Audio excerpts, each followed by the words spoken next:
Welcome everybody to the latest Tournament of Doom. I'm your host, tournament organizer, professional illustrator, and man who spent the day driving around because he had the day off, and youngest had the day off, and they're at school, so we went around and we had some Chinese food, and then we stopped by Walmart, and I was like, oh wow, Walmart is Walmart, and we got some M&Ms. That's my day. I could sit here and talk about my day. I'll be like, first I woke up and I had some toast. Actually, no, I did have toast this morning. I had French toast this morning. Dude, CCO, if you didn't see this chat, 30 stream watch streak. I only stream about once, maybe twice every so often. And if they're in here all the time, and they say they love the Pokemon TCG. That's actually something I think is missing sometimes with this community. I'll probably rant about it later tonight at some point. But we're back. Post NAIC. What did we learn from NAIC? Well, actually, you know what? There is something we did learn. We learned that grinding online, again, works. These tournaments work. You can be a better player because of these tournaments. All Out Blitzel won the whole thing. All Out Blitzel's taken third, if I remember correctly. I know he's also taking like 16th in these tournaments. And I'm not talking like the Tournament of Doom. I'm talking about the weekend championships of Doom. So it's like we've had some very large players come through. We have Cal Connor, who did amazing there. Won Toronto's Grass's Death is Zoroark. So we had that. He's a 3-time Friday night champion winner. We Gumi 35 has played in these. He also did very well. I don't remember his real name. Azul plays in these from time to time. He's not playing in it tonight, but he's been in here and he's a winner too. Right, and like that's actually Ox. I'll just call you Ox. Anything. That's the big reason why these things should run and continue to run, and need like support from. I will 100% sit here and bang as a community ambassador. I've sat there and hey, what kind of help can you give us? What can you do? And then one of the things they've done is like drops for the stream to help bring eyes to these tournaments. But it's something that, thank you, Frodo, Justin Newdorf.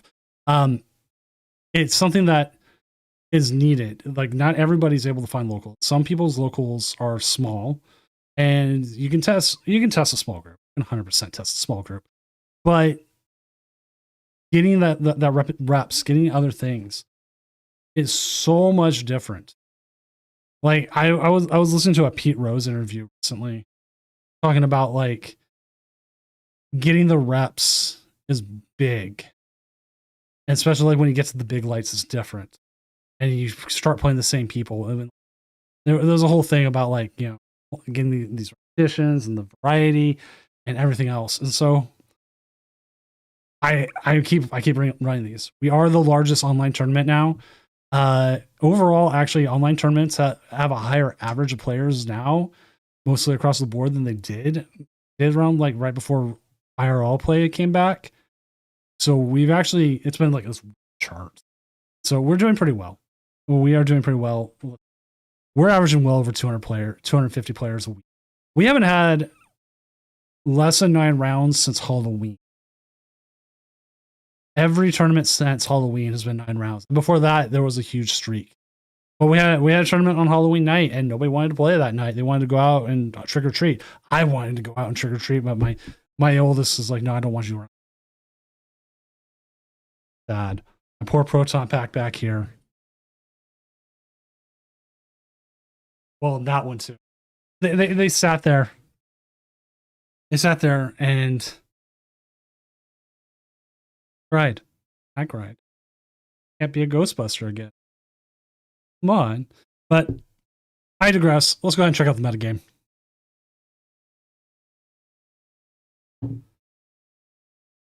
So, talking about grass decks have kind of disappeared. And Zoroark is technically number one tonight. Technically. This quick. Oh, yeah, dude, I have a lot of sound waves. I have a ton of sound waves. That's just a small portion of sound waves I have. Those are the ones I keep out. Masterpiece Soundwave, the original, the diecast and everything, perfection. But again, getting distracted. Zoroark is technically our number 9. Technically. Or number 1. And the reason why it's number 1 is it's 32 to 31. Actually, I'm gonna update the standings real quick and see if anybody's come in and changed those numbers. Because we've got 11 matches still going. No. I saw that. If you take Dragapult Dusknoir and Dragapult and add them together, then it is much bigger. Way bigger. But if you keep them separated,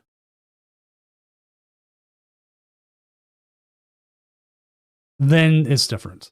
Slowking, number 3.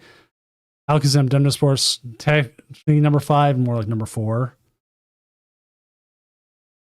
Russell at 12, Rocket's Honchcrow's up, Mega Greninja's up, Ogerpon Meganium Hydrapple, kind of down. Hops Trevenant's in a nice little bounce back. Dragapult Blaziken keeps me down here. Beedrill kind of fell off. And yeah, about every other deck you think you're going to find. Like, we have 4 Sylveons? What is even in the Sylveon deck? I didn't even know that was... Oh, they're trying to use Safeguard. They're getting cheeky with the Safeguard and... Oh, wow. Actually, this is kind of... Yeah, I saw Tord played it.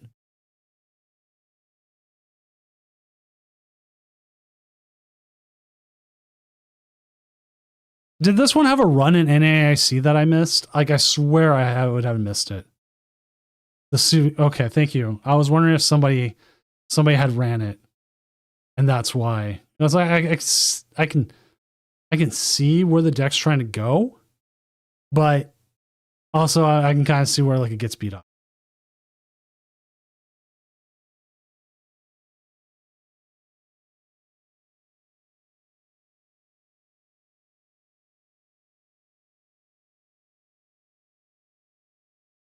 But as we see tonight, it's currently 4-3 with Cheesy VGC being 2-0. So, as it is, checking the top decks, we got Penguin coming in with the Lily's Clefairy. This one is no Teal Mask Ogerpon, but it's still... Oh, I know what this one is. This is a Blitzel's list. I'm sorry.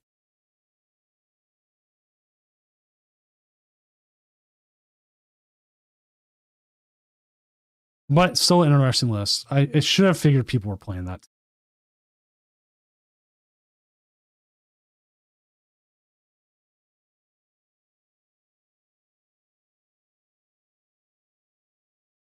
Let's see, what other players do I know that are doing it up here? We got PKS Blaze with the regular Dragapults. This one up there. King Heracross coming with Alakazam Dunsparce. Or Demon Slayer with the Crustle.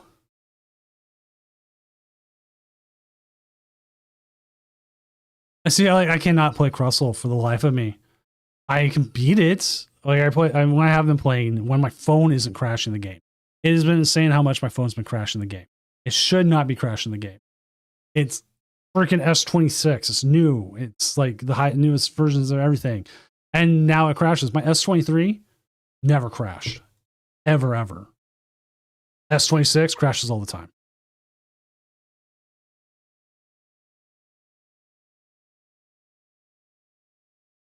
I've complained about it through the community ambassador stuff. And they're like, hey, can you record it? Try to find when you record it kind of thing. And I'm like, okay, I'll figure it out. And every time it doesn't crash like in any order.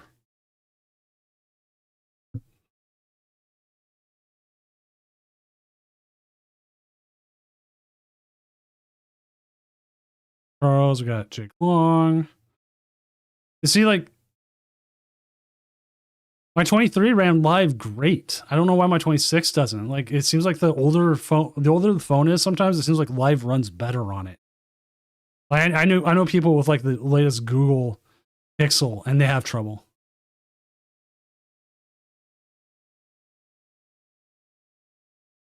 Ooh, Lily. Haven't seen Lily in a while.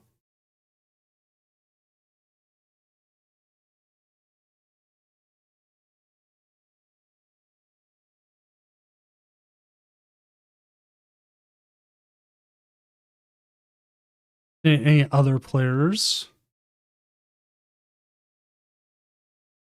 Mysterious player. They dropped. I figured they missed the round. I figured. What were they playing against? Slowking. Yeah, I can see that. It is a mystery, and from what I know with development stuff, from some friends who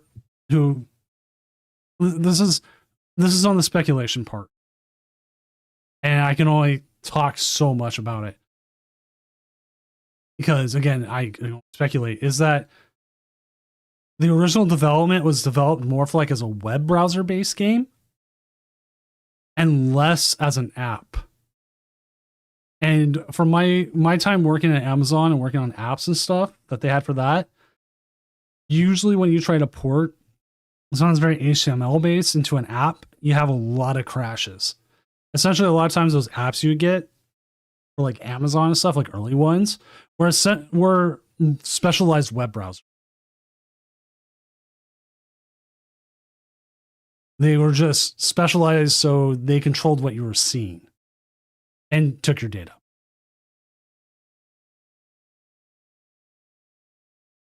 I just realized I'm gonna have to make a just Clefairy icon now. You know what? I'll make that real quick because it is a new deck art.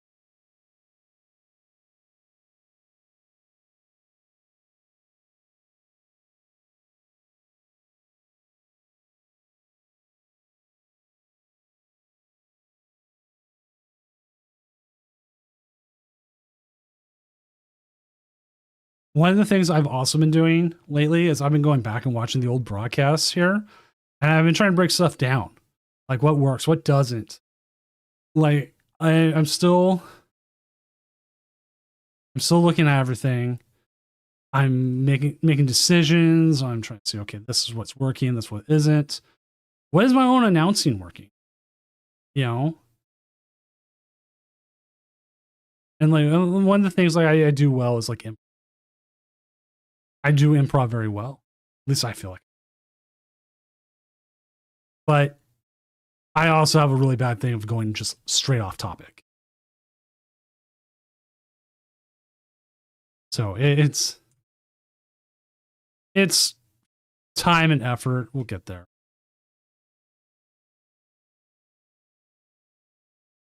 But also the problem, I go off topic because it's 8:30 at night for me, and it's so easy to go off topic at night.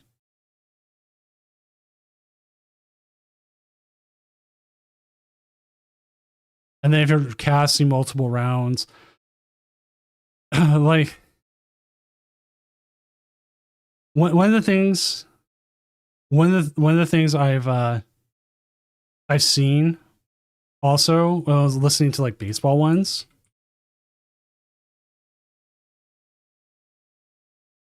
is having the partner be able to go in and take over for every other round.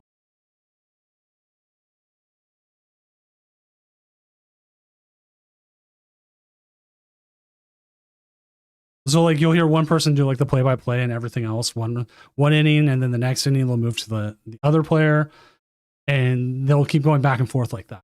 And a lot of times they'll have like an inning or two where they talk with each other, and they talk about things like they talk with the players, they get storylines and everything else.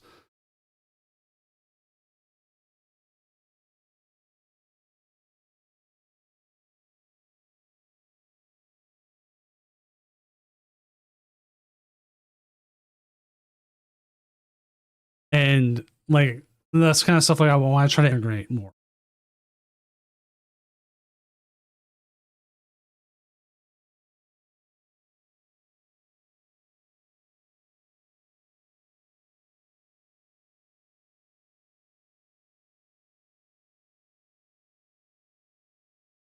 So talking about like tournament running, we do have a problem right now. We're in a game where someone crashed with game on board.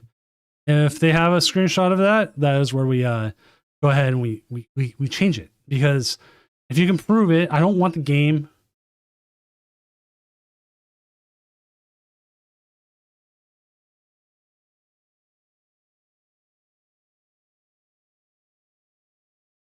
I don't want the game deciding.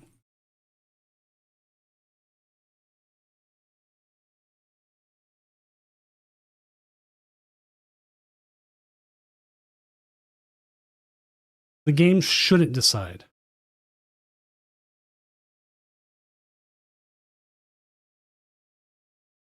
DYP FTW. I'm old. You need to explain that to me. I'm watching the Mariners get their butts kicked. Freaking.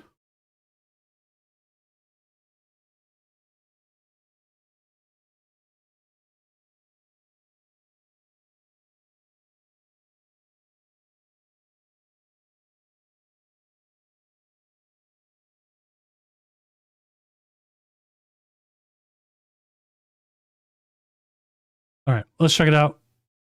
All right.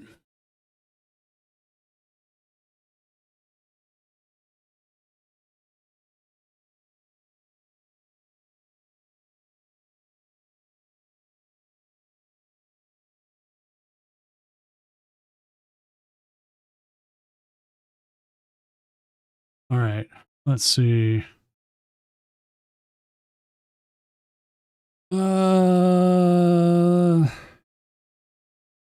They are shorts.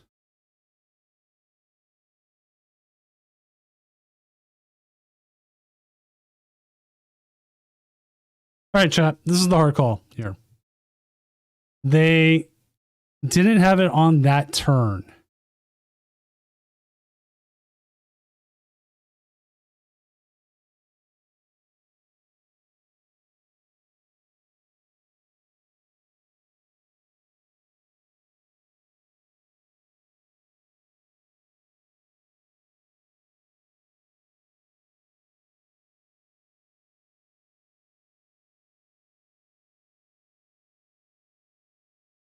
All right, this is where it's coming into an issue. It's the EV deck. It is 100% the EV deck giving us an issue.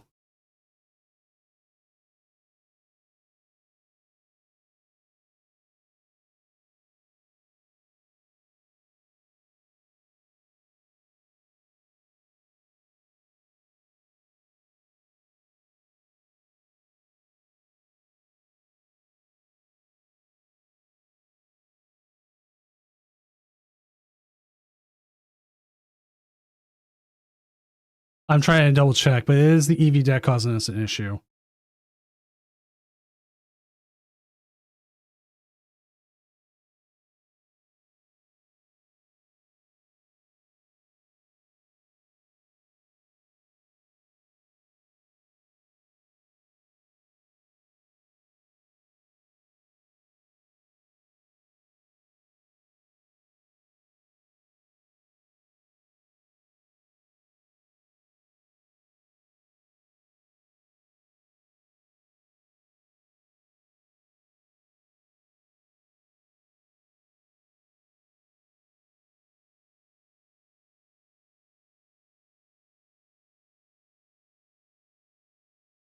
All right.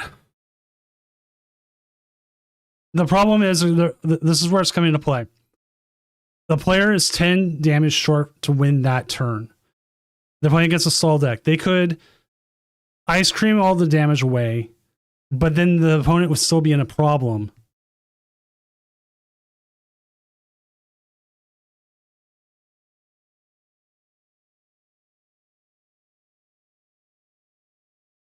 I can't.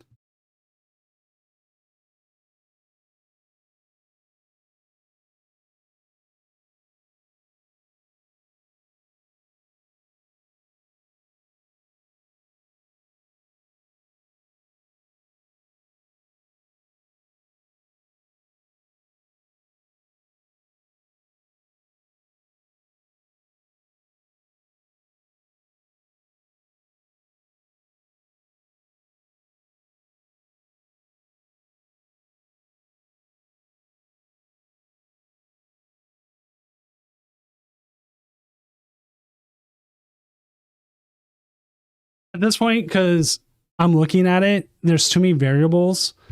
There's so much to do. And like I feel like it could have went to a tie.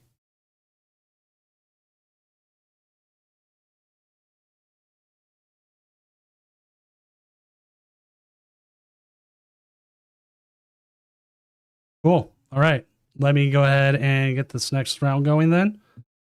We had no other ties causing issues. I think they would call the judge by now. Nope, we're all fine. All right. It was 100% like I'm looking at it and this judge call. And I can't find an easy win for one player, but I can't find an easy win for the other. It doesn't take an L on crash necessarily. Like we default, essentially, you default to that, and then we go off what this game state was. So if you have win in hand, we'll make sure you get the win, because too often you end up with people who had the win and the game crashes. And it sucks.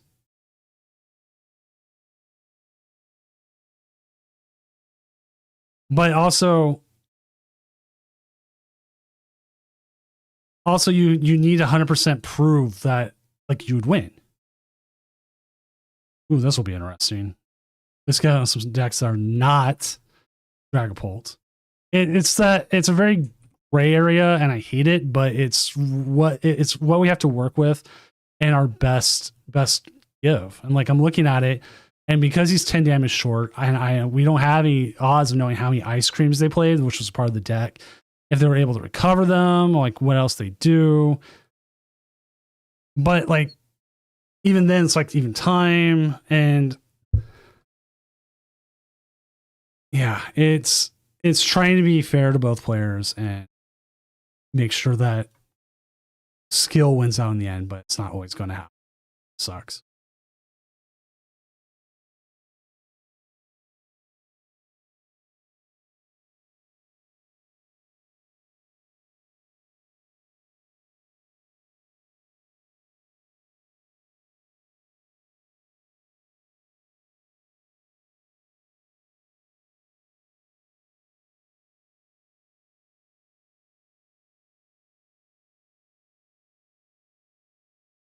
All right.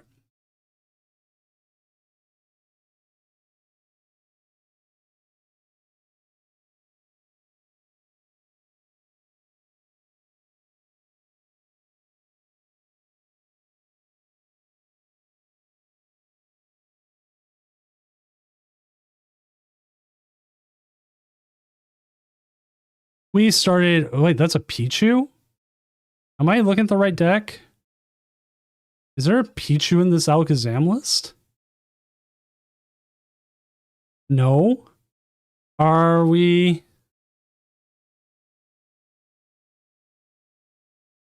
Are we playing the right list? Or am I looking at the wrong thing? Oh, I'm looking at the wrong names, I think.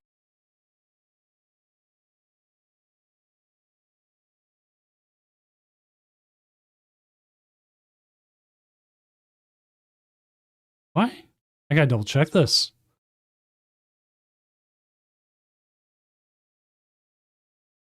It says Greninja.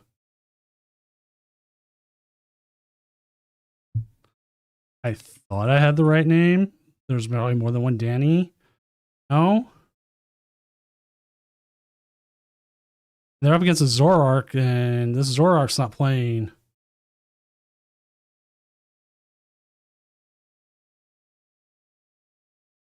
Chat, I'm just trying to figure out where we're at.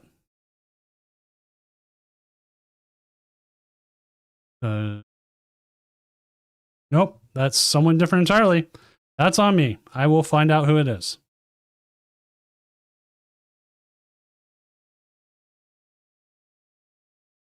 So watch this as I figure out what we're up against. Flame 0. I am on the wrong one altogether. That is on me.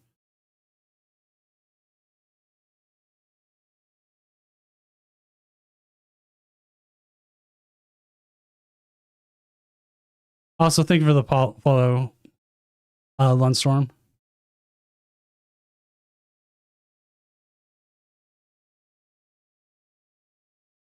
So let me update this for everyone at home. I chose I set up wrong. It happens. I looked at names and I thought it was something. There we go. This is Mega Greninja. Still not Dragapult.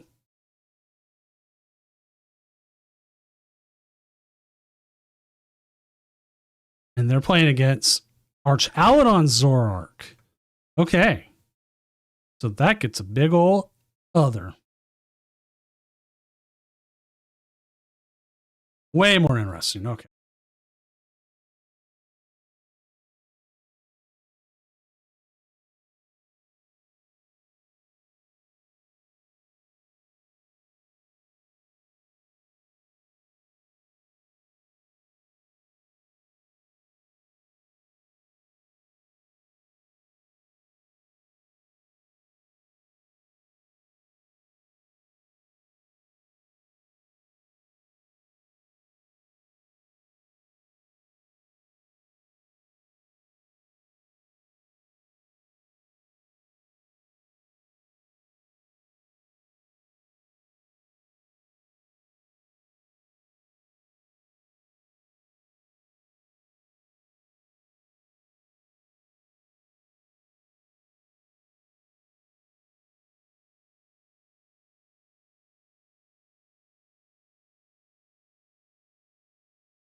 Wow. Oh man, if the US won the World Cups.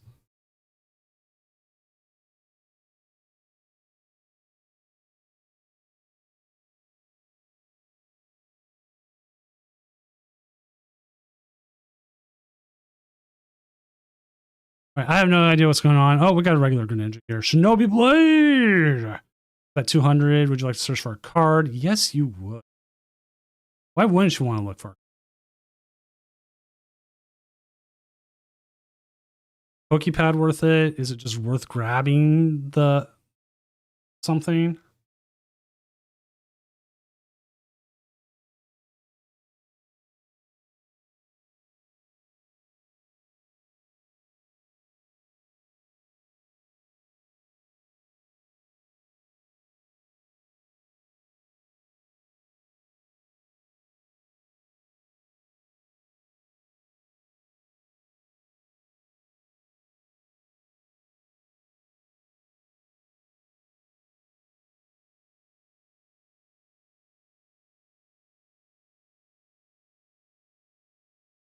Well, I see the ignition energy here. Does Balloon not feel amazing here? I don't know. I'm catching up. I've had I don't know why we had multiple games this round with wrong deck lists.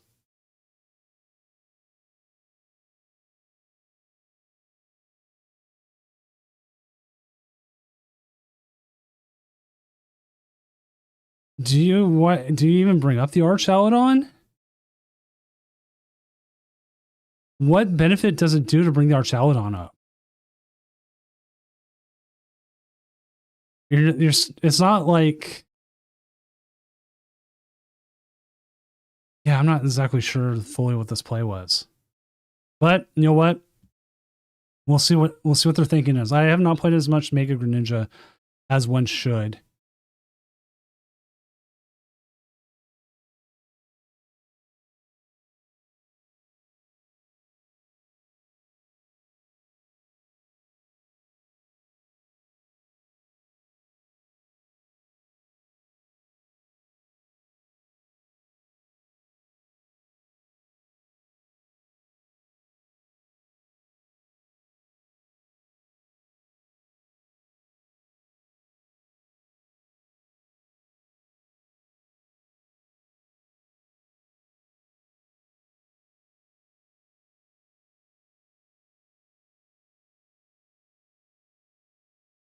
Yeah, this game's definitely over. I thought we were walking into a Alakazam. It definitely feels like the Zoro just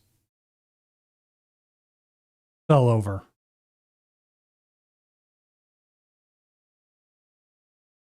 It does feel a little bit like their opponent is playing with their food, I guess is one way to put it.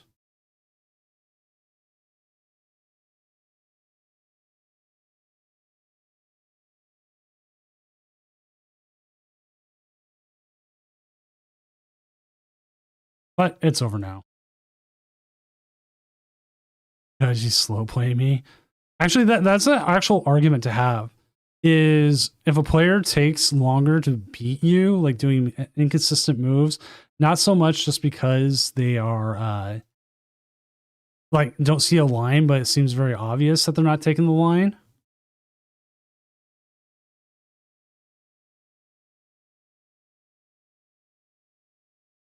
Is that considered slow play? Is it accidental slow play?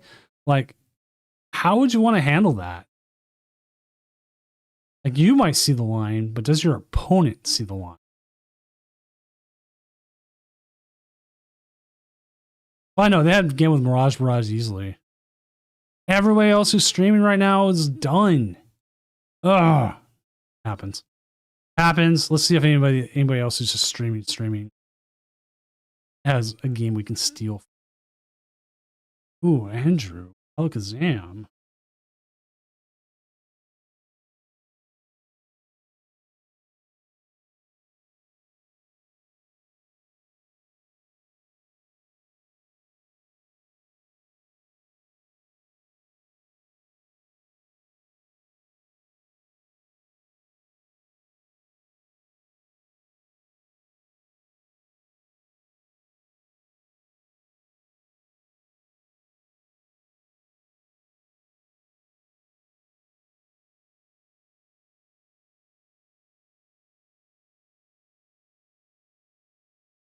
Let's see, how's King Heracross's game going? Oh, it's an ad.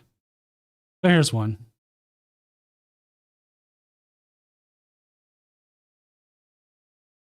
I gotta sing the doom song now. What's up, Daycamp?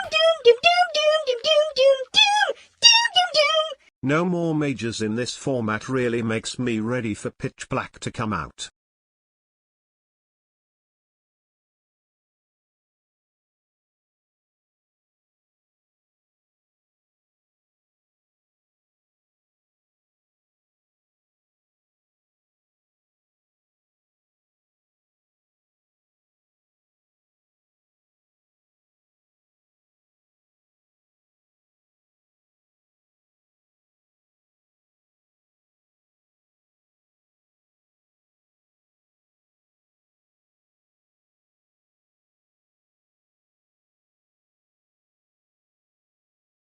Just checking this one out.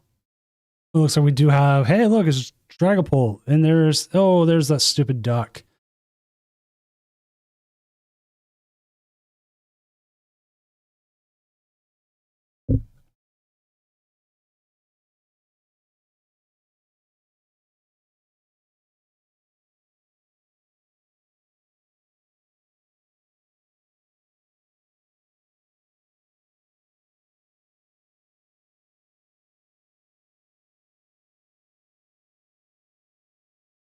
All right, sorry, dealing with the judge call. As always, it's usually what it is. This is also Lori22K, which looks like they are a VTuber here with a looks like a ferret.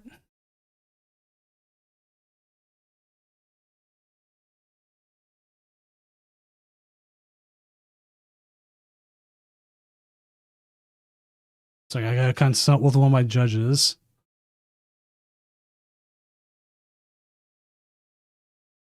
Have anyone else on? Nope.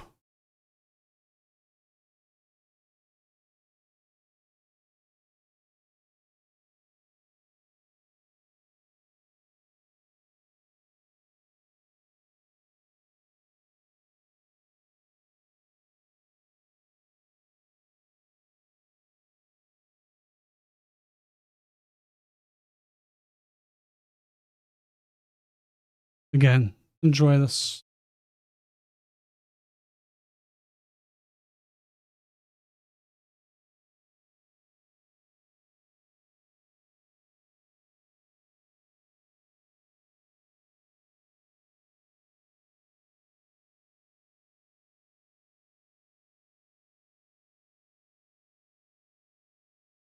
And I apologize. I'm usually more banter in between stuff.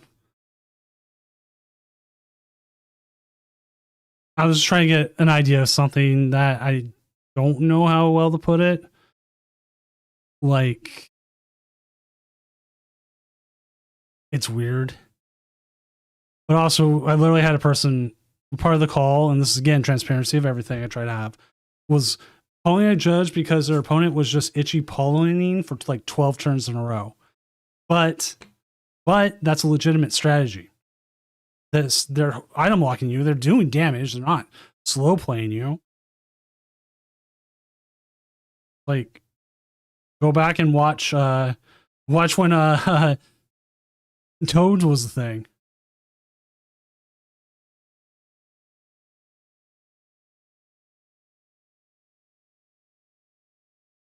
Toads was horrible for me.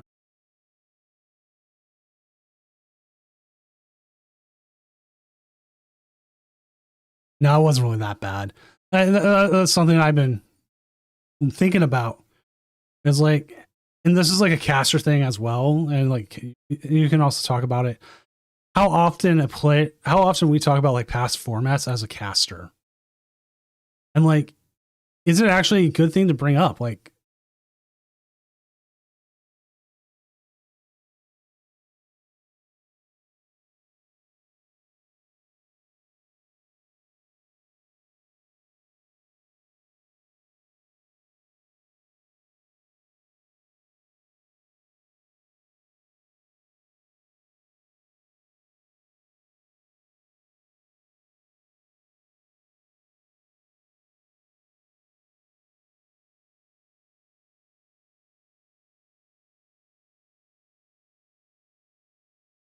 we're gonna see a Dusclops attack here. But yeah, like I was saying, like one of the things I'm doing right now, and I was talking about it earlier about being better as a caster and just better overall product of like quality product when we have things, is like what do you, right, it's good to bring up if the old match has any parallels. Like, what do you see? Like, what do you want to see out of casters? Like, I think that's a good discussion to have. Like, some people are like, oh, I don't like the official cast. Oh, I like this person. I like this person. And like, one of the benefits I have with my tournaments and my cast is I'm under like a production rule set. Like, I still follow certain rules. Like, I keep it no swearing. I try to keep things family friendly-ish to a point. Like, we talk about things off from the game. So I am just,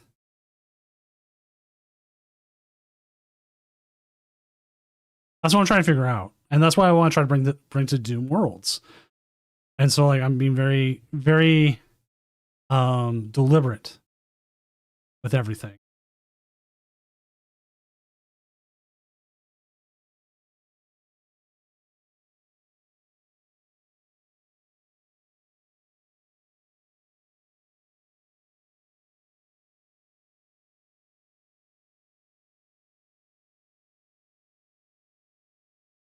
All right, see Josh Luigi, that's a good thing to bring up.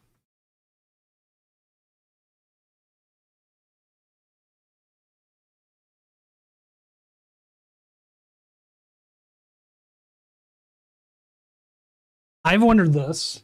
It's like we get Pablo doing like match breakdowns now. And this is one of the benefits that like it's come up from baseball broadcasts I was seeing, that they have people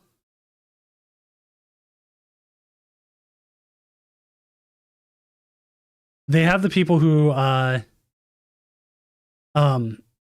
give them like stats off the side, random stuff, the gopher, they do everything.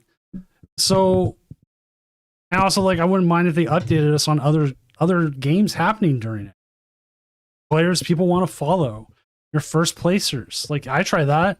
I come in and be like, okay, during the finals, this person's ahead, and I've seen them do it before. I don't know, I haven't seen them really do it since, but like NIC makes sense when it's like top 4 because you can get both games. You're not going to have it.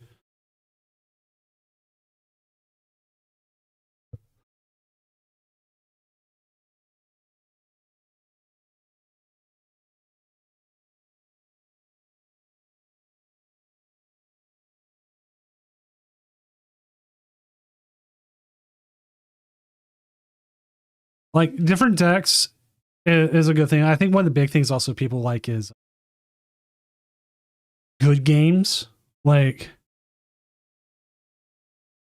if we had the Crustle Mirror was the hardest game I've ever have had to cast. And it's not about trying to find lines or anything.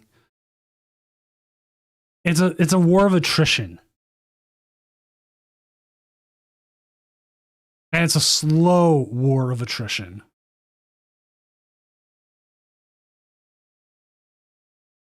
So it quickly became one of like the hardest games for me to cast with Emmy, even though I love casting with Emmy, and it's probably one of the most fun things I'll ever do. And it's just like, what lines can we find? And like we even check out the lists and find things, and it's like, okay, here, there, maybe. Lucy Kai, thank you for the follow. And like I know, like personally, I don't strive in the play-by-play. I strive in like color comment. And I've been bringing down other people that we've had on and doing that. And I've had a few people reach out recently that are new who want to come on. So like we always bring on new people. Always trying to be more. Zappy GG, thank you for the follow. Like, I had an epiphany, I guess is one way. I had an epiphany on how much more I want to put into this. Like, quality and everything else.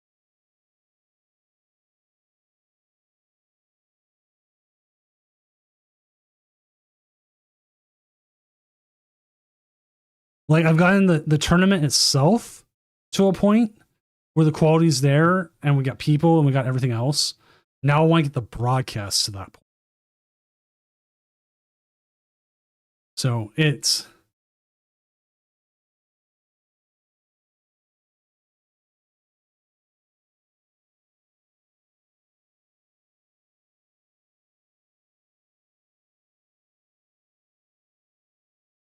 something. And like I'm talking to everyone here because like as a designer, one of the biggest things that comes up is like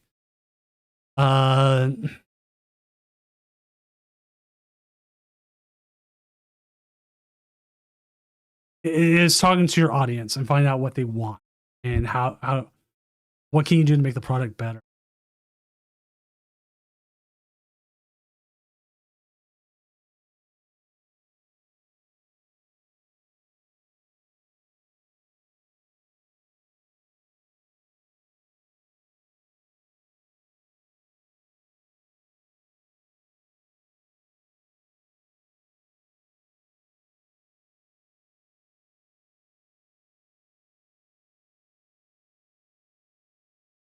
That is actually, Professor Lapspark, a good thing. Like, what is the ultimate goal of like with the broadcast? Because like I can tell you what my average viewers like. Viewership is one thing, is always good, but it's like, okay, do I do that as the viewer thing? Is it like people looking at it and being like, okay, this is just good, I want to come here on Fridays and watch? Is it like what is it? Like, what makes a good product? And like I said, like analytics, like viewer wise, in the last 30 days, I have averaged over 110 viewers, with a big drop off last week because of NAIC and stuff.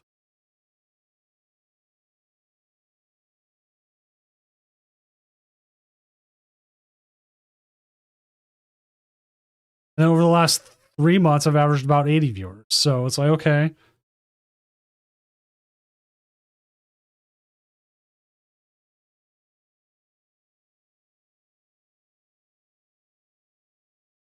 And I might be like preaching to the choir kind of thing right here, but it's just one of those things I'm thinking of.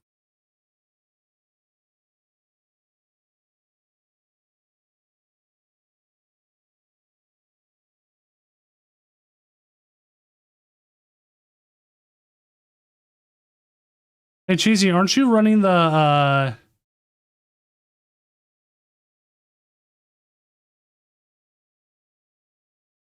Oh yeah, I was gonna say you're running the Rockets Articuno.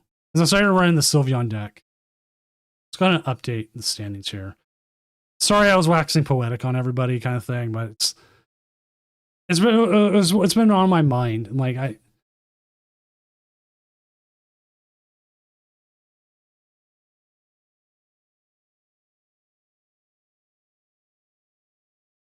And talking out loud.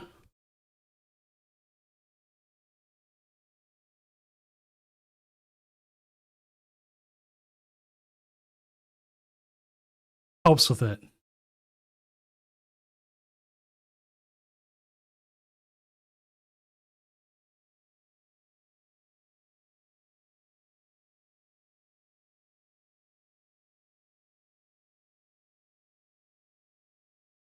Oofloof, that is not normal because you're allowed, and we were talking about it on stream just actually a while ago because I try to be transparent with most judge calls. You're allowed to do that. It's a variable strategy. We used to have people call all the time.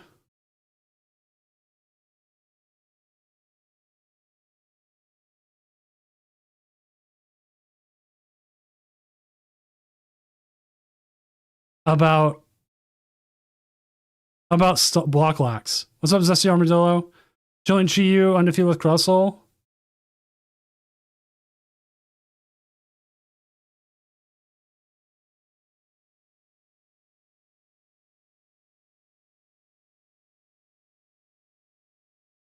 Zesty, I'll have you on next round for sure.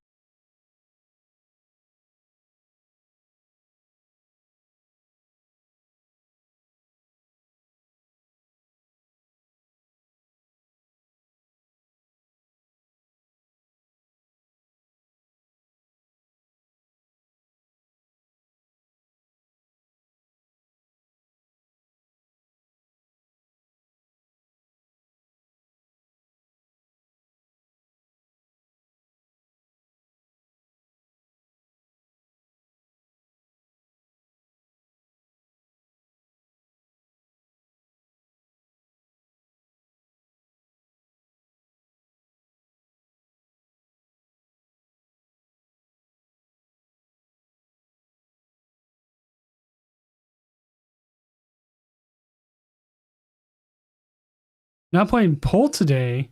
What? What are you on, Zesty?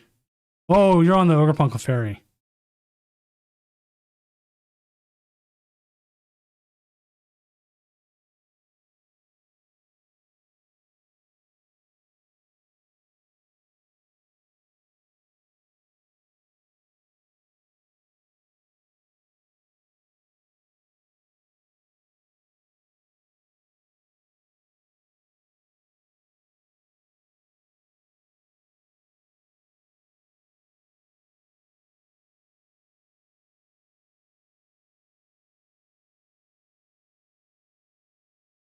Everything this round. Always this round.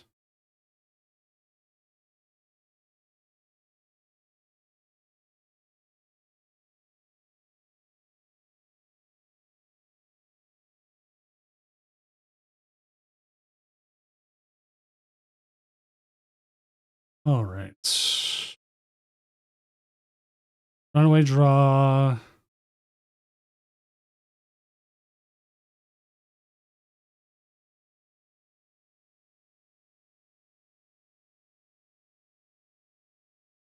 Can you runaway draw with 0?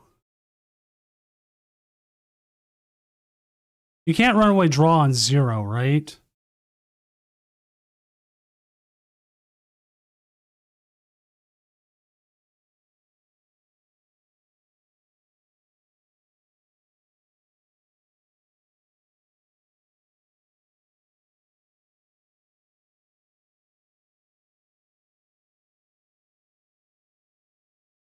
No.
It's weird, chat. It has been a weird night.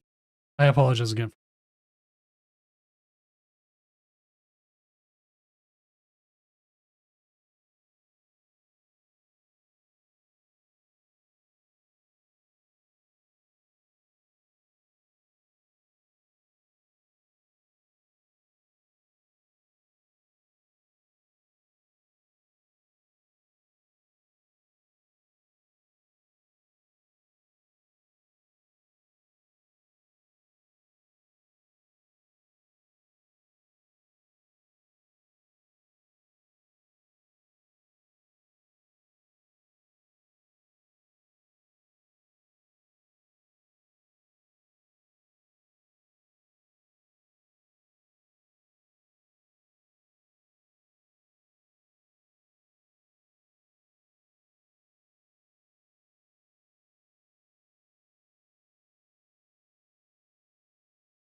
I hate this game sometimes, chat. I am not gonna lie.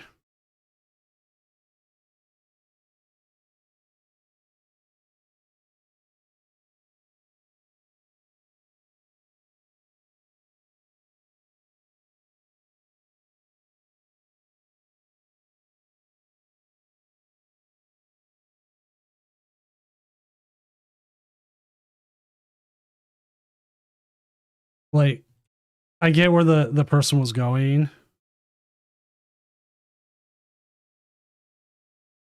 With like what they could have done with like the zero, and like they were gonna slowly pick away, turn on turn.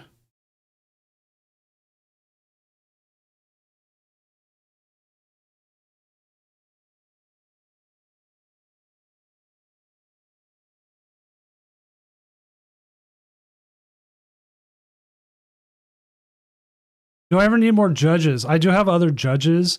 A lot of times what the issue is like we just have something complex that comes through. And that's where it gets like where it takes more of my attention. It's something like where I'm gonna have to come in anyways and look at things, which is kind of sucky.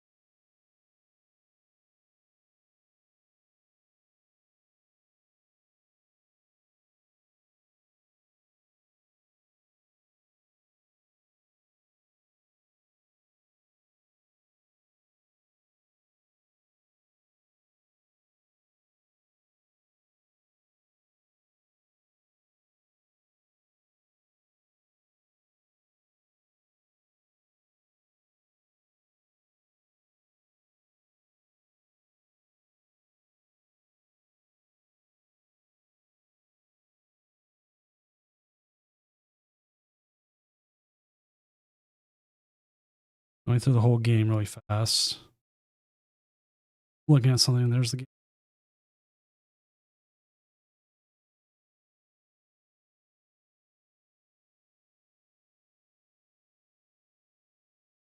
See it.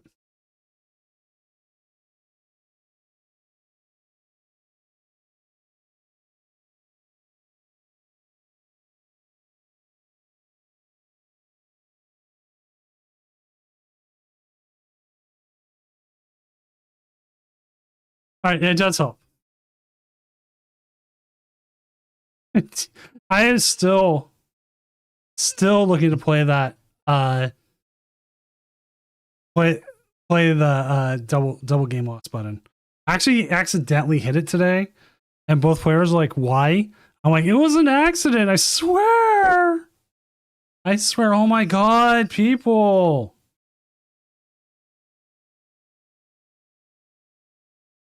I'm pressing the damn button.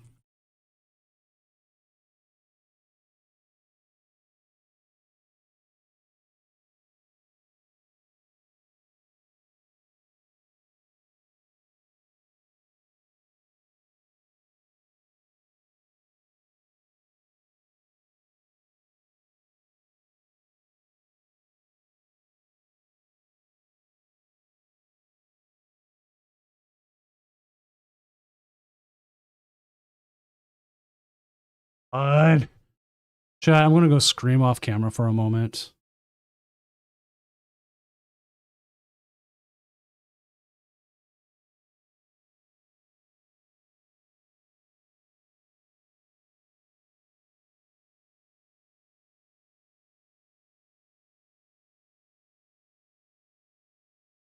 All right, round 4 is up. Why is it always round 3 the hardest round?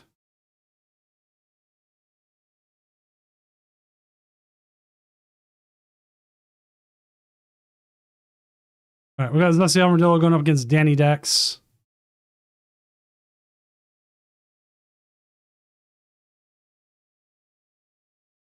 Got the Alakazam.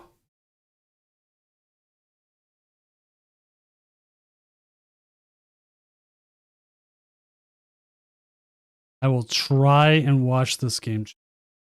Percent try. Say I was going to be successful at it, but I'm try.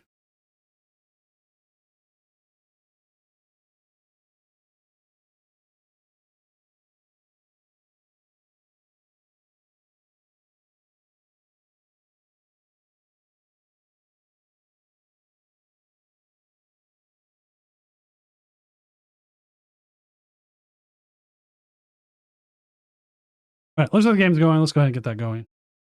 Alakazam going up against Clefairy Ogerpon. Now, one of the big things is the Clefairy Ogerpon. I'm going to double this here. Traditionally, you kind of want to go with the Water Pond. They do play Water Pond. They do play the energy switches. They also do play the Passimian, which allows them to do 20 damage for each basic in play. So that's kind of what you're looking here for. The Lily's Pearl can also come into play because you do have 2 of those. Again, keeping that prize trade 1-to-1. That is what you're looking for. That is how you want to get this going.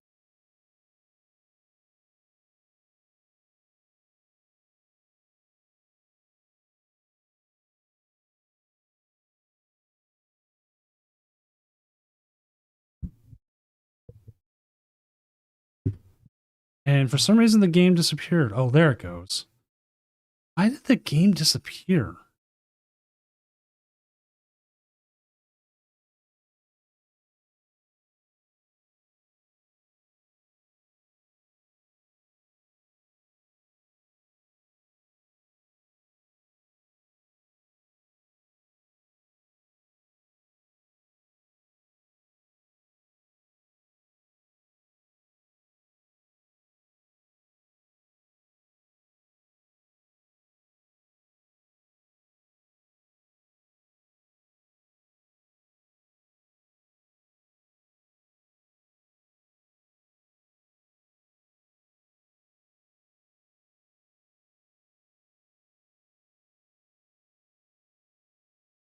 We do have the start here. We're going to get that. We're going to see the Mega Kangaskhan, so we can run errands, get a couple cards. Fairy with attachment. And I think you want to attach the Lily's Pearl. You might be a little bit more safer than you think.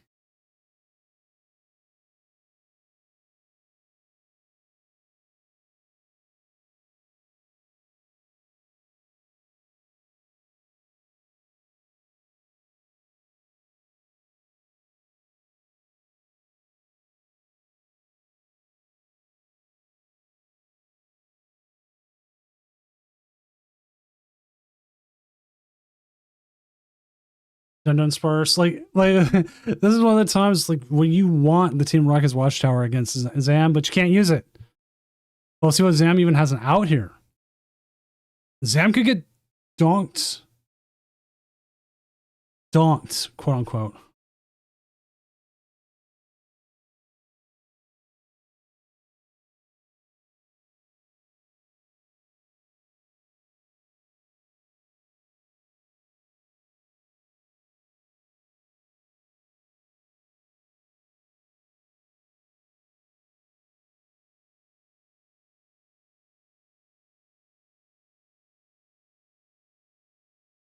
You see, okay, we see the fan. There's the duck. It feels like the duck's out there just to duck.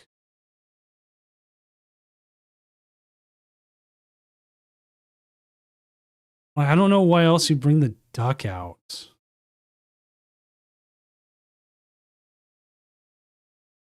Like, I get maybe why here. Okay, we're gonna see the energy switch onto the active, cape onto the active, Crispin. Okay, we're gonna be attacking with the active.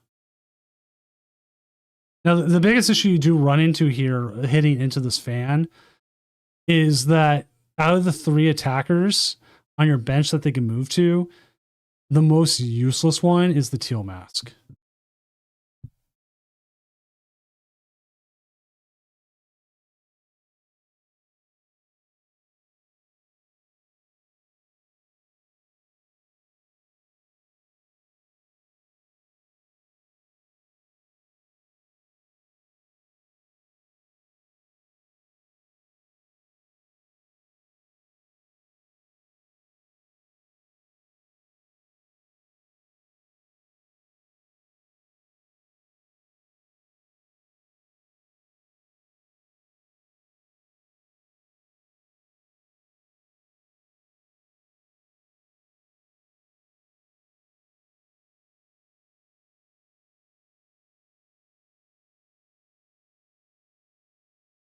All right.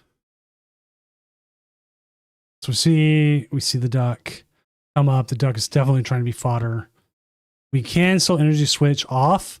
Let's fighting energy back on to the Mega Kangaskhan.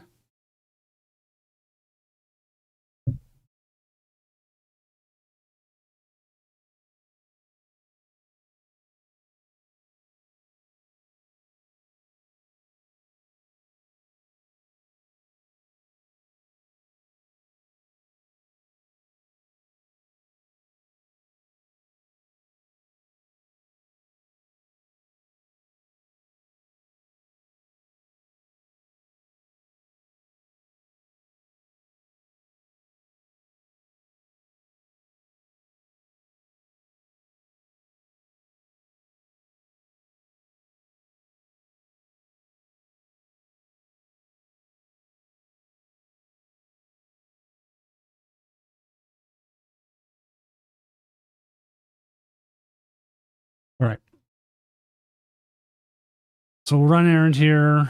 They do have a couple things here. You could go aggressive and go after the Alakazam here. They are sitting on a lot of cards, and that would be a 3 prize give up for that. You can also take the energy, retreat it off the Teal Mask onto the Clefairy with the Pearl Earring on it, bring up the Alakazam, take the KO that way, and then that way, if they do have more with the Abra, then they're only taking 1 prize. Your prize trade is still really, really effing good.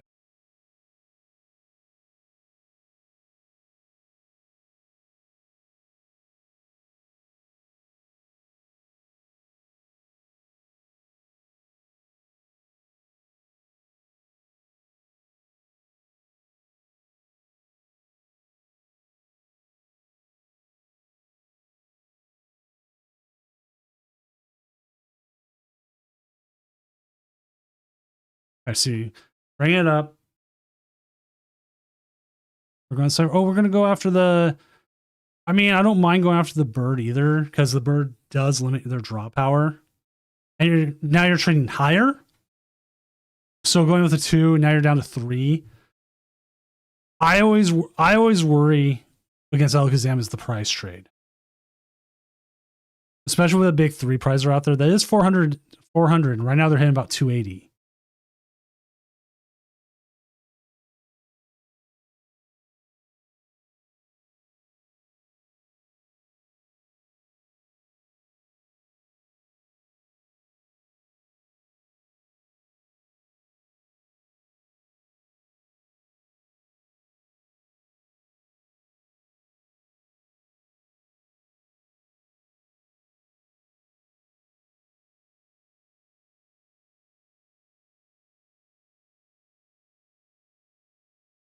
There's a runaway draw.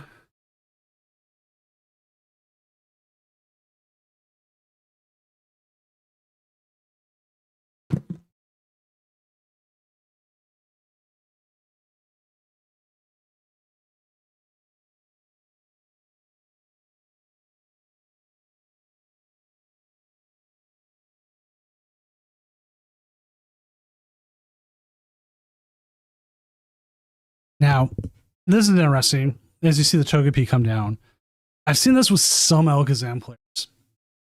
They have been bringing in the Togekiss as part of their deck.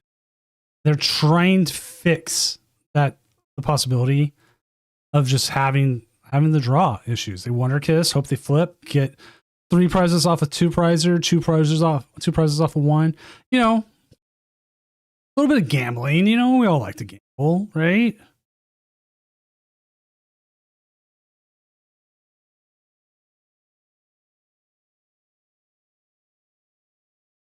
Except for Maniacs here. Energy Switch. Area 0 Underdepths.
So we see they got it there. The guy knocked off.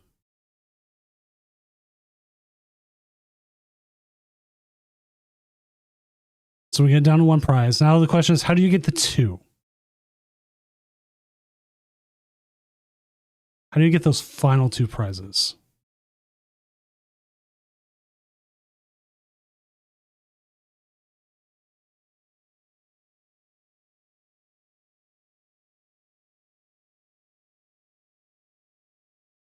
Like, what is the line for that? And that's like one of the things you do need to think about when playing against Alakazam. What is your line?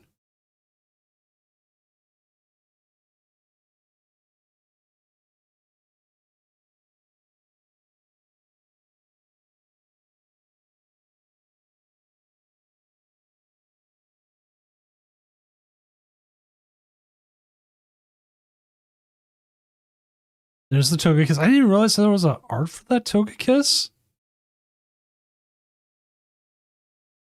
Guess that's what I get for not ever looking.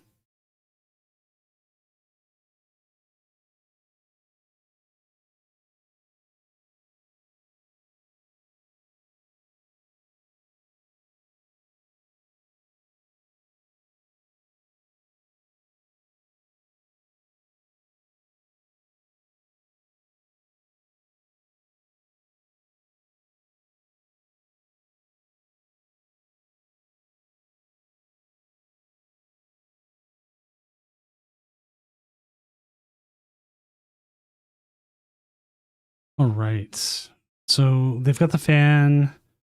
Got another Alakazam. I want to double check.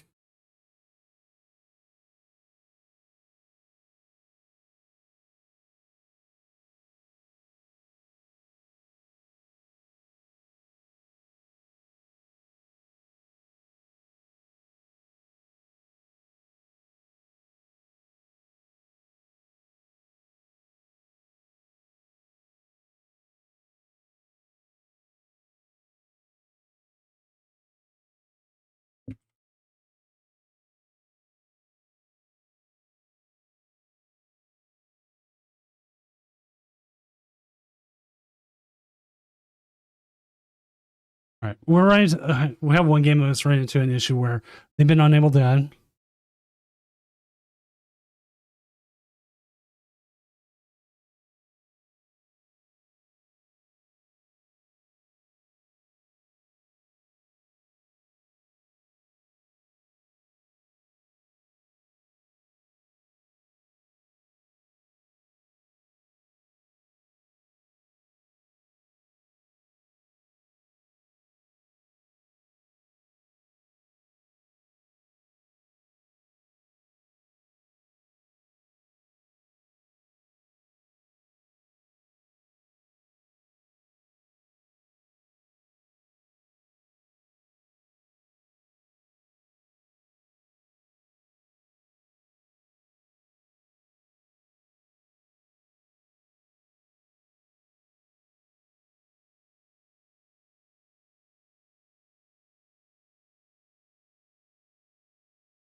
All right.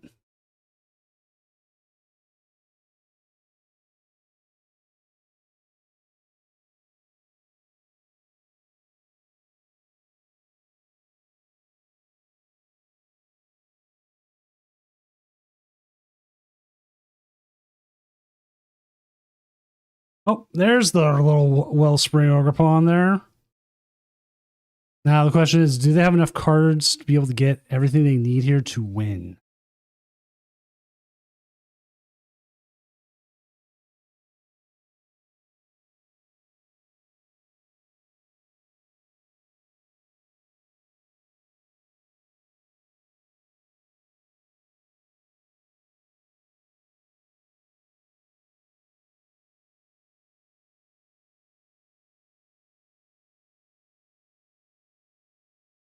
Because, like, okay, we see the energy.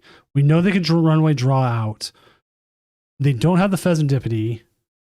So that's 3 more cards not getting there. So that's what? That becomes 9.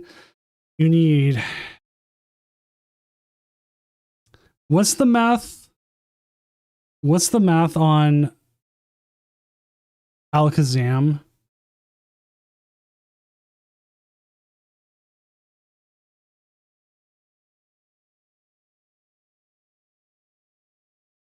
They need a lot of cards here to get the KO on this Mega Kangaskhan, right? I'm not imagining that, correct?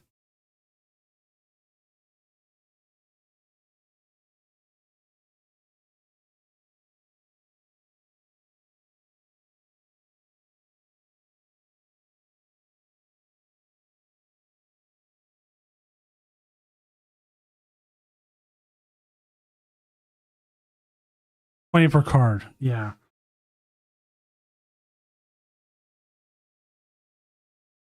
We need what, 15? Togekiss flip on Chien-Pao though would be really funny though. Don't get me wrong. Oh no! That's a Kadabra! That's not an Alakazam.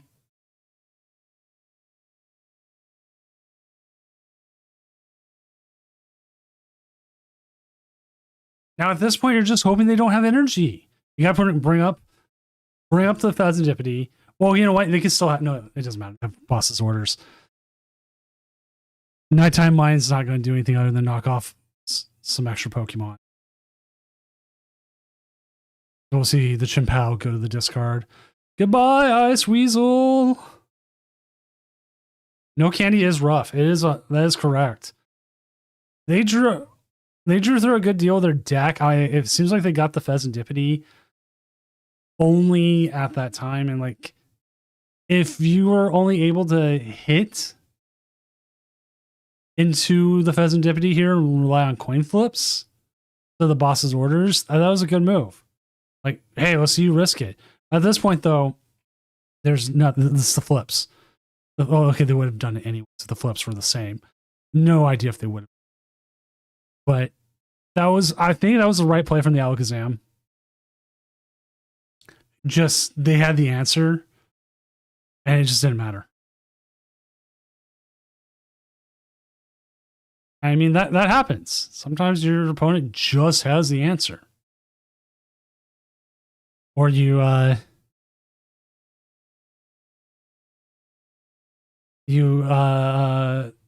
stamp and put them to 2, and their top deck is Candy, Dragapult, and they have the energy out, and you go, ha ha!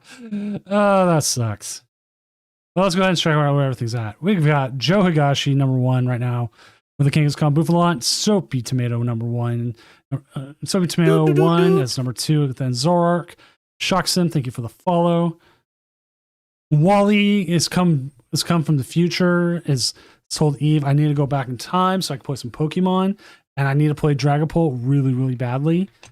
And then we have JillyFamD2340 with the Dusknoir, Wilson Dusknoir. And then Birds of J coming in with the Hops Trevenant.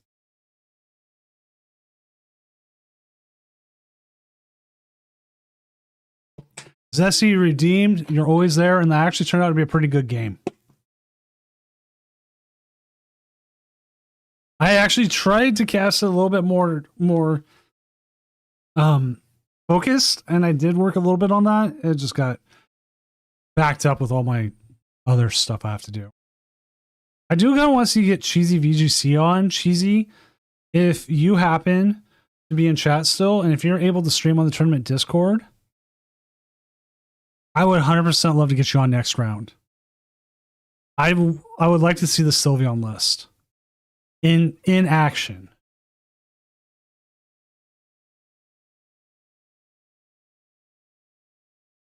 Seeing where some of the other decks are.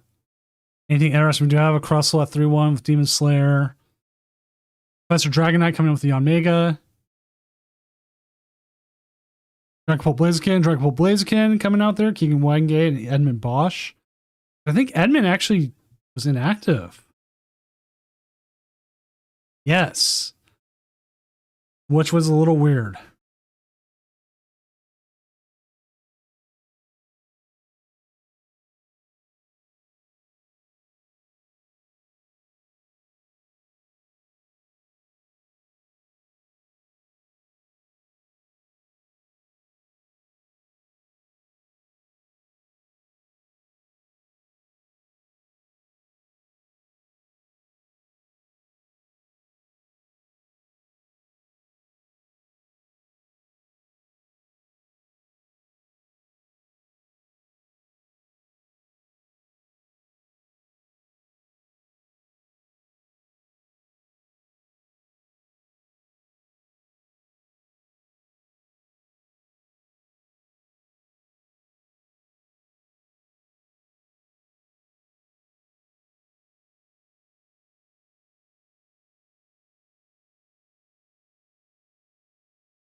Any Slowkings? Oh, there's a lot of Slowkings tonight, Shoxum. If you go into the metagame tonight, Slowking accounts as the 3rd most played deck.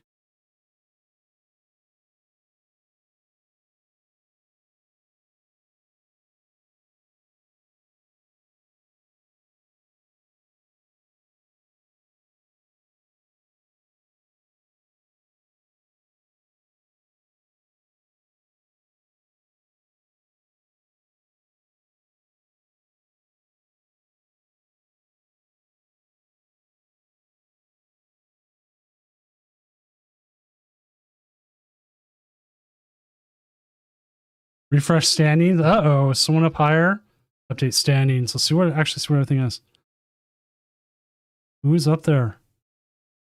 Joyful Sandwich 4-0 with the Crustle. I thought you said you made a bad mistake.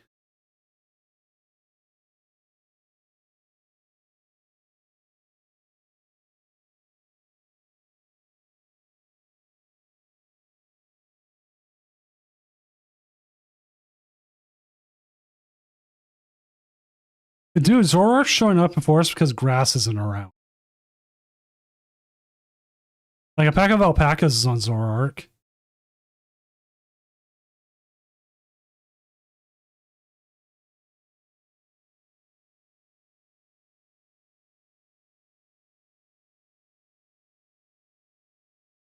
Can X3 make cut? No.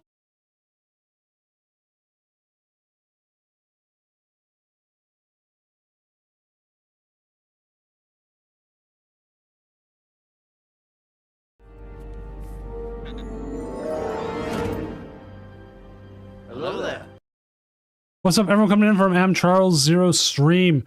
I'm Senior Doom, tournament organizer, professional illustrator, and man who goes and supports stuff, things. Yeah, but hey, thank you for the raid. Always appreciate it. I saw you run over to NIC. Did you run tonight end already? I didn't see what your record was, which really sucks. Oh, 2-2. I can definitely see why. Man, there's so many Zoroarks and you hit one? Wow, dude. I'm sorry, but again, thank you for the stream. Thank you for playing. You play like every week. I appreciate it. And for every player who's here like every week, thank you. These tournaments don't run without players. I mean, it's obvious, but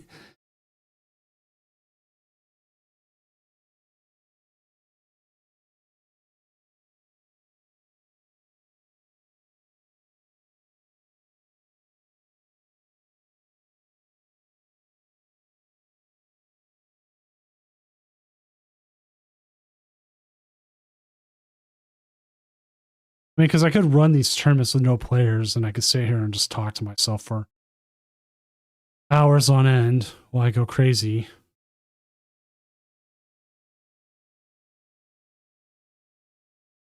I mean, I kind of do that already. But still, here's something you don't see. We have a 4-0 Grimmsnarl Frostlass. This is a deck that, personally, I thought was dead and buried in the ground.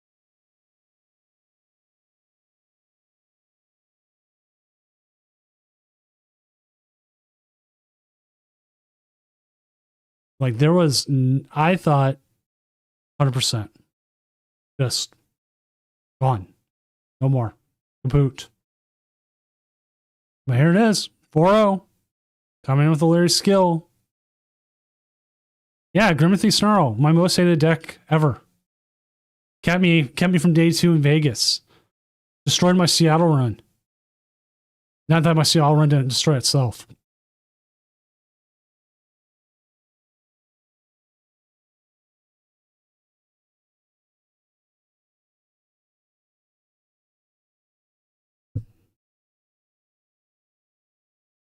Refresh the Doom challenge.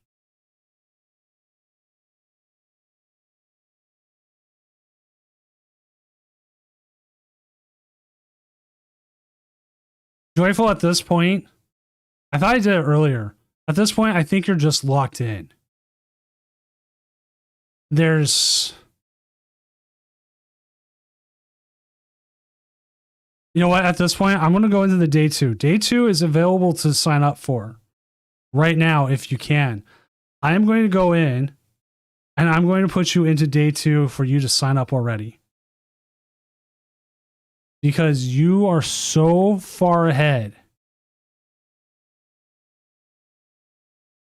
There is no reason for me not to just put you ahead. And you and Cal, even King Heracross can all be in already.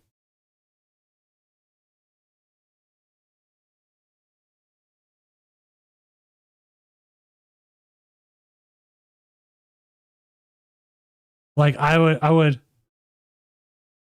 would feel fine putting you in because I don't think there's a world where you don't make it.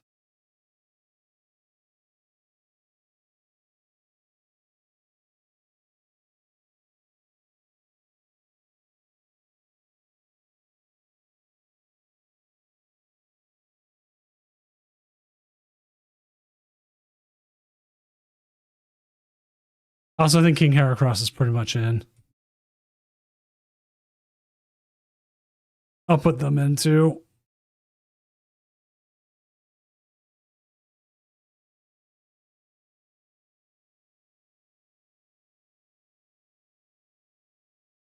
I mean, if you want someone to play on your account, sure. But I can only lock it in by accounts, and it has to be accounts that have played on this. Like that is a limitation. But round's over. Let's get this next round going.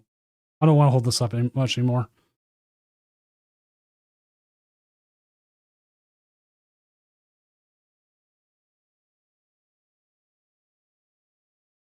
Round 5's up. Let's find one. We just had Zesty. What's MDG on? MDG is on the Pulp versus Garchomp. Love to see me some Garchomp. It is Dragapult, but it's also Garchomp. And you can't tell me Garchomp's not a fun deck to watch.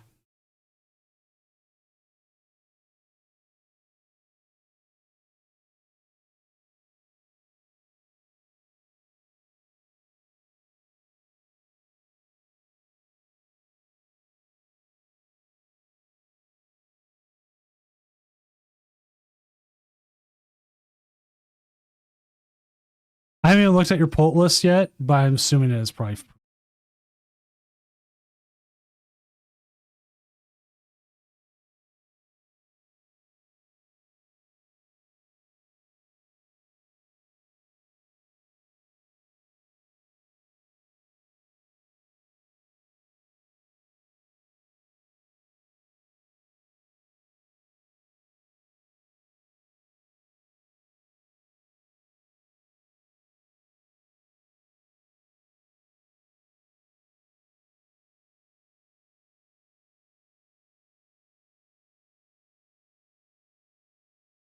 So it's a good idea we didn't go to you, Joyful, then. Also, I owe Charles a shout out. I am a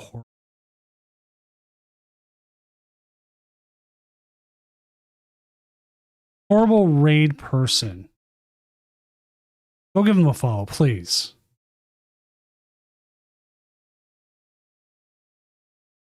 Oh, wow. Okay, no, this is funny. You've got jelly in my Dragapult. You've got Dragapult in my jelly.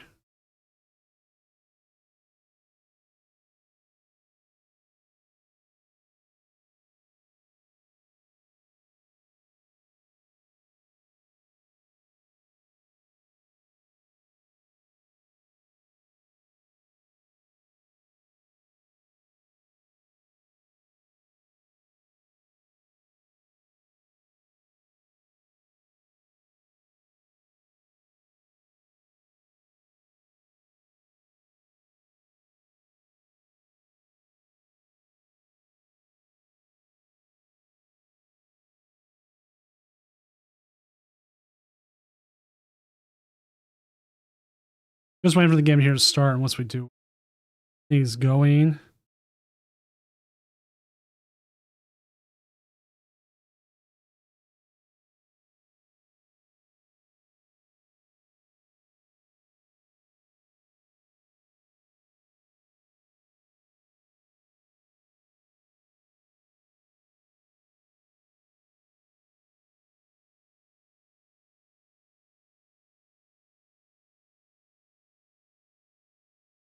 So if Crustle gets cooked, does that mean it's lasagna?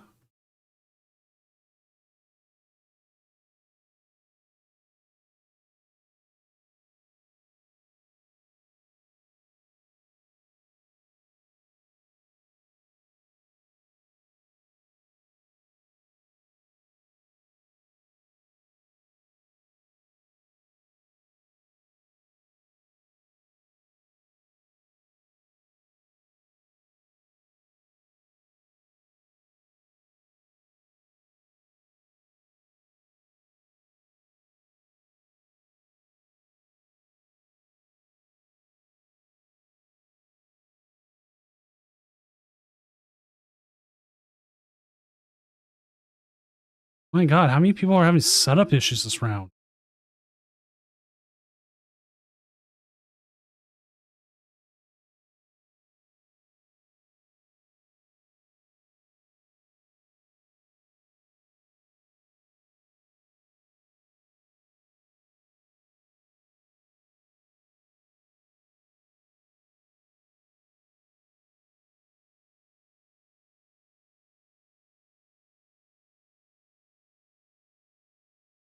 And we don't have this game going.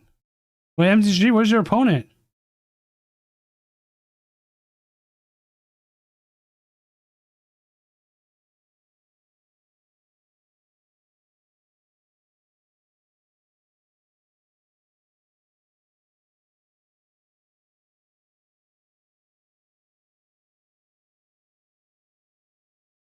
There you go. There.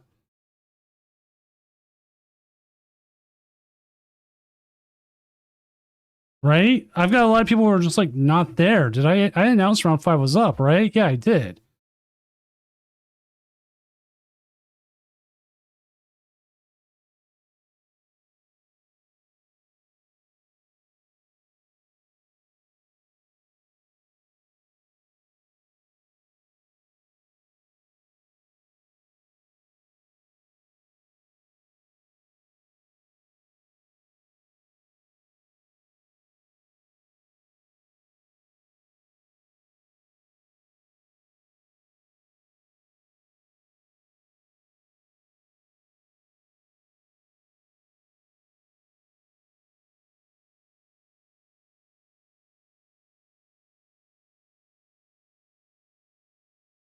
This is weird. This is really weird, chat.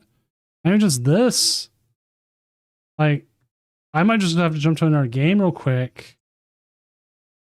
Because, yeah, they just didn't show up. We've had a lot of issues. I won't pop up Joyful, even though it looks like they're in a game that they lose. But something.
This quick, I might need you up for stream. You might be a more interesting matchup than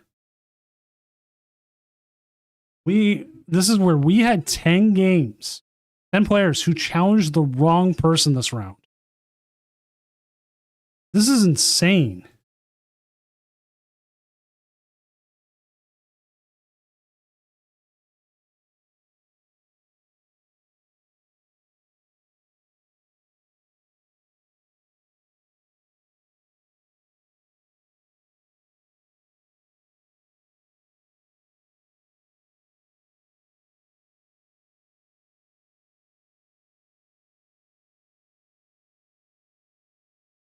Yeah, I'll put Biz on.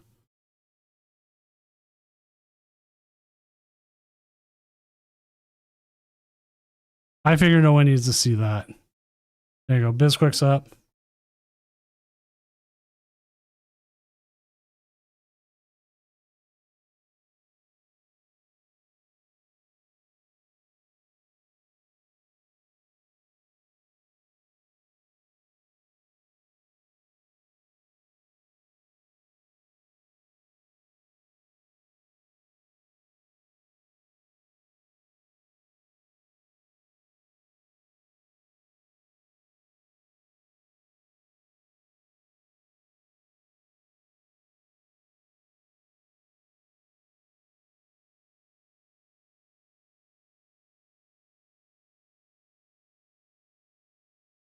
All right, let me see who Bizquick's up against. I apologize, chat. This is ridiculous.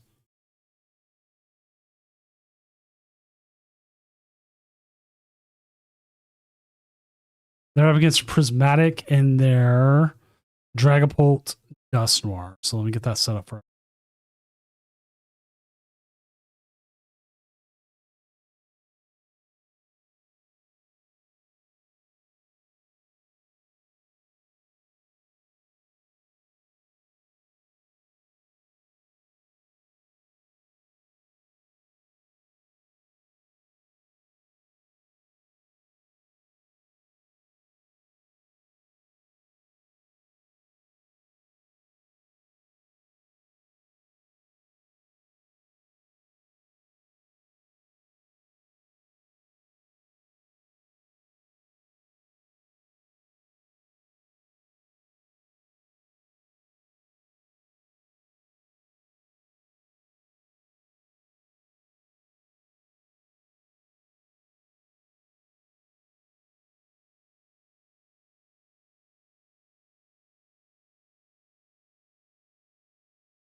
I apologize, chat.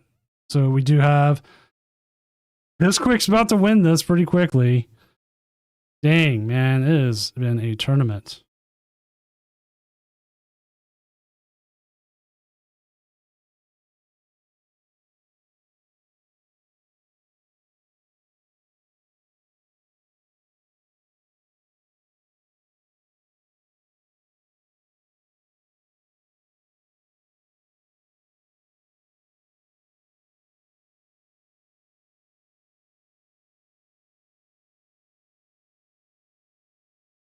Does X11 make it, or is not for sure? X11 has a good chance. It always has a good chance every week. I don't think Dragapult wins this. This is just another beatdown.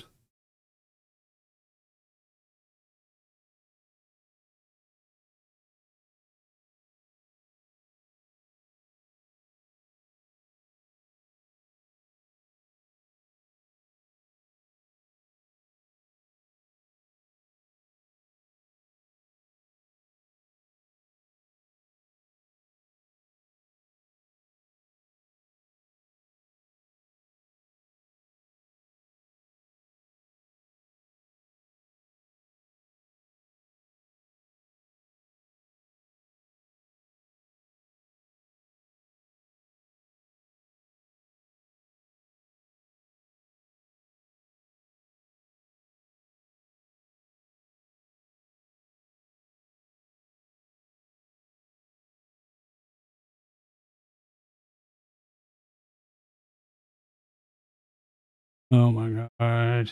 Like, they got it set up here, but there goes more energy, right? Boom, boom, gone, gone. There's gotta be enough energy gone.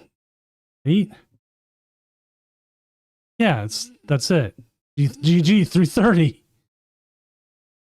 Hey man, we missed a beat down here too.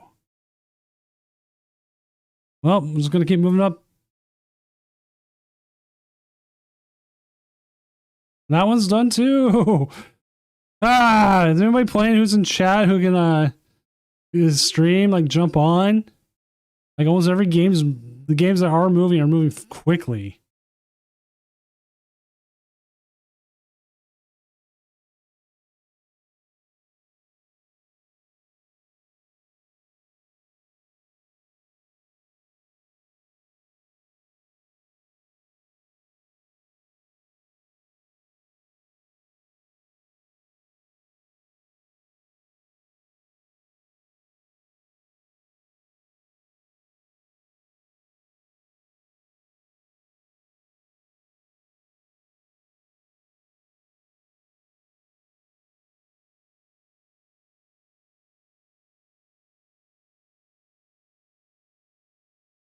Man, so many games just ended so quick.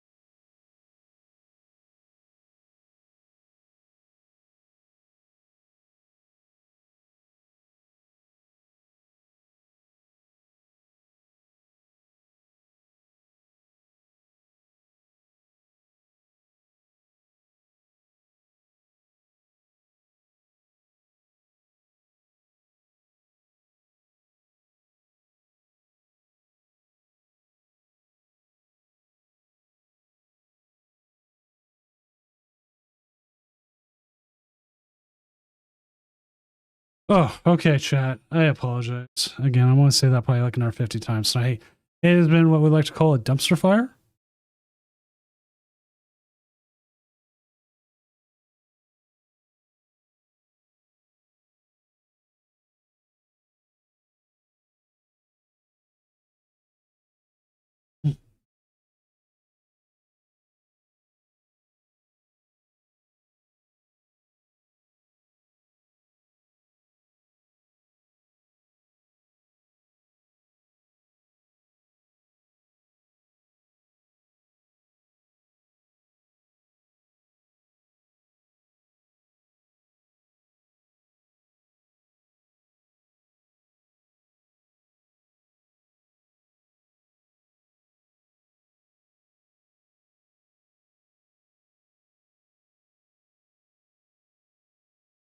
All right.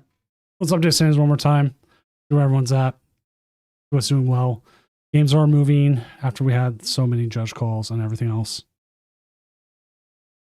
It's weird. We have never had so many games with people playing the wrong people happen all at once. Ever. But we've had these weird nights before where we've had a mass amount of mistakes, the same mistake, all happen at the same time. We had one night, and some of the older players could do this. We had 12 or 13 wrong deck list in the first round. I was like, seriously, I was going in. I'm like, oh my God. And everyone playing the Worlds of Doom, yes, but top 32, not top 16, top 32 get automatic day twos. So I can actually go over the Worlds of Doom here a little bit on how it functions. Something to talk about as it is. So as you see, we've got the 2 Worlds of Dooms. This one says not open. It's technically open for the people who've already qualified. Worlds of Doom 1 is you need day 2 numbers. Players with 16 or more points advance to the next phase. So I gotta actually change this. Let's actually do that while we're here. We'll go in, fix it so there's only one phase.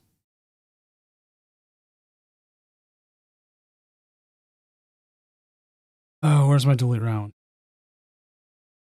Last, remove last. And then we'll name this 16 points to make day 2. So 16 points gets you in. Day 2 will have the amount of rounds decided by how many people make it. Day 2 is 100% a new tournament. So it all depends on how many people sign up for day 1, how many people will sign up for day 2. So it changes a lot of stuff.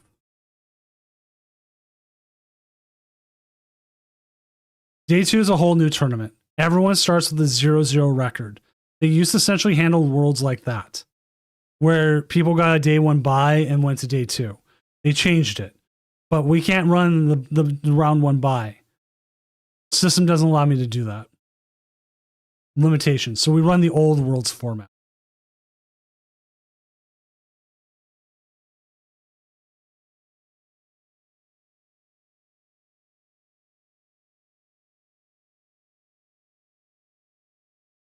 But everyone can play. Everyone can go in and register right now. I think if it says 16 points qualify for phase 2, records do not carry over. You will need to register if you qualify, and you may change decks if you qualify.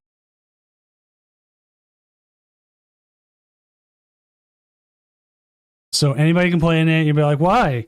Well, because not everyone can play during the year or get the points. And I don't want this to be like a limited event. If I want to do an invitational, I could 100% set up an invitational.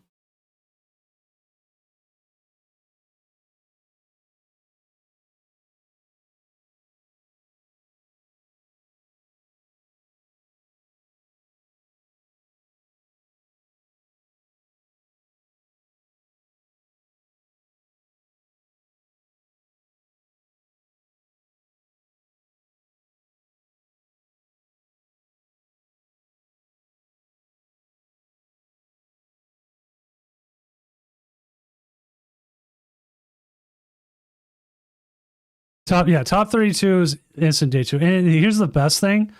If you want to play in day 1 with a top 32 record, you can. I'm not saying you can't. You can. We had, I want to say it was Luke Morsa, Celio's Network, did that the first year we did this. He won like the first regional. Championship of Doom, formerly known as regional. He got there. He did it, right? He decided to play day 1 and knock people out. He wanted to make his day 2 much easier. He had no risk. He could play whatever he wanted. Get practice in. See what other people are kind of playing. Knock people out. And that's what he did. I can look up that Worlds tournament.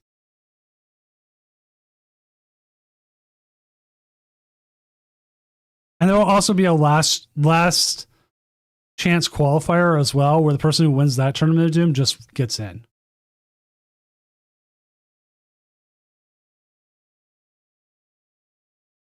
But that's because I like that. It's fun.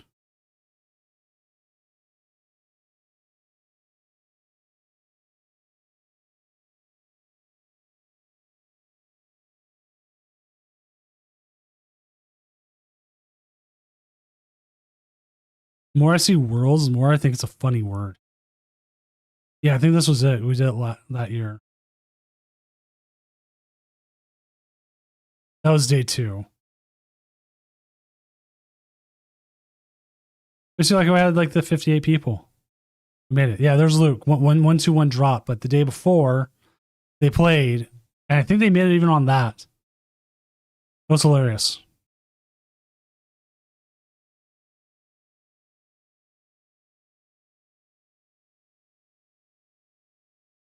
Did you just win, Joyful? Did you pull off? Did you pull it off?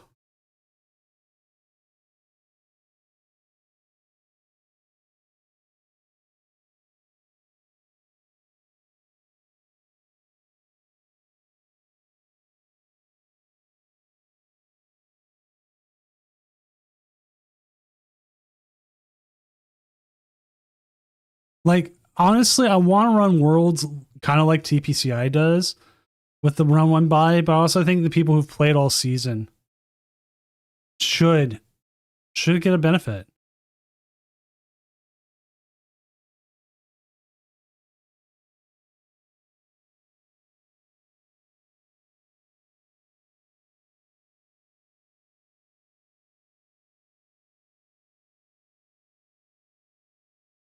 All right, I need to go check something out.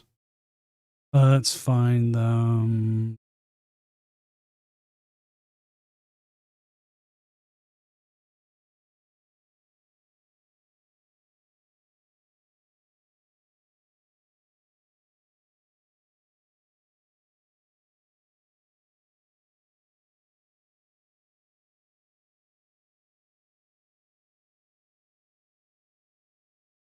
I just wait. I have to check this call. We have a freeze, but we're trying to see if it's game.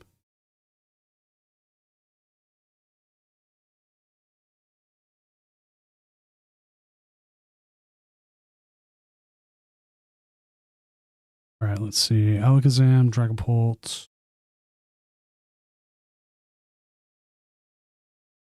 Era.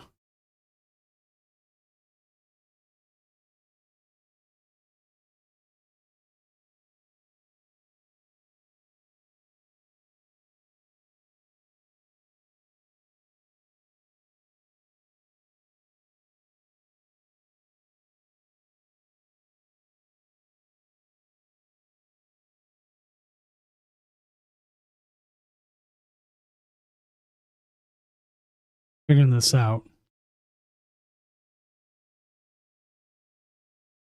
Because they can LGM away the energy. The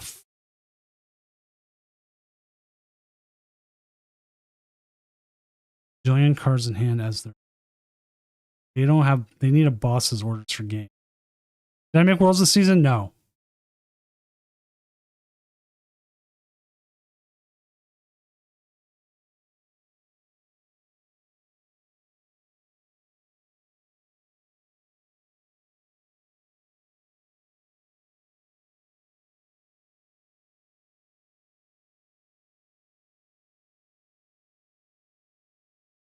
Yeah, okay. We're having an issue there.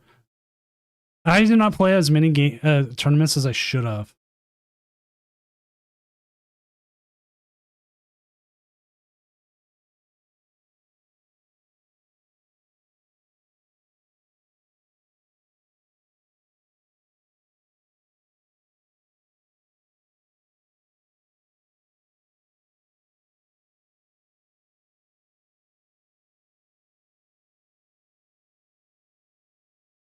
All right, chat. think we're about done with this round.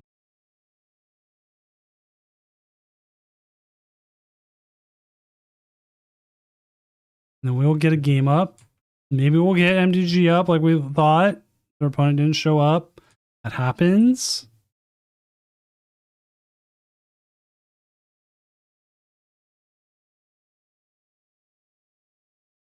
We are waiting on one match. Let's find out what that match is, chat.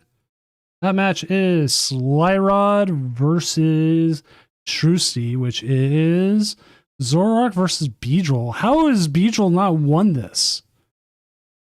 But no, I did not make Worlds. I don't even have a Worlds ticket, and I don't want to buy like off a scalper because they are supposed to be drawing the Worlds tickets now for the single day.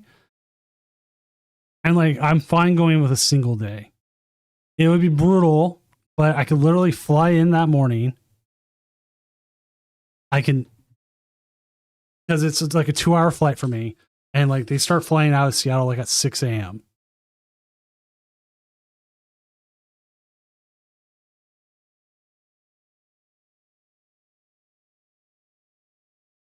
So I'd get there like 9. I pack light. Oh, there's even been a thought I don't even pack anything. I bring like an empty-ish bag so I can put stuff in it.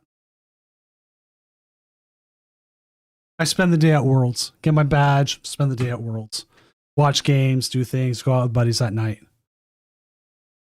And then this is the hard part. Either I have a hotel that I stay in, or, and I've done this before on travel. I did this traveling to the Netherlands. I sleep at the airport, and I catch a plane the next morning. Or I could sleep in a hotel, maybe hang around a little bit that next day, maybe see San Francisco a little bit, and then go back. It's a really quick, brutal trip, but I would get to experience Worlds, which I've wanted to do for the last almost 30 years. Like, I've wanted to go something like that. I've never had, every time I've had the opportunity, I have not had the money. Or now that I have the money, I don't have the opportunity. And making Worlds is great, Zesty. The one year I tried, I was setting up, I was playing enough cups, I was going to go to regionals and everything. COVID hit and the season ended. And I was about halfway to my points requirements for Worlds at that time, and I was making a really good run.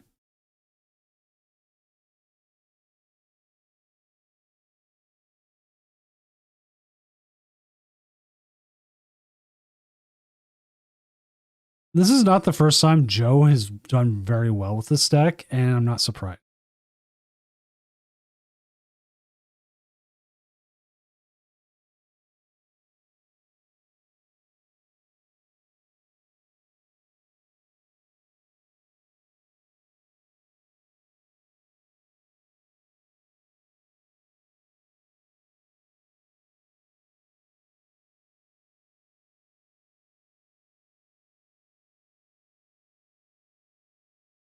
Did we find out?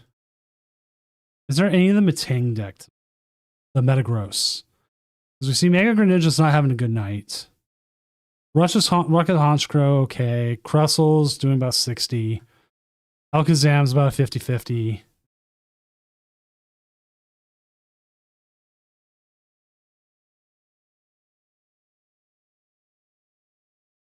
Diamond Duck, what is your username? So I can kind of see that.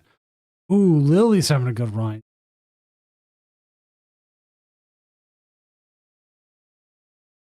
It happens, Zesty, and now my life has changed. Like things have never really lined up, and that's that. And like talking about it in this, like I've talked about before, it's kind of the reason why I do this.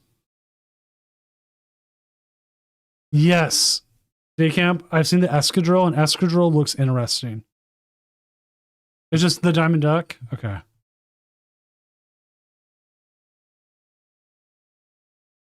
Or are you Joe Higashi? Who are you?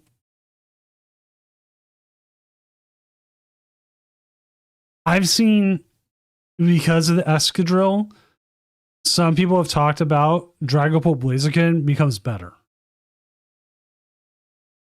if Escadrille is a high tier deck. I don't remember seeing what city leagues are at right now.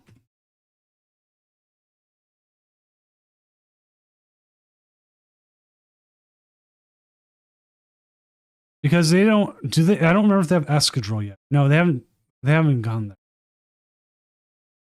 Oh, joyful.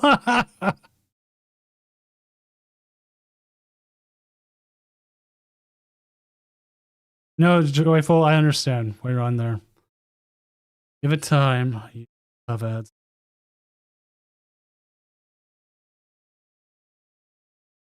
Seriously, how is Beedrill and stuff still going?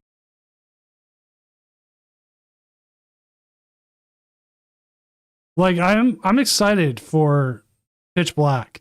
And like I did try doing out the math of doing what's the word I'm looking here? Trying to do another championship at Doom for it. I just don't have the time.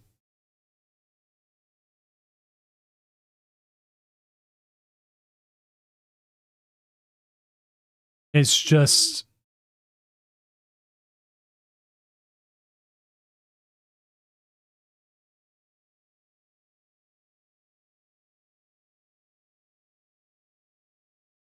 it's just not in the in the cards. It sucks.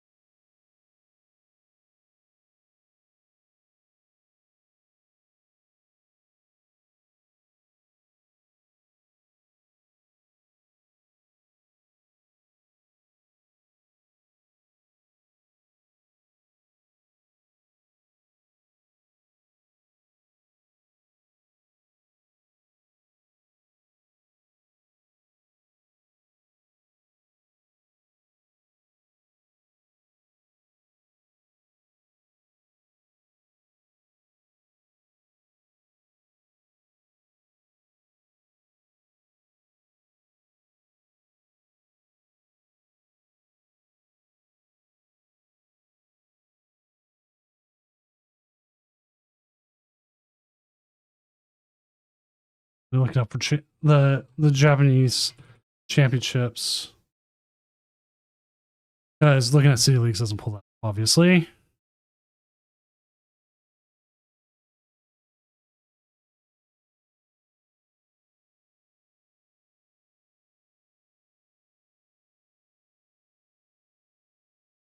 There it is. Champions League Aichi. Because there's a Zoroark. Let's look at the Zoroark list. Like, is this the right one I'm looking at, Day Camp? I'm just making sure.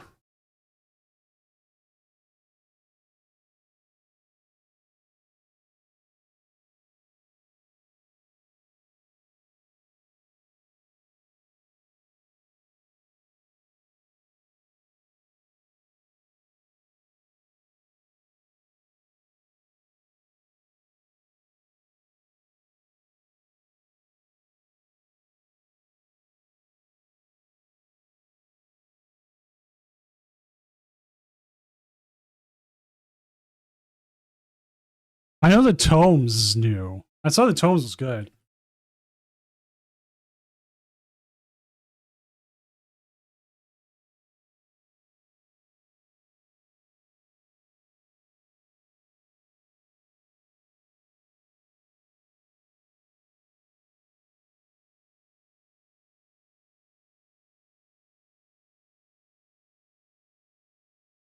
I think the Torn and Liam lists were actually really cool. And I don't even know if anyone's playing it tonight. Let's see. Not seeing it there. Did we time out? We did time out. Did that game time out? Seriously? Seriously?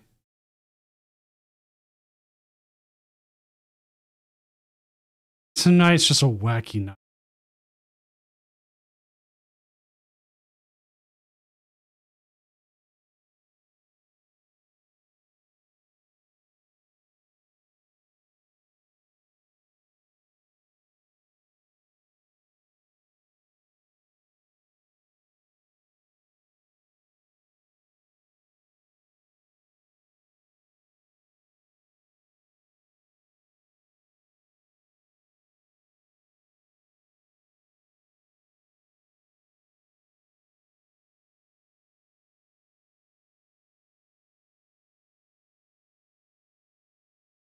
Hey, you play it, you do well.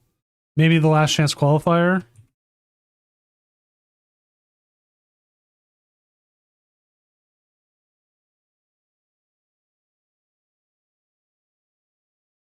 Let's find out in chat. I'm just watching. They've had more than enough time. Let's look at the next round going.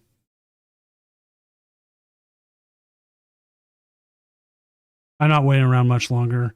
That's a matchup that should have finished.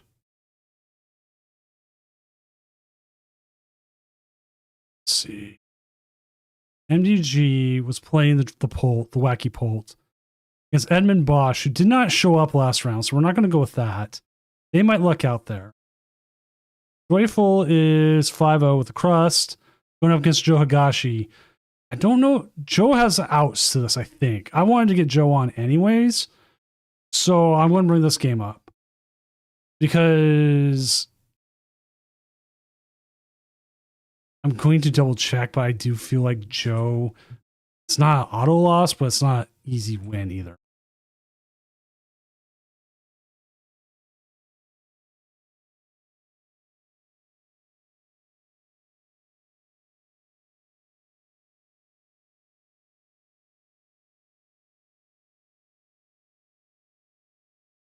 I need to look at Joe's list. Like, they have the bull as an attacker. The biggest issue it runs into is it does get KO'd and it takes a lot of damage. Well, it doesn't even get KO'd, actually, no. It can actually be limited from being KO'd. It just takes a lot of energy to get there. Fan Rotom can attack as well. Monkey Dory can attack. And if they really had to, Noctowl could attack.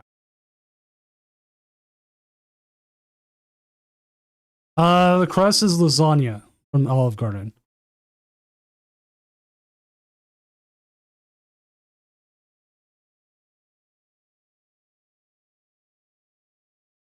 Which I still have not had Olive Garden in years.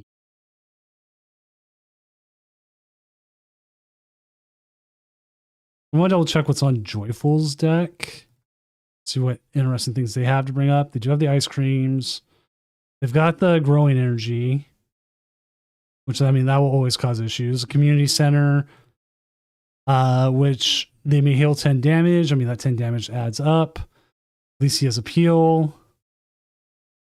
Hero's Cape, the handheld fan can come into play. Spiky energy. So this will be interesting. But also, Crustle, if they crown Opal and just not get attacked back, that's a possibility.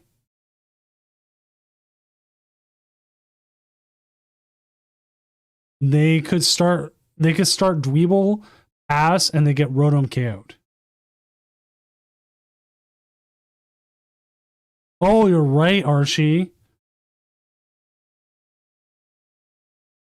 You are correct. Superb Scissors does go through.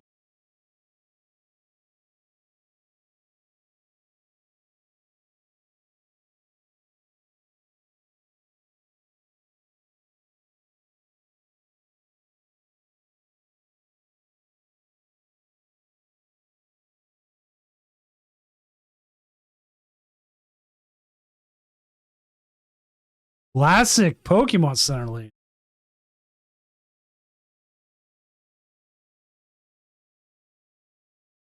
So we see the two Dweebles come down. I'm surprised if we don't see an energy pass. We do see it onto the bench. Here, the Rotom coming in. Rotom can come up, take out your energy kind of quickly. Want to be a little bit more set up there if you can.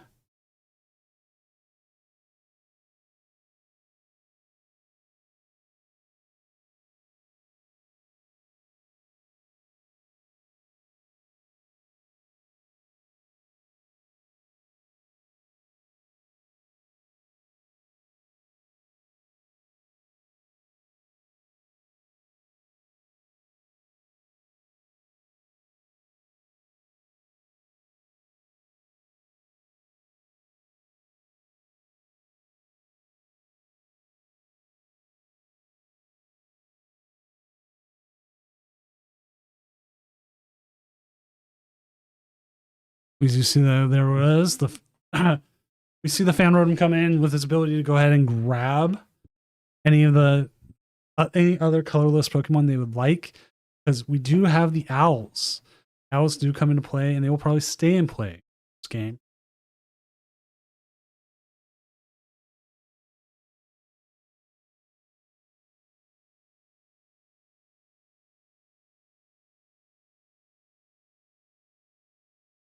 See the first of the curly walls come down. We do see the Meowth as well, which I think playing the Meowth here is kind of an interesting choice. No, fully if you want it out there, because it isn't so much a liability to get stuck. It's more of a it's like just a target. And like when playing against things like Crustle, it's what you want to dodge. We do see the Terapagos come down. Unified Beatdown is not going to get him there. Crown Opal, I don't think is possible anyways. It is not.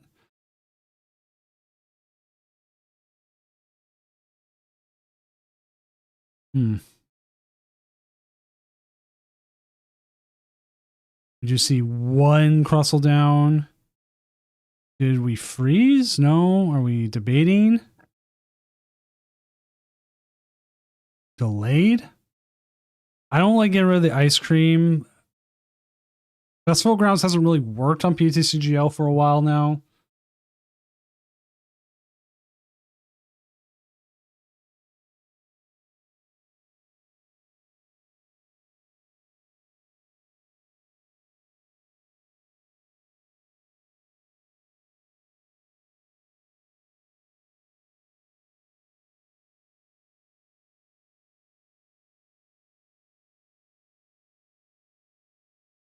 These are best of one.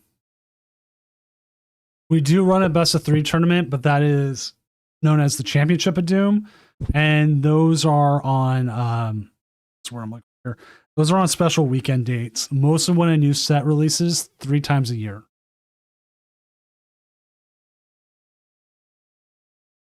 And those have started to evolve into cash money tournaments. And I got to double check how much. I have a job I'm doing specifically to get paid for tournament money. I need to double check how much it was. So we have the first amount of money for the World's Tournament pool, which I also need to reach out to a couple players.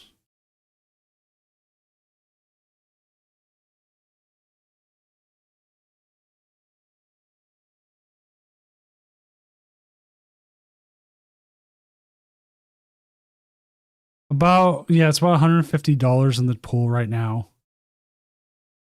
Yeah, about once a quarter's right. Give or take.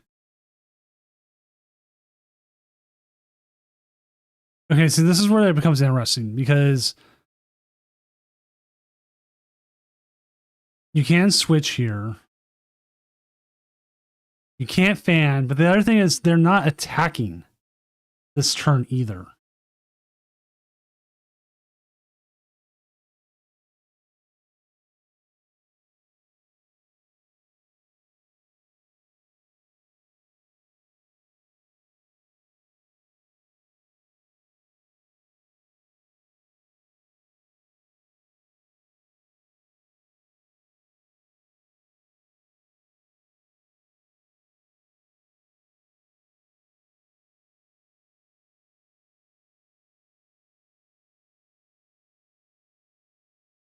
We're going to see the spiky energy and the cape go on to the other side of Crustle. Well, I don't know if we're going to see damage done to the Mega Kangaskhan. Are they leaving it out there to be a possible KO? That is a possibility.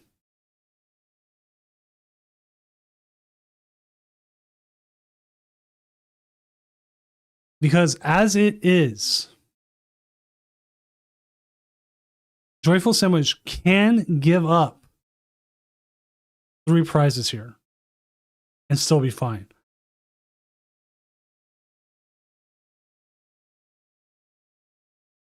when you have everything else kind of starting to set up.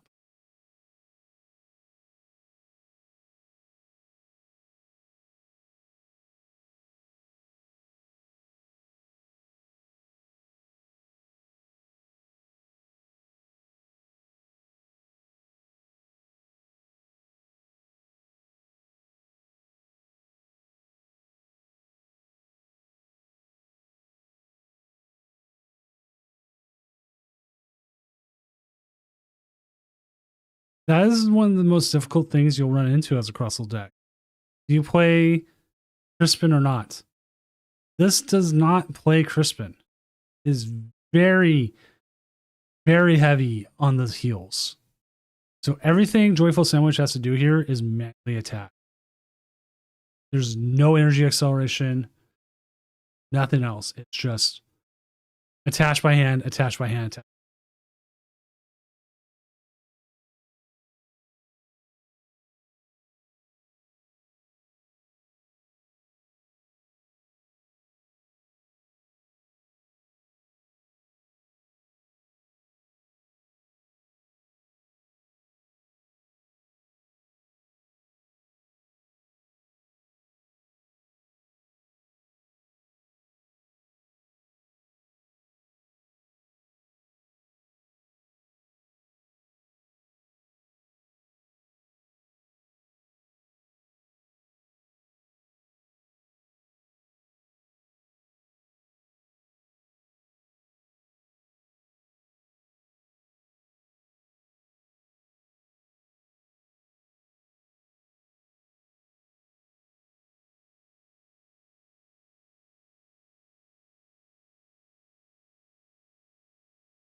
No, they got two, but here's the problem.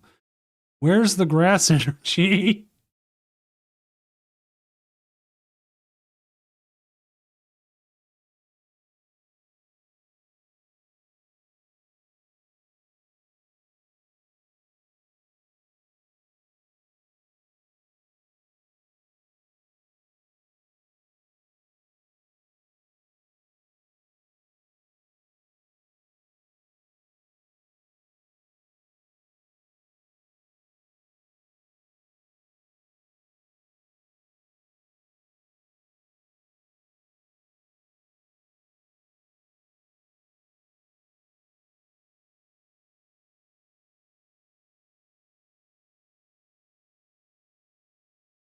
Have the petrol.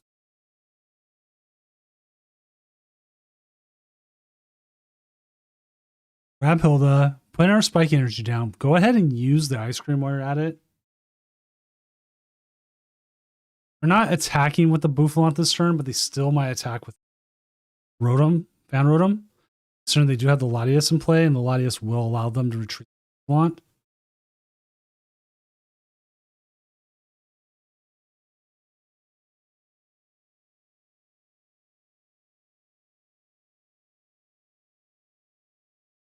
Which is my assumption of what they're going to do.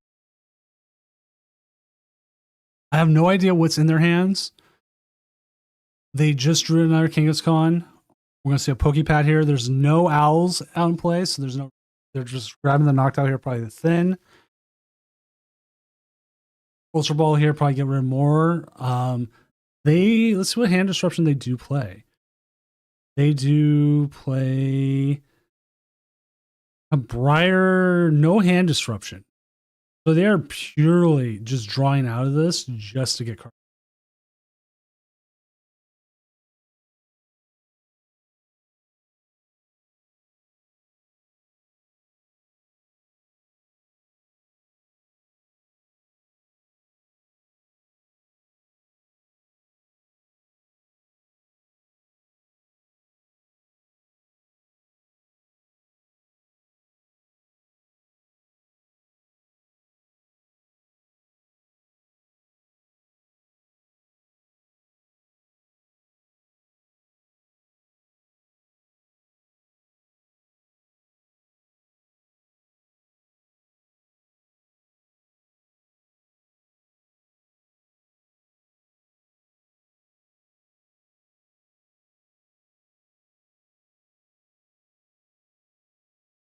See more spiky energy added.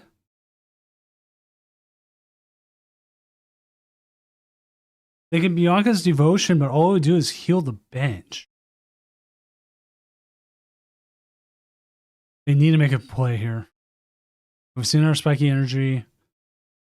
Petrol, maybe for another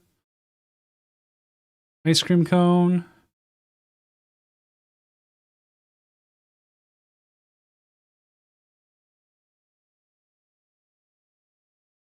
And then the pass. Hitting into this Crustle now is very dangerous. 60 damage to the attack.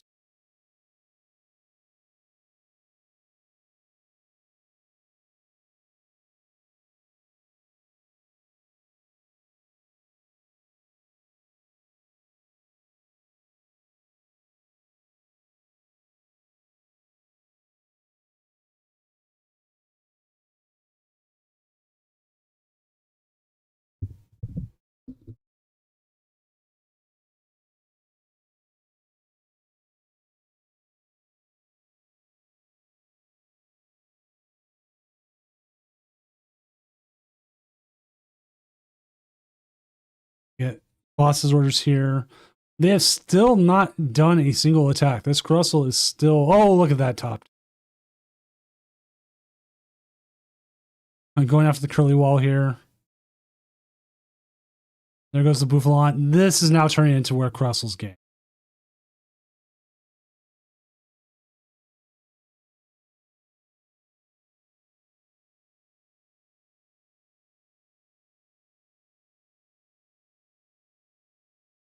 Like, I knew this wasn't like an instant win, but this was an uphill battle for Joe, and sometimes it's worth watching an uphill battle.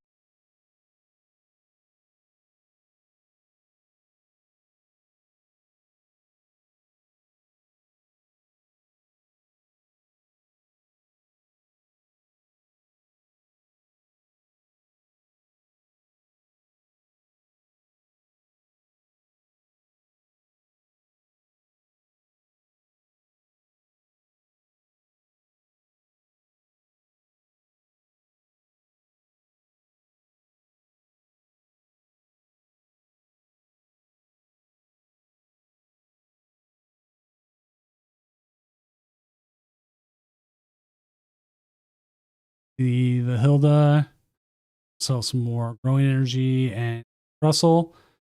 Glance up the Russell and more energy. That's a lot of energy there. Now there is a way Joe could push the deck out option. I'm trying to think how they would do that though, considering that they are far behind and there is no hand disruption.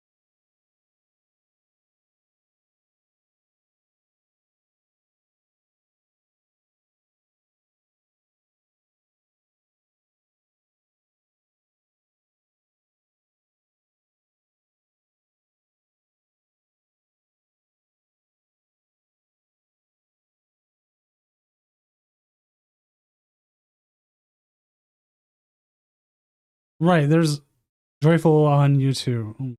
But like they have outs. They have so many outs. And then we're gonna see some. They got clear here. This was the absolute like worst matchup for Joe here. Like I like featuring the seeing it. We could possibly see a confusion play, but the problem is there is a mist energy on the active, so that's not happening.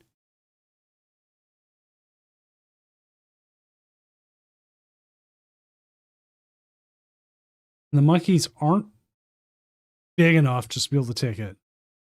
As much as they would like to try to confuse.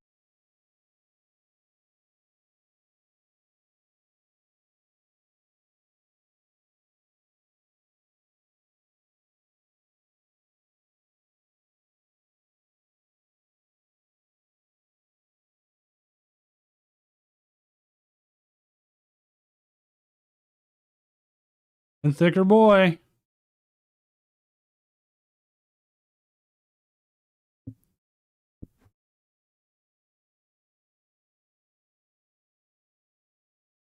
It's like every time you add another of the grass energy, it feels like you're just making another layer to the lasagna that is known as Crustle.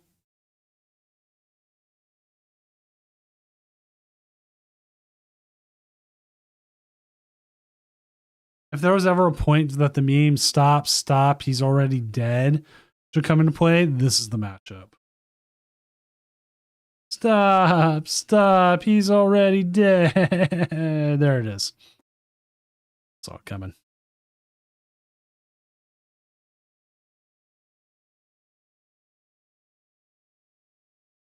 All right, let's see who else is still going that we can possibly jump to.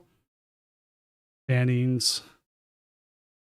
Well, we are down to 12 matches. I think MDG even had a game going. They did. Oh, they did. And it's down to like the last turn.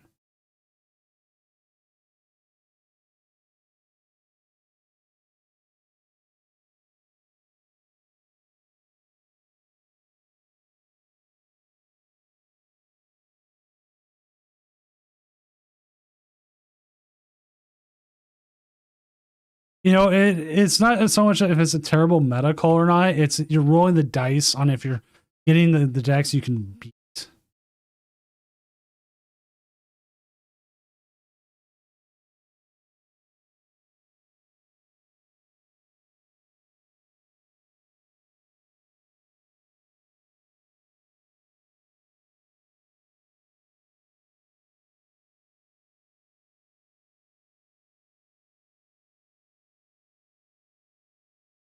Now, this one coming into this situation, they just need one prize, but they're lacking the Dragapult to attack.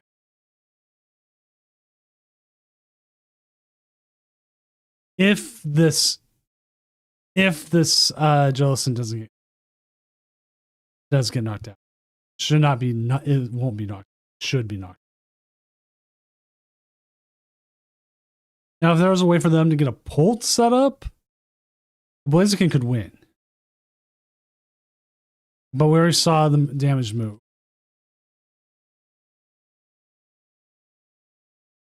So they're going to go with the flying flip here.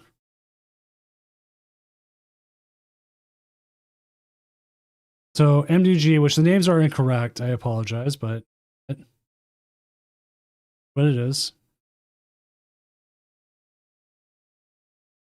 Needs a little bit of help.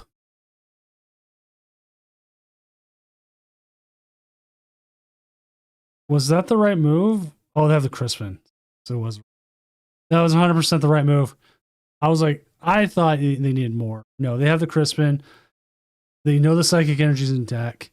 Crispin, Psychic Energy. You don't even KO the active. You just put it all onto the Clefairy. GG. So you just grab it. You don't even need to attach it. You had the fire.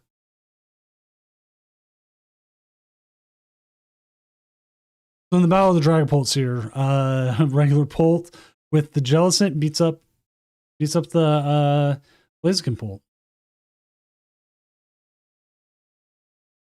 Now we're down to about 5 matches. Wasn't that just win, get fire, boss, Clefairy? Yes, actually, that's another way to do it. That is a moment I would even say, I would say as it is, you like goggle straight in, you blinded your thing, and that's what you see. That's like all you see. Like, okay, I gotta win this way. The Clefairy is there, it's easy to get. But as the Tact Dolphin is saying, you could just grab the Psychic Energy, boss up the Clefairy, hit it for 70 damage, it's over.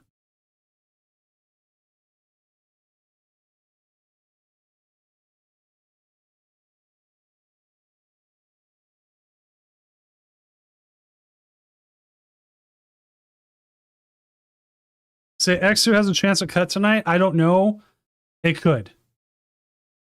It's any given week, it comes down to what the 7-0s want to do, and like if people want to ID or if they want to play it out.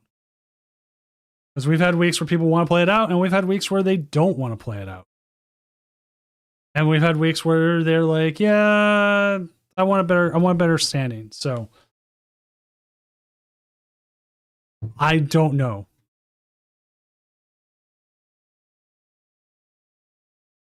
The higher your X2 is, or 4-2 right now is, with resistance, the better. So like right now, Dry Bread has a really good chance of making it if they get to 7-2. Versus like MDG loses with the 47.5, it makes their life that much harder. Right now you're at 55, 58, so you're not in a bad spot. You can still go up.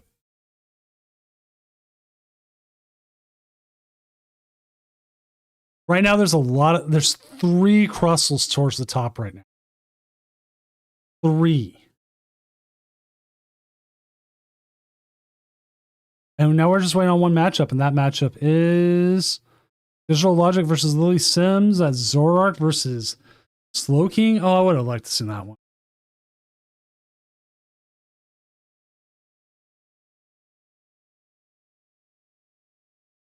Could grab alpacas. Zappy 22 playing the Dragapult Dunsparce.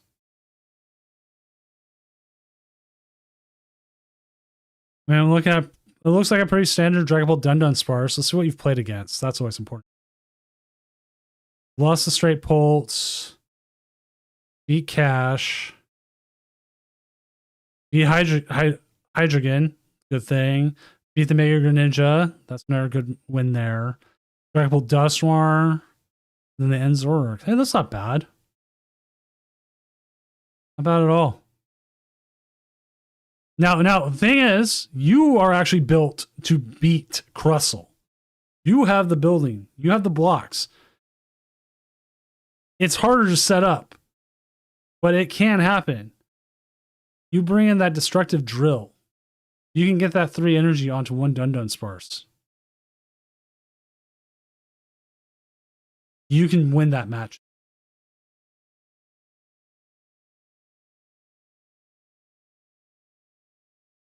But it looks like the round is done, so let's go ahead and get that next one set up.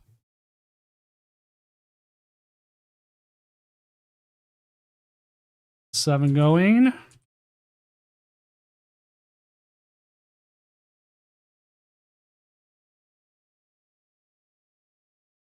All right, let's see what our matchup says.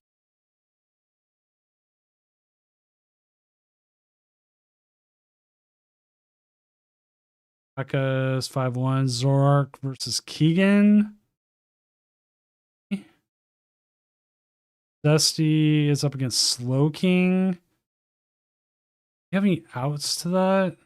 Actually, they might. Zesty, I might put you on.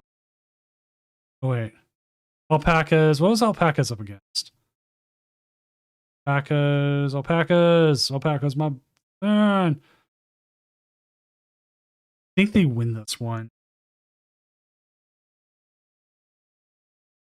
You know what? We haven't had Zoroark on all night. We're going to go with Alpacas. I think we did have Zoroark on, but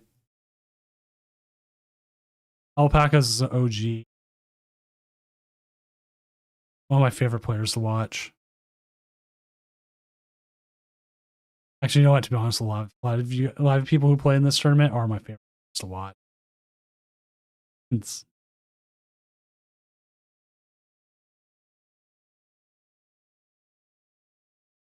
I have seen lines from these people. I've seen decks.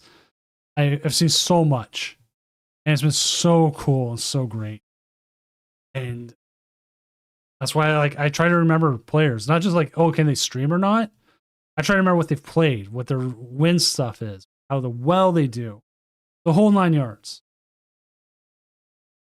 And Alpacas has run some great tournaments.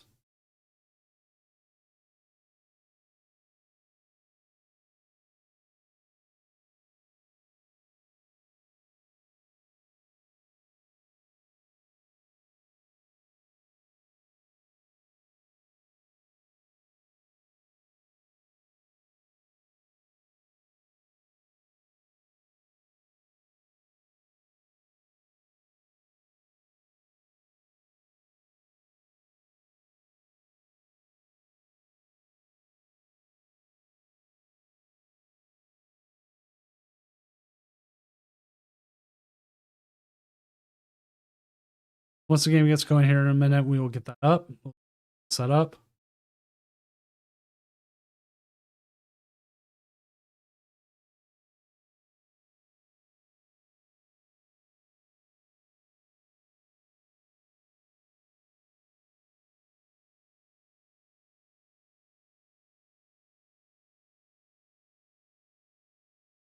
And there go.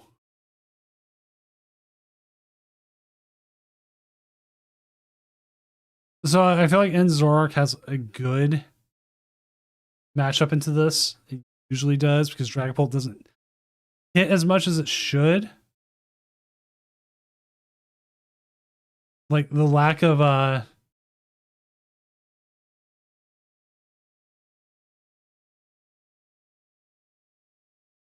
one-hit KO options against Zorak.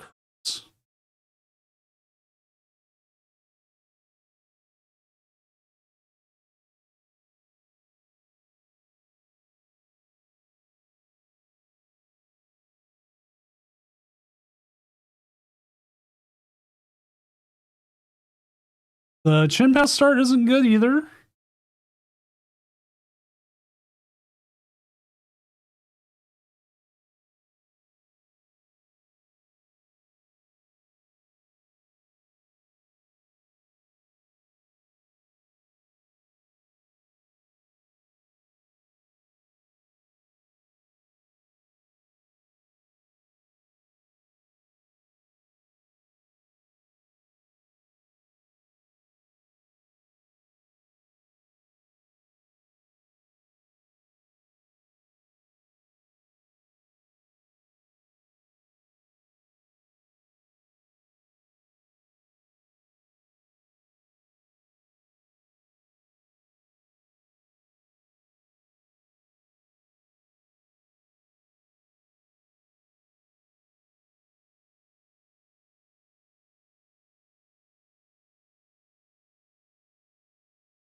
Right.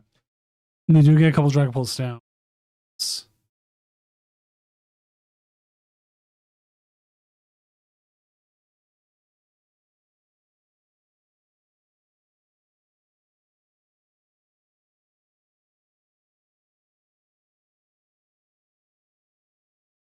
This hand is not giving alpacas a lot of great hope.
And we do get the Badoo attack.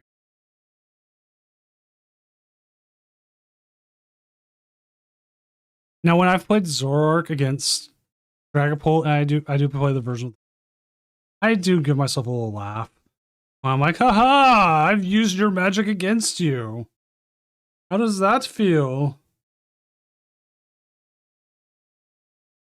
But also, the issue I found playing Badoo is it's a bench space. The bench space that's going to, well, it's going to be an issue.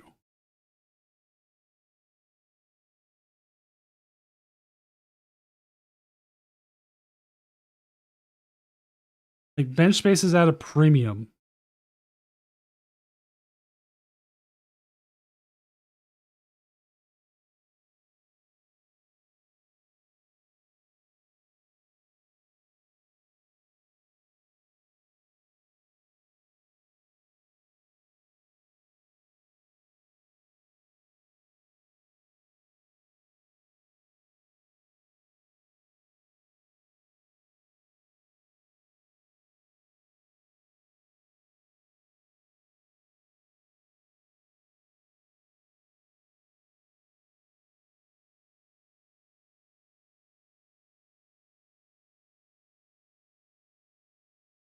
Like, so like we're talking about the bench spaces being a premium. You can't bench another Zorua here.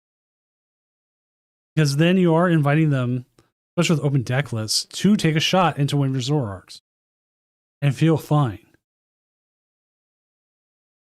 Because I know some Zoroarks can and still will play Super Scoop Up to prevent issues like this, but is it? We know Alpacas isn't. We see the secret box in hand. We see it in their deck list. We're just going to see the Itchy Paw in here. Continue. Keegan is running into the same problem where they don't have an easy out. Or they'll just bring out a Monkey Dory, but as we see here, they do get the KO with the Combuskin. So they're willing to risk the Combuskin to get the KO. Or not even to get the KO, risk the Combuskin in this matchup just to move the game state ahead and be like, okay, I have an out. I can use items again.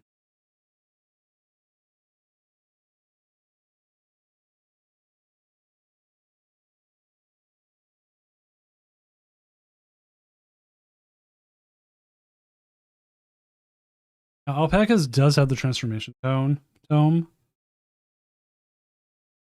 One of two parts in hand. They do have the secret box. But I think we're just going to see here the bench, possibly retreats. Take the Combuskin out and see what their next move is. Now, chat, is it worth putting the Zorua down? Yes, it is. Alpacas decided it was worth it.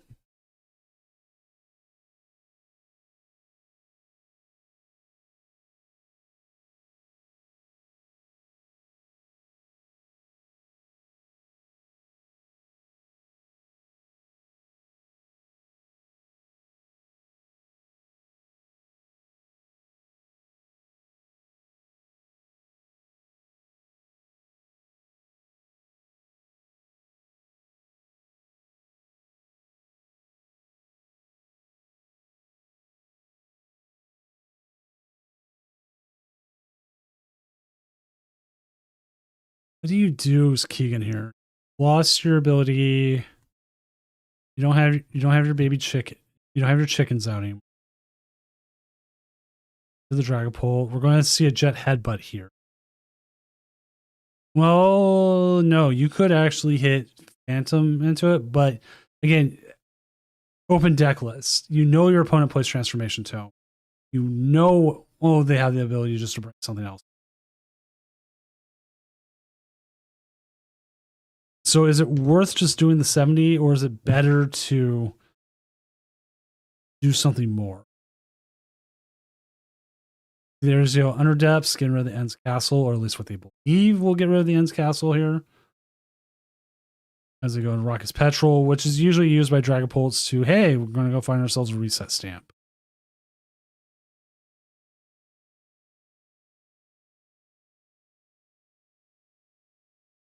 At least what they normally use. Is I'm not sorry, not a reset stamp, unfair stamp. I will make that mistake 1,000 times over. I played during the reset stamp era, and you know what? If there was an unfair stamp, I wouldn't mind seeing reset stamp get. But now that we have unfair stamp, I don't see a reason. If they don't play the unfair stamp here, I don't see a reason to hit the Phantom Dive, but we're also going to see a bunch of trades. We're going to see a lot more cards. As we do find the secret box, we find another Ancient Tome. We have an out for the Ancient Tome. Zappy, we've all done that. Like, time to lock in, and then you brick. And you're like, oh. That's why I didn't see Seattle Regionals as much as I want to blame getting matched up against Marnie's Grimmsnarl. I told myself, I'll lock in. Even if I get Marnie's, I'll lock in. And then I jinxed myself, and I got, like, absolutely ran over. Which is fine.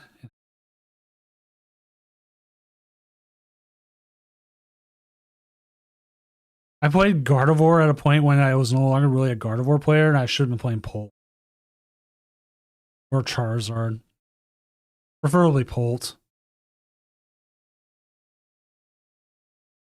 All my best results in the last couple of years have come from playing Dragapult.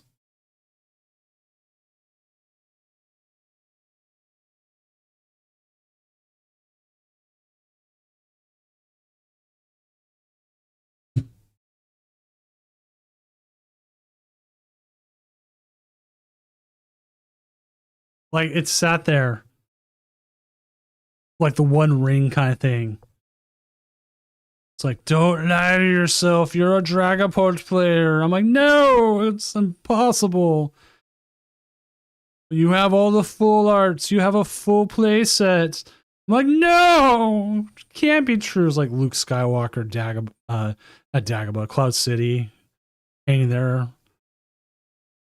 Dragapult's like, search your true.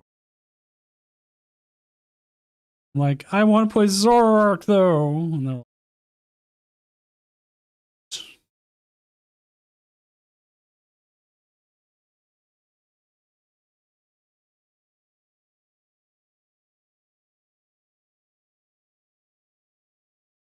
I want to play that pretty version of Zoroark. Joyful, I didn't even look to see what you even paired up into. I should have. You know what the problem is? And this is an easy thing to fall into. When one deck is just so popular, you just don't want to play it.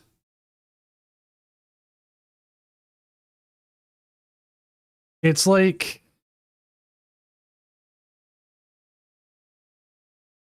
It's like playing, I want to be really old here, playing Madden 2005, 2004, 2005, and people always playing as the Falcons because of Michael Vick.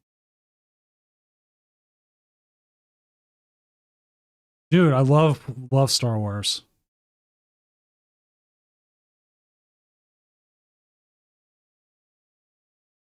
I will tell you from like a sci-fi ship design, the refit Enterprise from Star Trek the Motion Picture and the original T-65 X-Wing are the best designed starships ever made. And they both have different purposes. The X-Wing is literally just like a biplane fighter. It is what it is. There is nothing different from it. From being a biplane. But it so good, so beautiful. And it looks so well. Like the version they did for like the sequel series, I mean, it still looks good. Like the new, like kind of more single split wing design.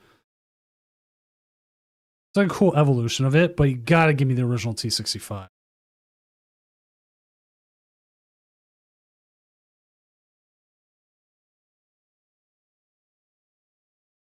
And this is actually a fun design thing. That the Enterprise itself was designed for like to be like on screen, like fill up like the golden it's called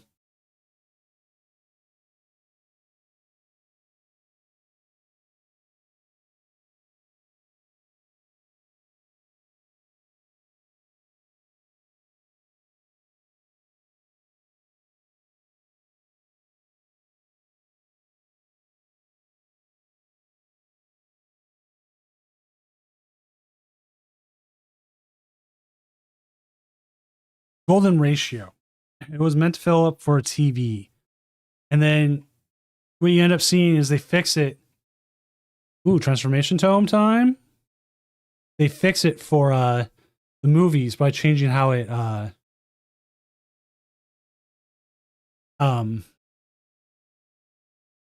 old how it fits. They made the nacelles further back. It was like a simple adjustment, but it worked.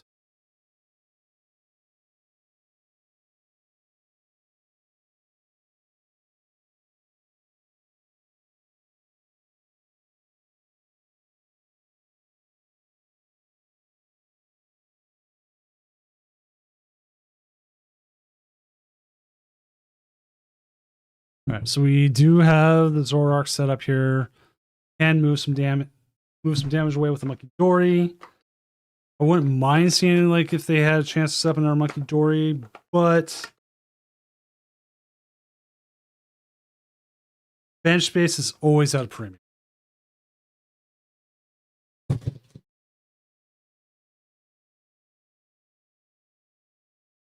We once had a player here.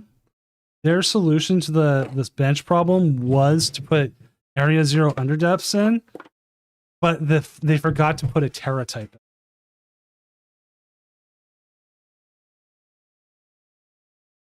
They believed that Zoroark was a Terra type. Zoroark is not a Terra type.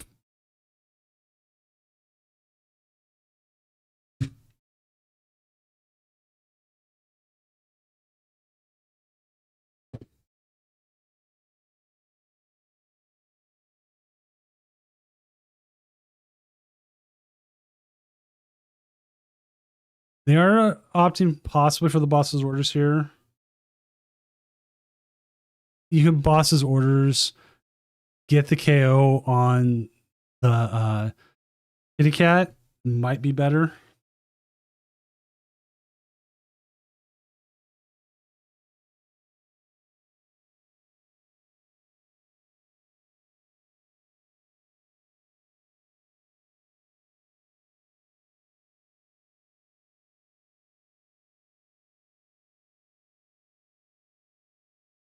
Because then your prize trade would be different.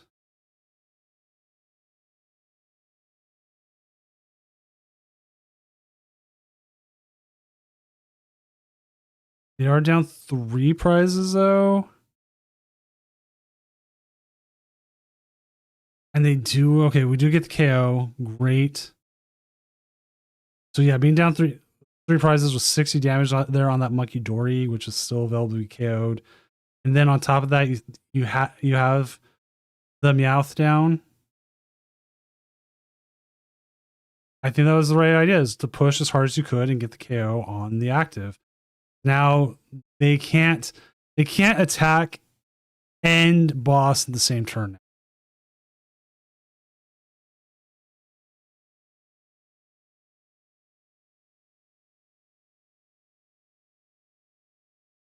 Well, okay, you know what? They can, because they did have the Torchic out. They can't easily boss and KO the same turn.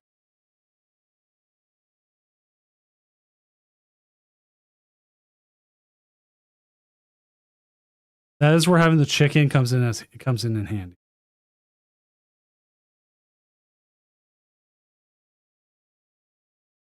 I'm sorry, Blaziken, not chicken. Come on, Karate Chicken's a lot more fun than just saying Blaziken.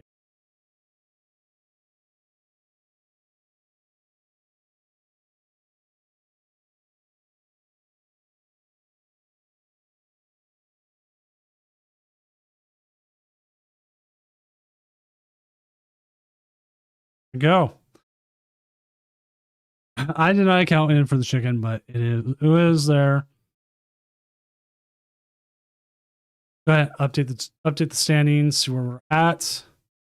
As we are on 37 of games, so we are currently got Russell. Oh, there it is. Final match done. Oh man, I almost pressed delete. That would have been horrifying. No round. Okay. Lucario, Hariyama. Jones Diaz coming in with it again. 7-0. Anonymous with the 7-0. Russell. Torch 6-1 with the Frostless Makidori. A 6-1 procedural petrification. And Wally with the Dragapult 6-1.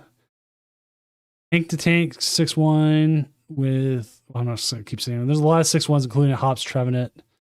Mega Greninja, a couple Slowpokes, a Garchomp, MDG still in there. So we got some interesting stuff.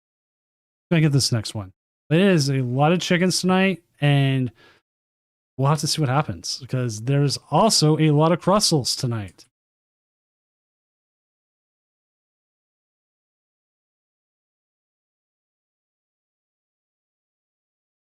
All right, let's find ourselves a game. See who's pairing up against who. So Joyful is pairing up against that's a pretty easy win. Why do we have a all of a sudden?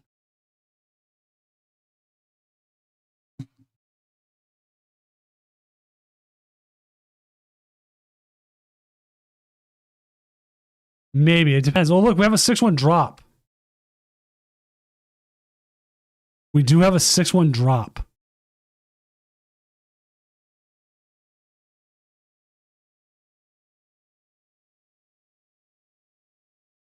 So that is where it's going to become interesting. MDG is up against Hank to Tank. Let's go with that. It's essentially a win in it.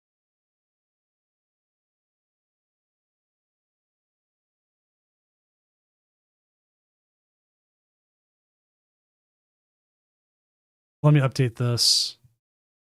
So yeah, the 6-1 drop makes things more interesting. Now, this is where it gets interesting. It's no longer like, oh right, maybe I can make it, maybe I'm not. No, that is the curveball that people were waiting for. That is where things get interesting because they don't have enough points to qualify for cut, but they're no longer at a point where they're just not, they're not playing, and they dropped before the round, so they didn't get paired.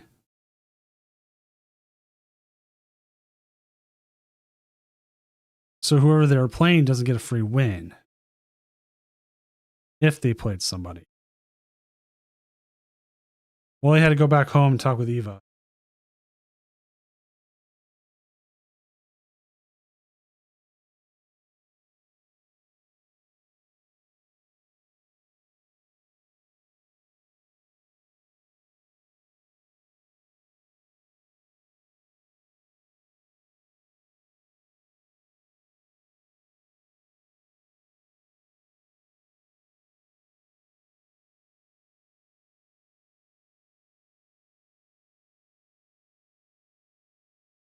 Because this is free, that is where we get a lot of the issue. Things come up.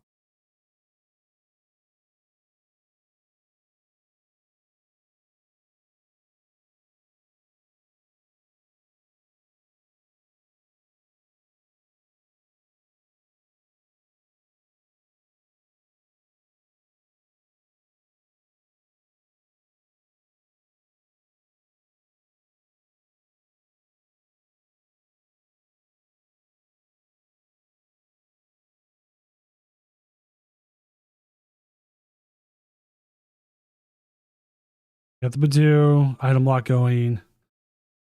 Do I have a Crispin? Oh. You could Crispin this turn, maybe? Put all onto the active. You can move that damage off, put it somewhere else.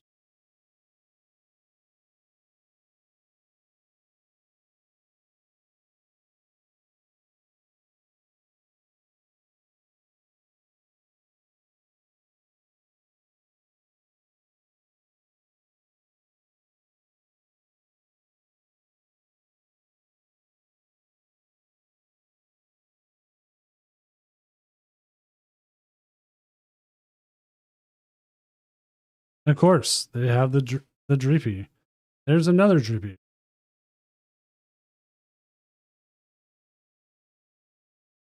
Now, I've played a lot of these pulp mirrors. A lot of them. And one of the biggest things you're going to run into is the player who is in the lead of setting up your cloaks isn't always necessarily the one who's going.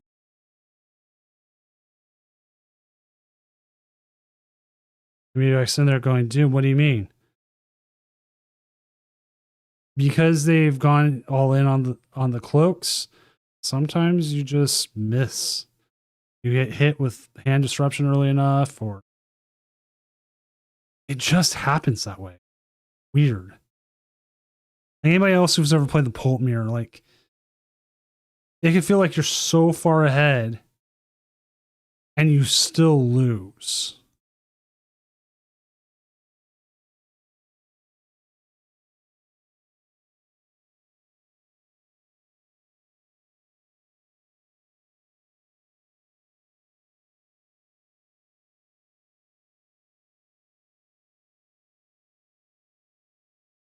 Like, we see the Seething Spirit here.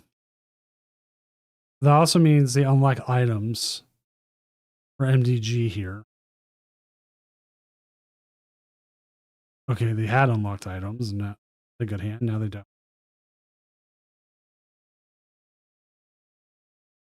There's a couple different outs here for it. You have the Ultra Ball. Can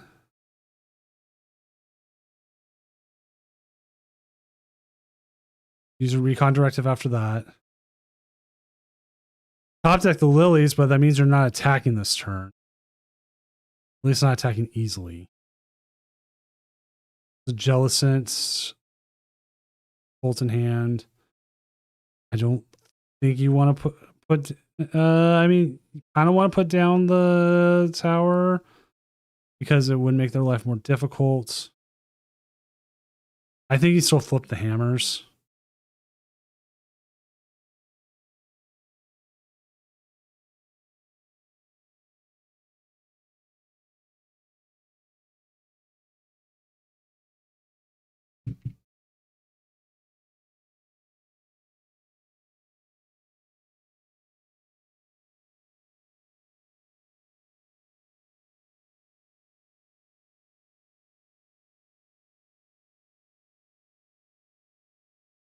And like my reasoning behind flipping the hammer still is that yes, this can't attack, but it can retreat. So if you flip the hammers, you're forcing them into a different. You're making them have to look at more options. If, and again, the big if, you get the heads.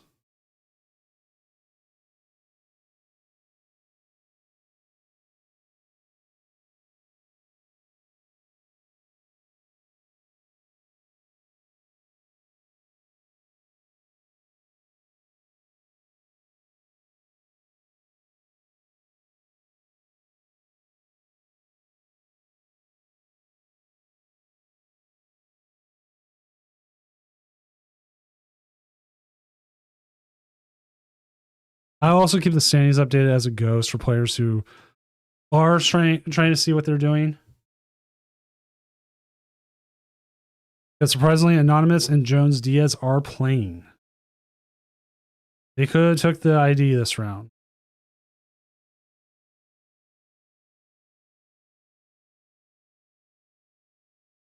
Chose not to. Their prerogative.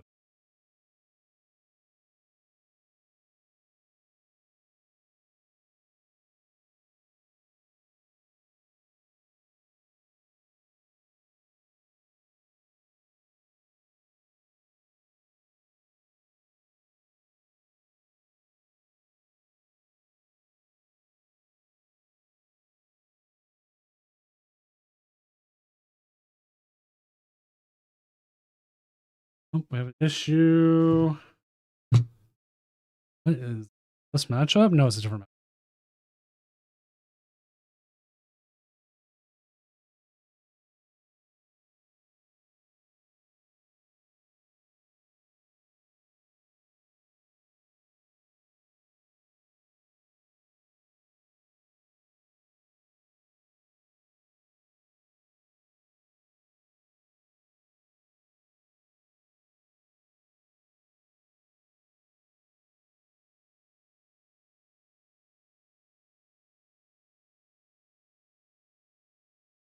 I will say this because we just had a judge call.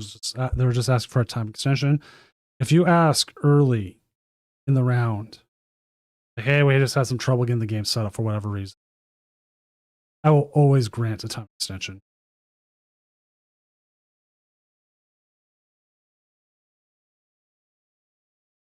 Especially now that we don't have like block locks in format. I am so afraid still that we're going to see block locks get a reprint.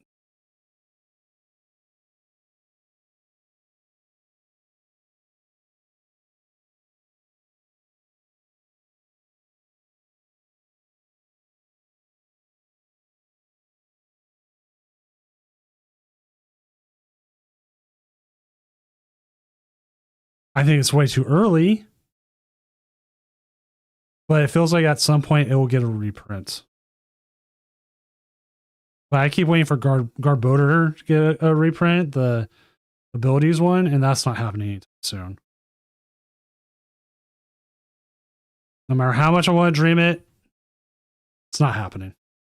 Well, we see the poll here. They're going to take a 3 prize turn here and be set up in a very dominant spot.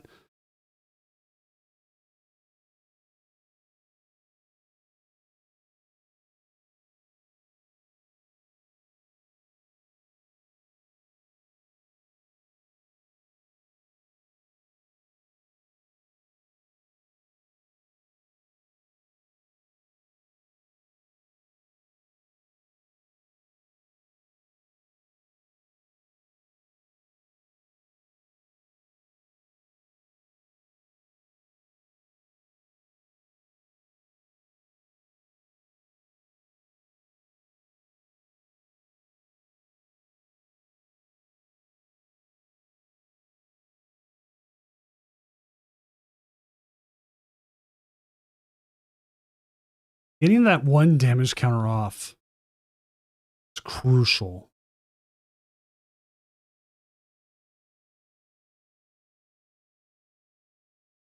I don't think Lilith's Clefairy comes into play in this matchup at all. At this point, it is too late to be bringing that Lilith.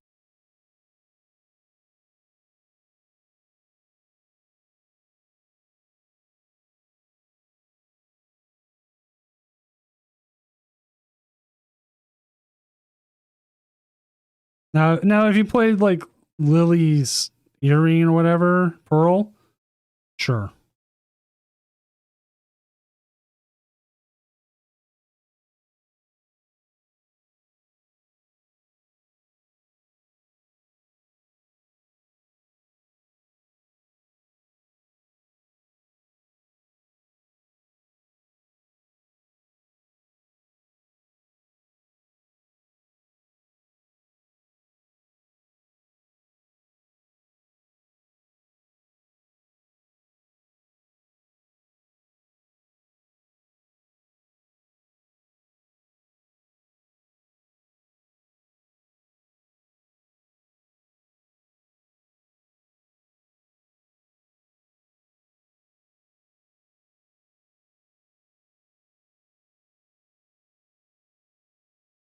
See the Dragapult finally make its appearance. Taken long enough in this tournament, this game for it to finally make its appearance.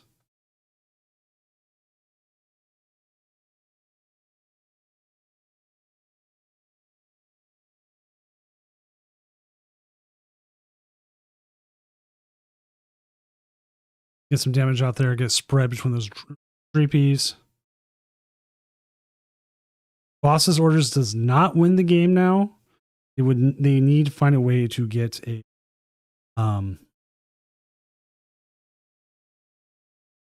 Munkidori out in play.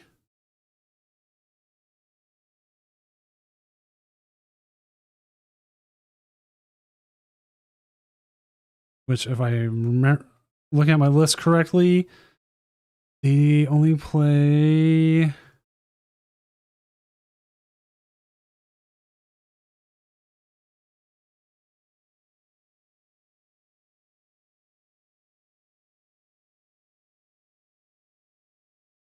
Tank to Tank plays only. No, they play 2 areas that are under depth, so I believe the second one's still in deck. Remember seeing if the other one hit or not? Does X21 make cut? Probably not. Because there will be 6-2s above you.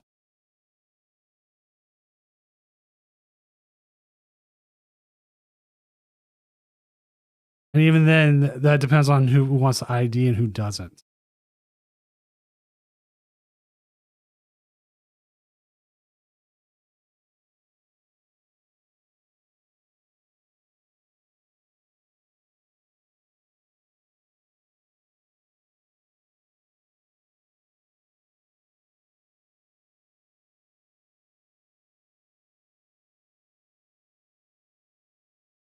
I mean, Tekken for Polt wasn't a bad idea considering how much there was in the tournament.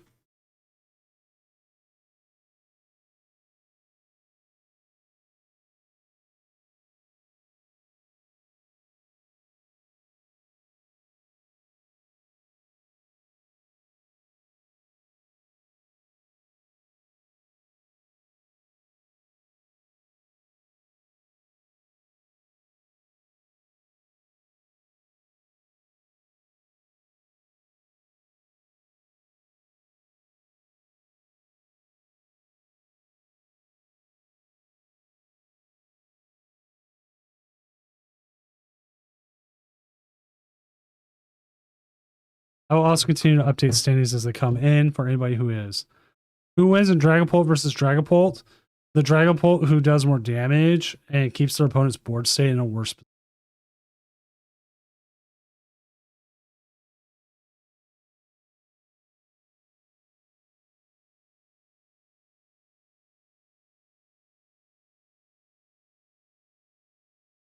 Now, funny enough, the Dragapult we're watching actually has Jellicent in it. And that could have possibly came into play if they could have found it much earlier.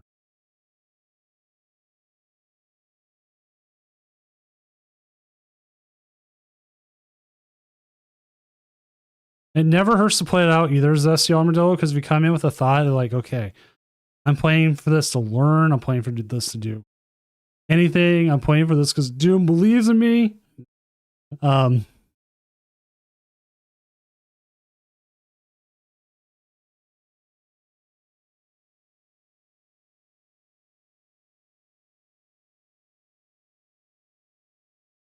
Let's see what they got. Let's see if they got it. There's the Seething Spirit.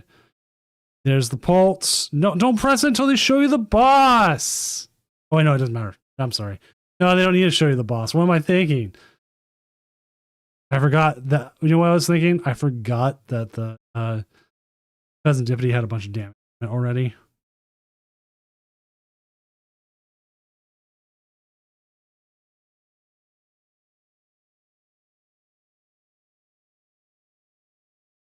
Draga that hits first wins usually? No, actually. It's the Draga that can maintain a like an energy full board state and can continue to attack and put pressure on their opponent. I've had playing Dragapults myself where I've gotten like a turn 1 Crispin and got nothing the rest of the game with energy. I fall behind in the energy race. Or they get the Monkey Dory down and they're able to take out like a Dracloak. There's a lot more to than it. That's where like I'm talking about like they get a more favorable board state. And like MDG's here is talking about they prize their Frillish. They are playing a Dragapult with Frillish. The Frillish is great against this matchup. And it enables you to item lock, and then if you get enough energy on it, you can come in with Lili's Clefairy and start taking KOs with an item in Stadium Lock. It's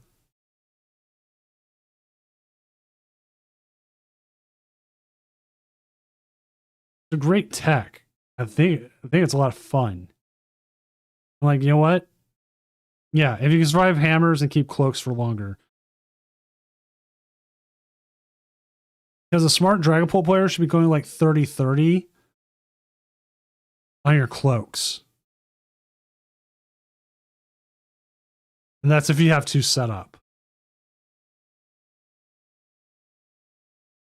I like running Duskbolt myself.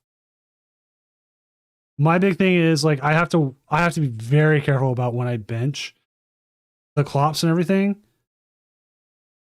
Because like I'm willing to give them a prize. I am not willing to give them 2 unless it really comes into it. So like I don't want to put 2 of them down.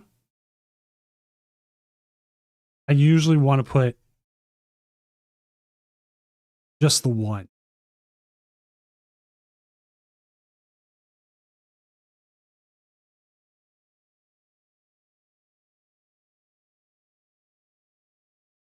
Especially considering that there is no Duskulls right now that are more than 60 HP.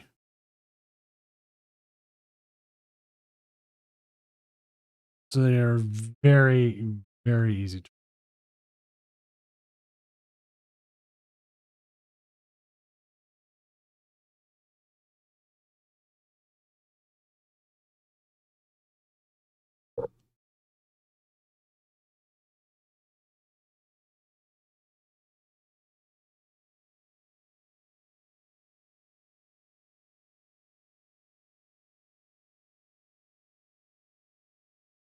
All right, we are currently waiting on 6 matches. Let's go ahead and update the standings again, see where everyone's at.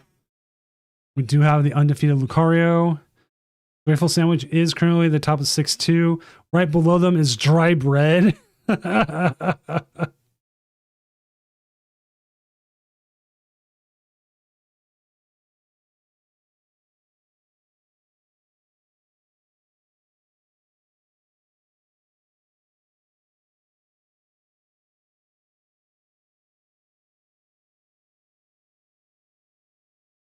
Be like, Doom, who made like the top 2 of your tournament? Dry Bread and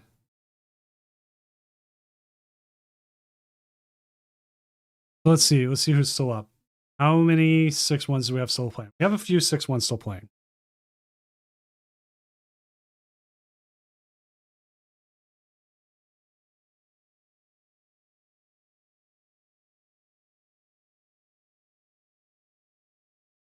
I think we might still have a clean cut, but again, it's up to the players.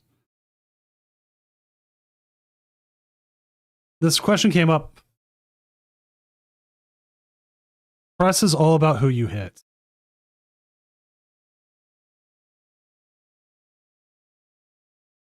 If anything, watch Rahul Reddy's video about it.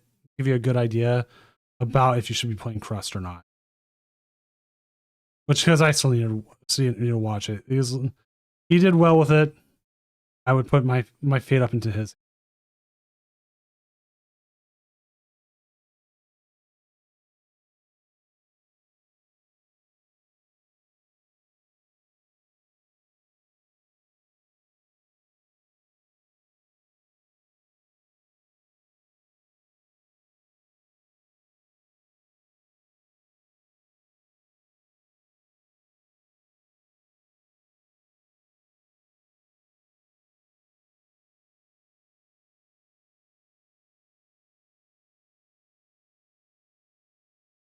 But he also did. I saw he did a transparency video recently where he was talking about how much it cost for him to do what he did this season, which is a great video to have.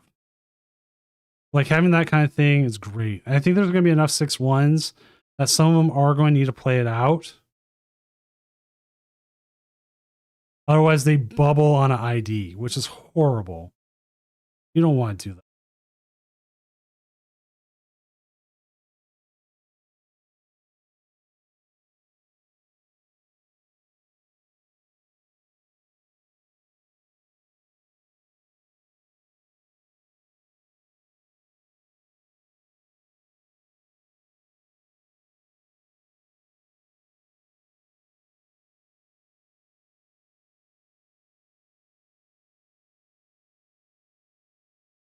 Dude, if we hit Double Crust Finals again, I'm going to end the stream.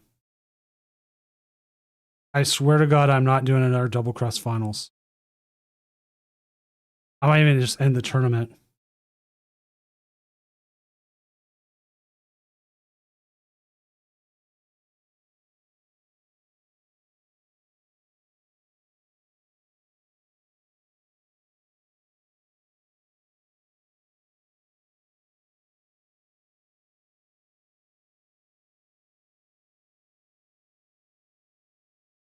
If we somehow end up with a 4 crust semis, I am so mentally scarred from that.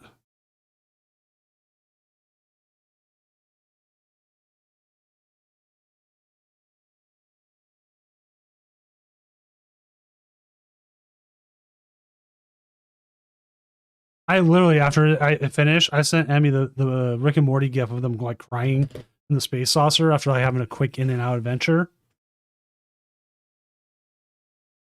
I was like, this is how I feel.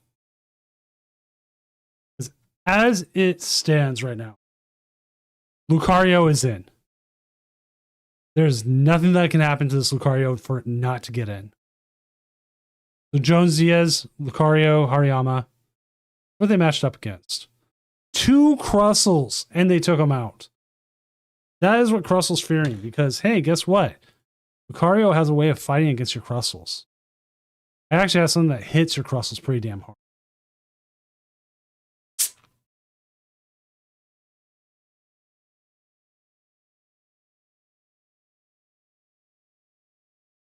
On top of that, of not just having the access with Lunatone and Solrock. They beat Grimmsnarl Frostlass. They beat Starmie Frostlass. They beat Lopunny Dunsparce, which makes sense. They beat the Mirror. Beat Raging Bull Ogerpon, who 4-1 dropped. Beat the Zoroark. Beat the Crustle. Beat the Crustle. At this point, without Lucario, Lucario is staying in the way of the Crustle.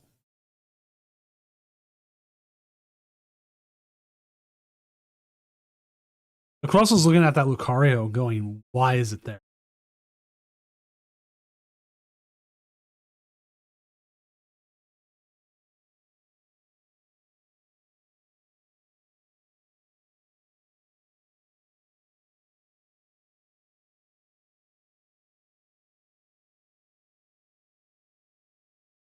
Waiting on 2 matches now. Let's see what those last 2 matches. Zapier versus Firebro and Rose 14 versus Rakulovsky. They are playing Dragapult Dusknoir versus Trevenant. Ops Trevenant. This is Dragapult Dunsparce going up against Crustle, which Zappy has the opportunity to do.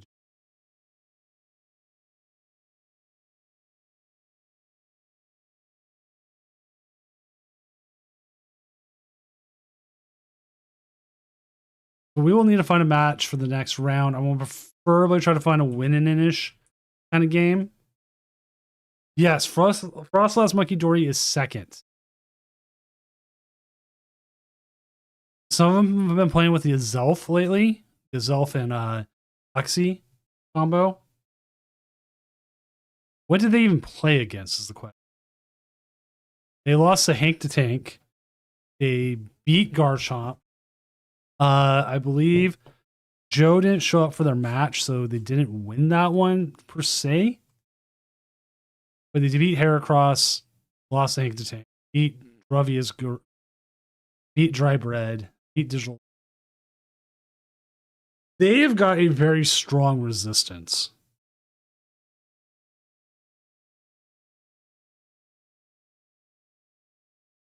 This is the resistance you dream of.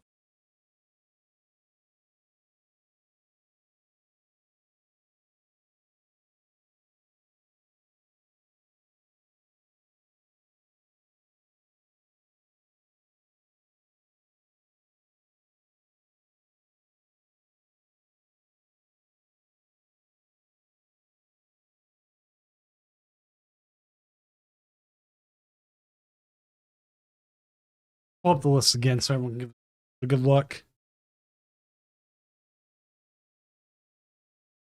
You got the E switches. You've got Prime Catcher. The Risky Ruins puts more damage out there. Christmas, the Energy Accelerates. You've got Neurokinesis, which is 10 plus all the damage counters. Does it beat Crust? It could. Because 10 more damage for each damage counter means Miss Energy isn't stopping this itself.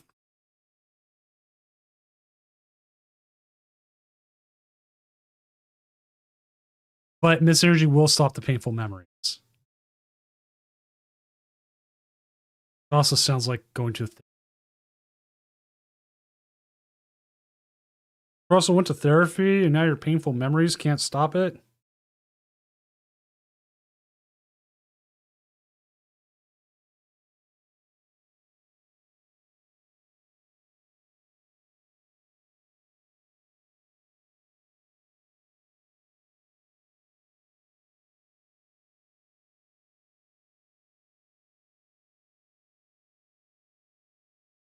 Surprisingly, like the only bad start for this is the bear.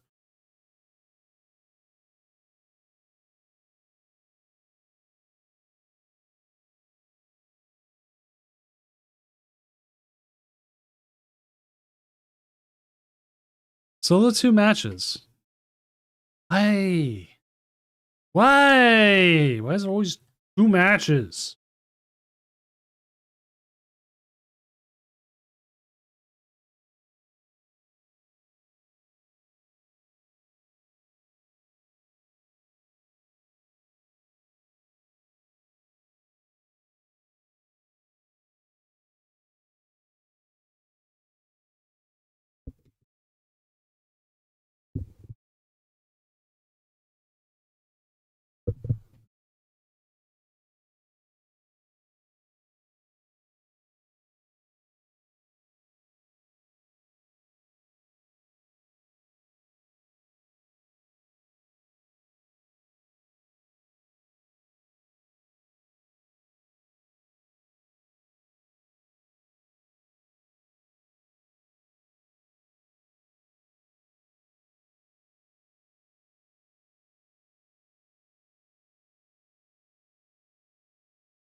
All right. Looks like it's done. Let's do a quick update standings, just see where everything's at.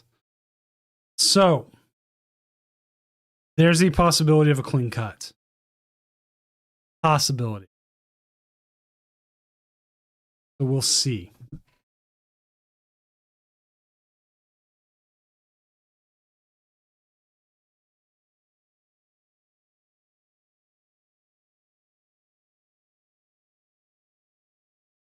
I think we're going to watch Sandwich regardless of what happens because they are essentially on a winning in. Essential if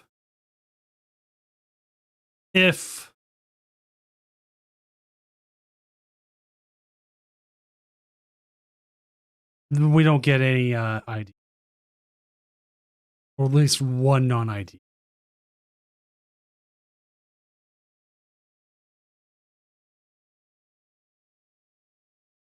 And it's against Dragapult, which isn't a instant win. This Dragapult does play the Dusknoir. It plays two of them. Does not play as heavy of a psychic energy. So it has some possibility. There's actually a funny play you can do with Rosa's encouragement onto them.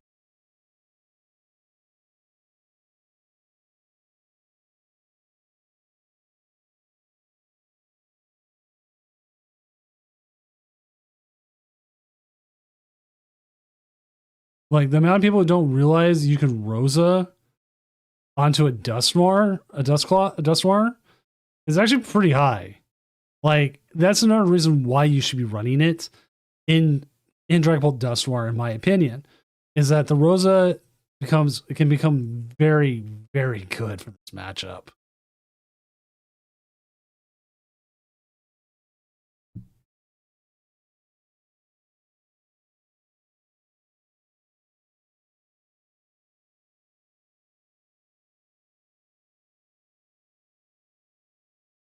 All right, we do have 2 confirmed IDs.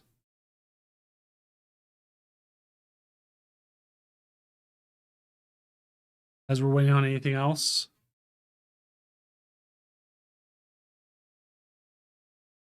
Again, you're not required to ID if you don't want to. It's 100% up to you.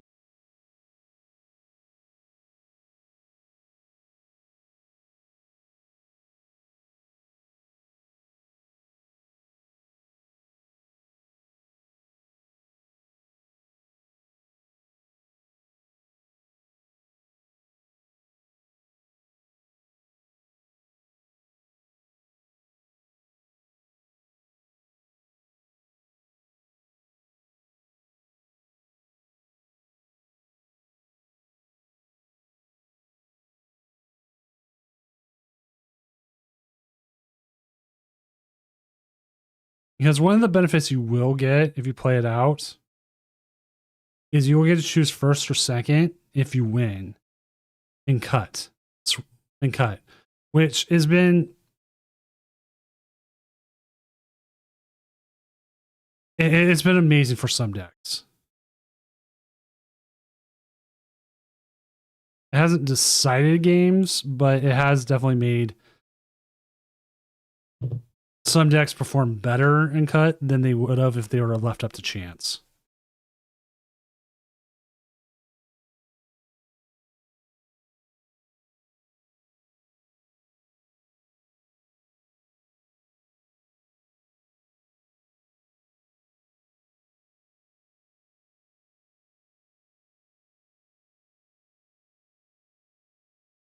That is 3 confirmed IDs now. Let me check the last one.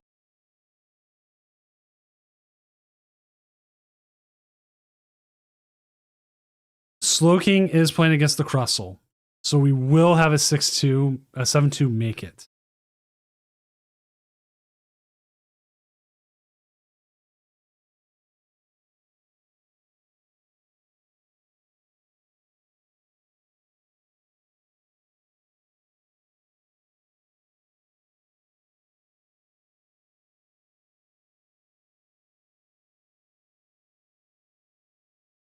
Got the miss. They've got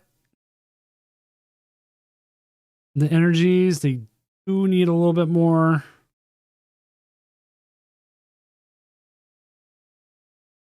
Setting up pretty well. Time's running short here now for this Dragapult.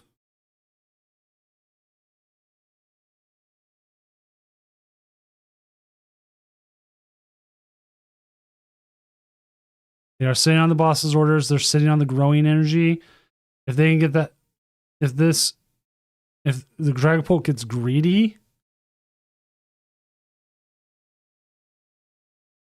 did not get as greedy as I thought they might. Dude, finding Candy Pult attack turn 2, always the best.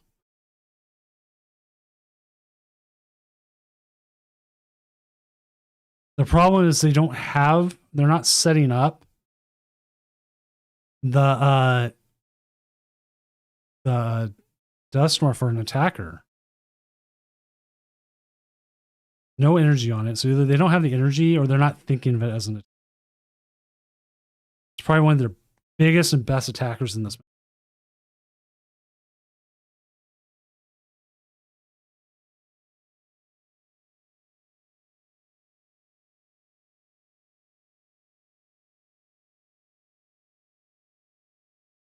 Because this Kangaskhan's just fodder. Draw cards to help set up, and then if it gets KO'd, it gets KO'd.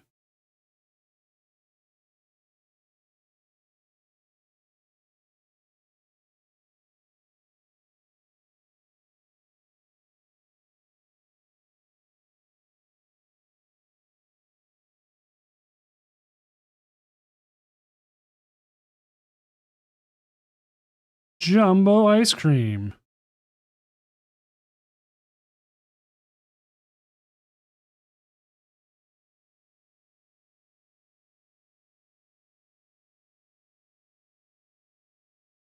You know what? They're playing that pretty well, to be honest. They're like, I'm just going to keep blowing up and I'm going to item lock you.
Boss.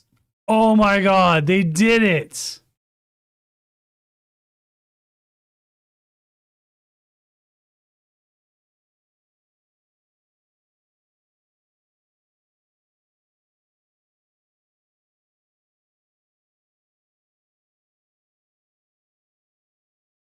Wow, Crustle. One down. That was a good matchup there. Actually, you know what? We do have Zesty Armadillo playing. Let's go ahead and jump.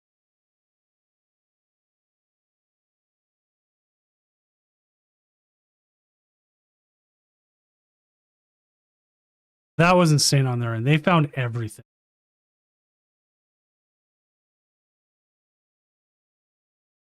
You can hand select. Best deck in the format if you just got it.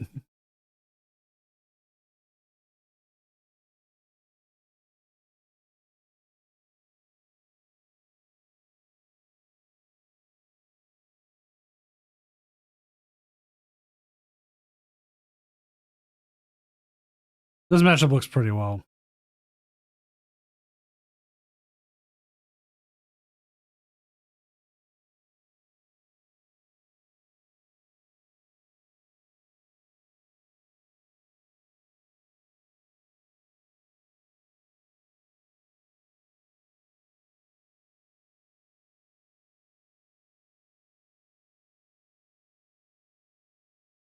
Nice sandwich.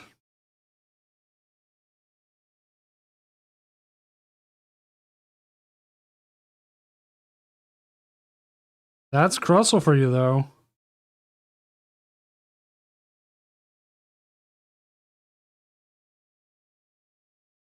Crustle's a mean mistress. The Merman, yes, you were. And you played a very great game there.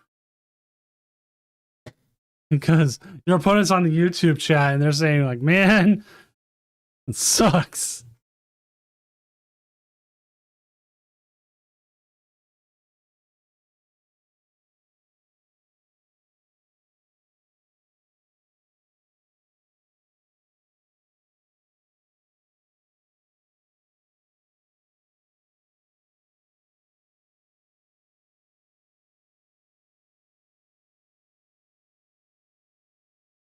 So as it stands right now, Arc 84 is your current 7-2 in with a 61.95% win rate. The Little Merman, I'm sorry, but you are going to bubble.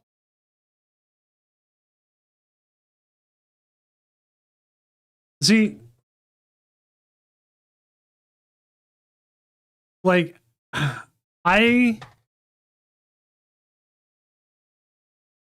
when I usually play that matchup myself, I focus more on using the Dusknoir as an attacker. But also having the turn 2 candy bolt into an attack is just an amazing hand. You can't sit there and say that's not an amazing hand. That's like exactly everything you wanted.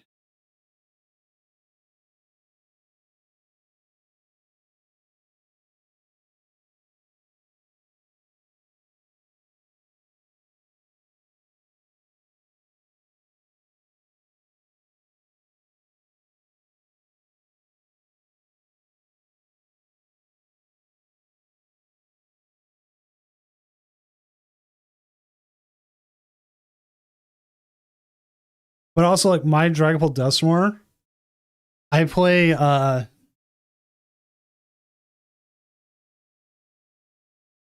play 4 Psychic Energy. And that's what that allows me to use the Dusknoir as an attacker. But also, like you, I have the Rose's Encouragement in deck. And Rose's Encouragement can be used on a Dusknoir.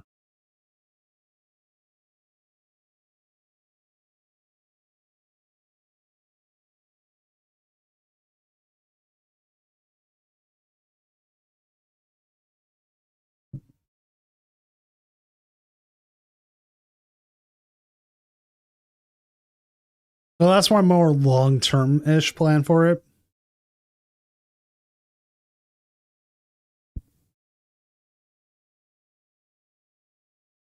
But I do definitely think Dragapult Dusknoir has like the, no matter what version you're playing, your version, others, just has a really good matchup into Crustle.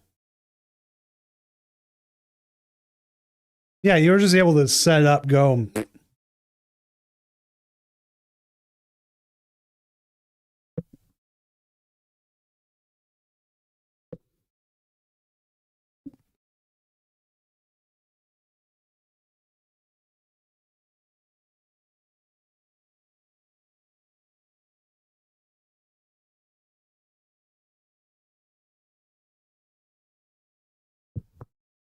like I've seen the matchup enough. Like I sit there and I want to be pessimistic, but seeing that those lines is the kind of thing you need to do. And this is just sort of like everyone else even listening, like finding and seeing those lines is a great thing.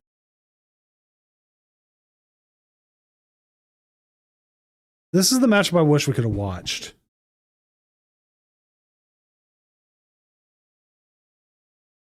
Digital logic versus procedural petrification.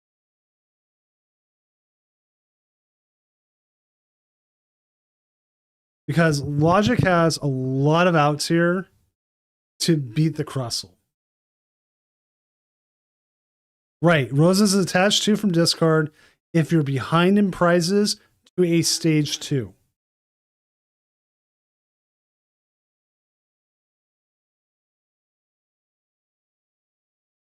Art, do you have one procedural on your opponents? That will give us a good idea if that's what it is. Let's see.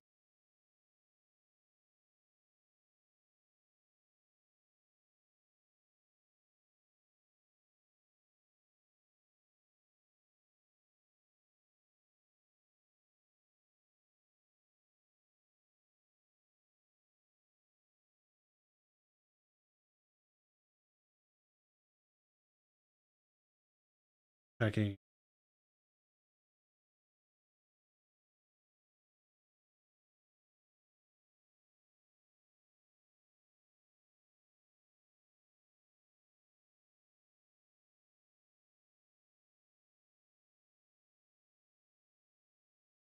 Ark, I think you want digital logic to lose to bubble. Maybe.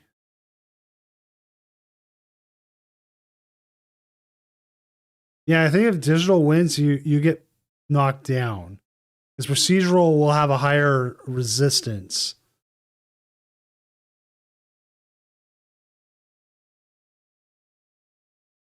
The logic needs to win. Procedural, not as much. So if anything, yeah.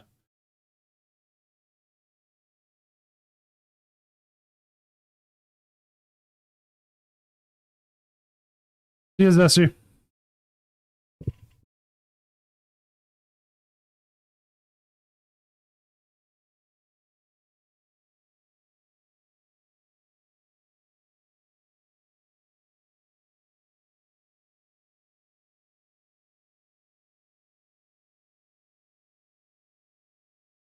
Also, thank you for playing and streaming, man. I appreciate it so much.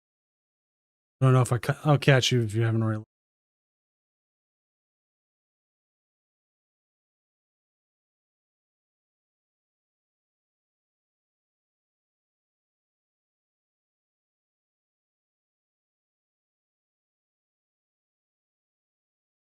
We are waiting on 6 matches now.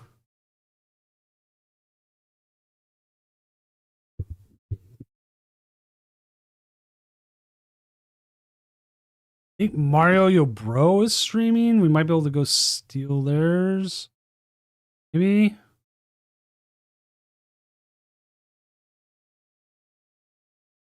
Nope.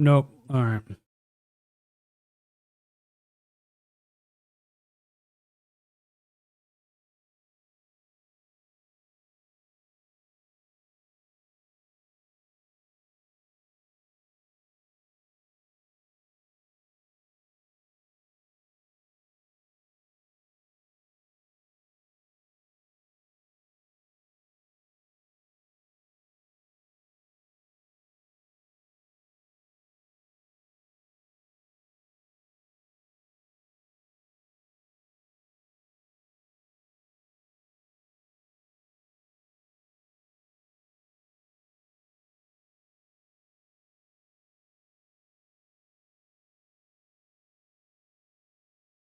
Yeah, I was wondering because I thought he was live. I was gonna go jump over to his match.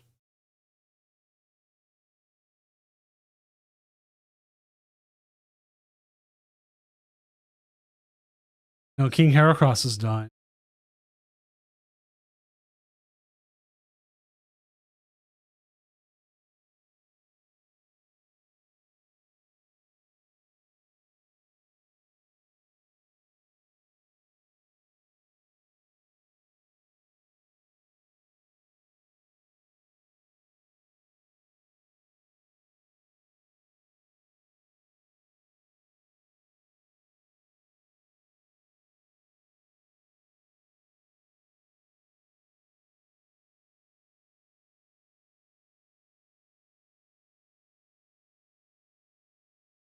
All right, down to 4 matches. With one of them being digital logic and procedural.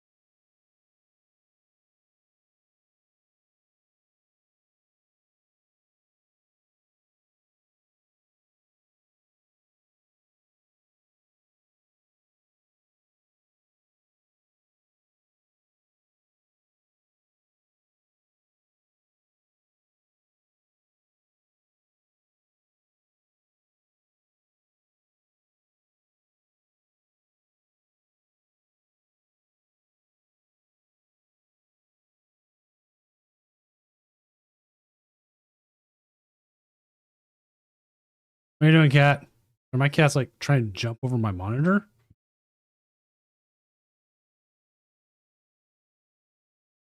Earlier today, she tried to get in between the area of it and like knocked my router over. So I'm trying to make sure she does that.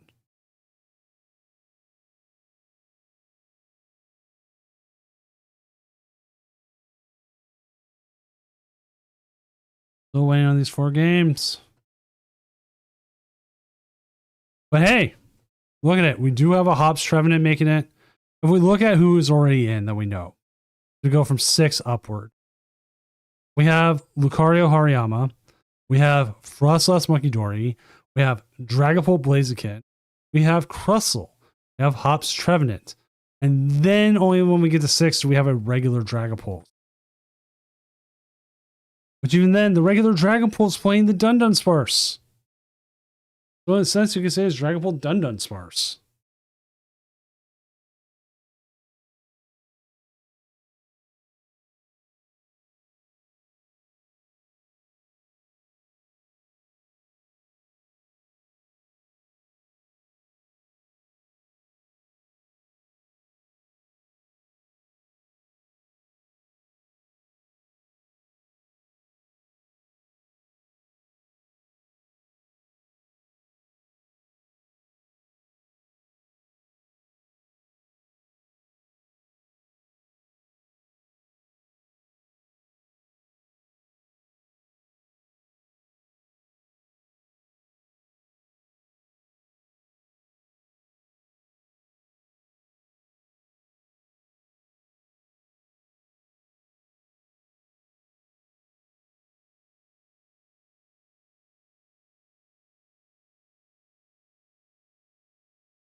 I don't know why this came up in conversation recently.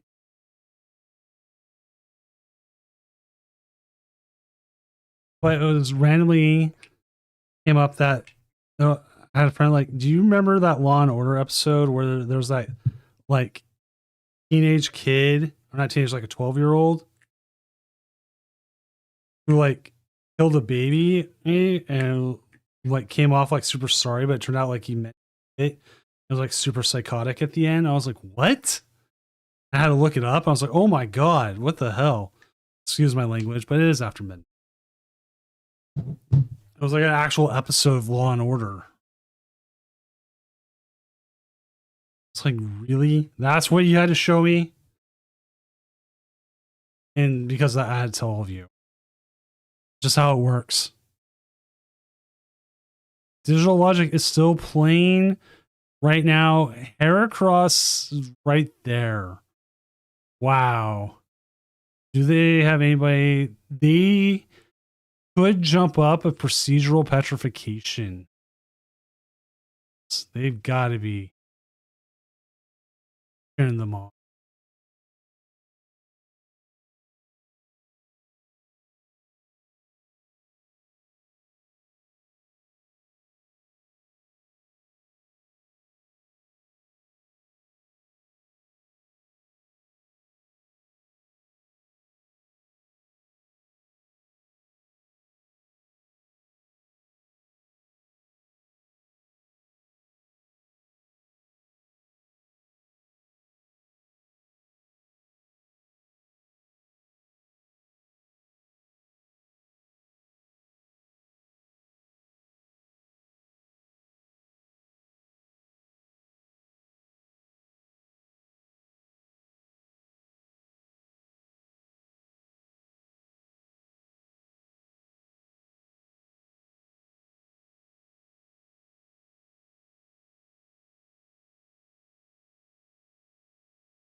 Oh, another one's done. Let's find out what that is. Are most of those episodes based on real cases? I believe so. Still waiting on that one match. The most tense match of them all.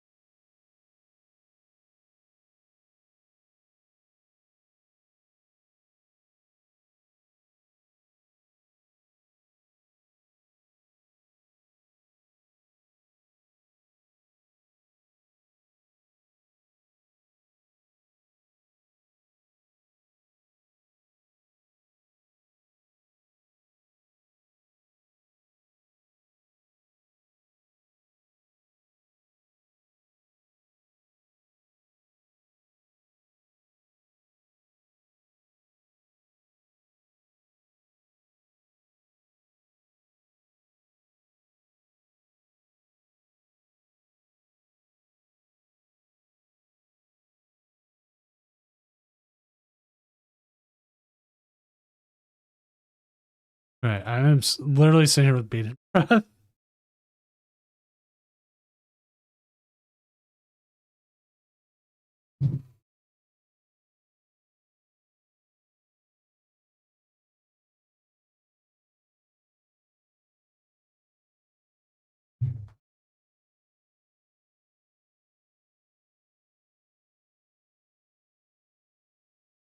Like, there's only so much I could do. There's only so much I can wait, and like, I like to have it on. I'd like to have a game on every much as I can, but there's only so much I can do while waiting. Only so much I can talk about. I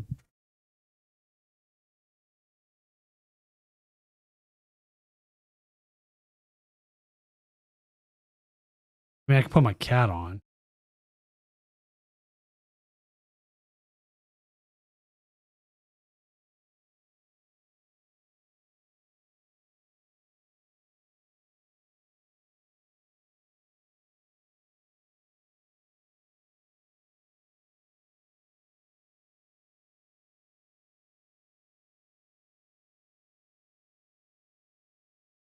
What did do best tonight in the metagame? Frostlass, Monkey Dory, the one of. Well, if we're looking at actual like higher percentage of the meta, Russell had a pretty good night. Dragapult Dusknoir was about 50%. Like you see most decks hit about 50%. What absolutely did horrible. A bunch of 1-0s. Mega Greninja, high 11, 3.64%. High meta percentage. Not there. They are down to one match. Of course, you dropped.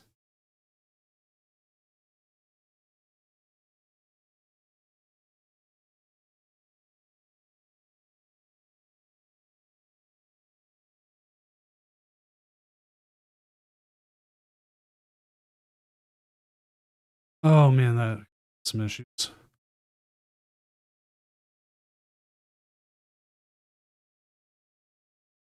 Okay. I'm going to do something I haven't had to do before. Because you dropped, I had what?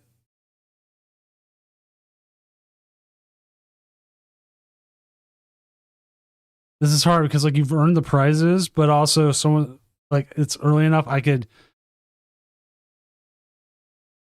Torch, can you add me on Discord? I will send you your prizes, at least the 8th place prizes, like manually myself. What I'm going to do is I'm going to disqualify you. So it removes you from the standings. But you earned this. And like I'm going to figure out a way of making sure like you make the points, but because of the drop, it's the easiest way to get something in. That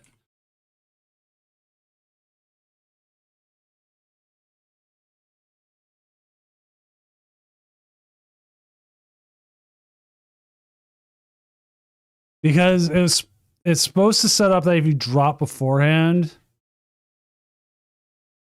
it removes you from it. Do not need the codes. Okay, I'm not going to worry about it then.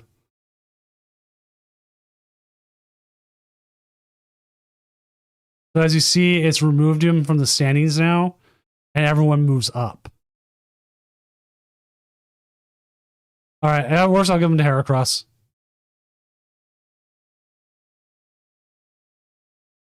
So as you see now, it's removed you, but you're still your record still stands. It just puts you down here for now. It's just the easiest way. And thank you for coming in and saying you drop now, because then I can do this. Because if you drop and then we don't see it, then I can't disqualify a person because like the whole thing's set up. But now it's set up. So hopefully Digital Logic hasn't left.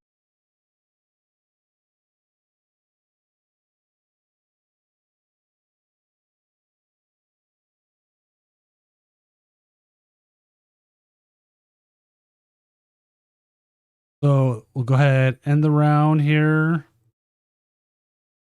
But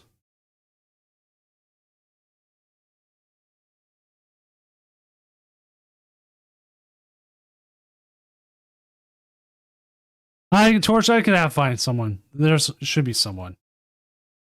There's always someone.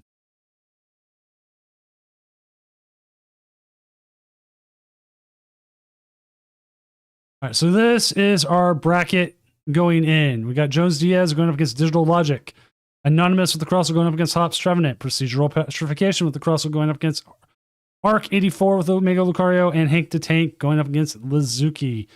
Dragapult versus Dragapult. So let's go ahead and get this going. I always I don't ask usually during what's the word I'm looking for here?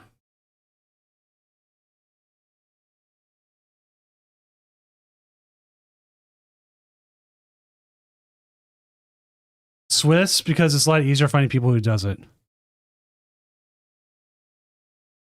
Oh, Torch at this point, no. It's all set.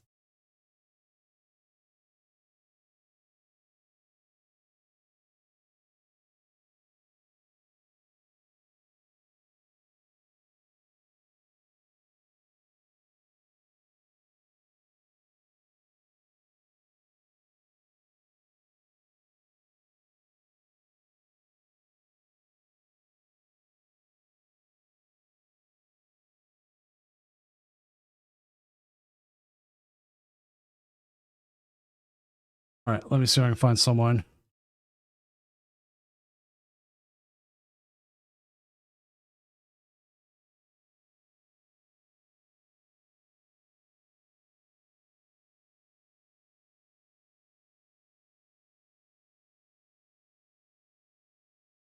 That one, I don't think.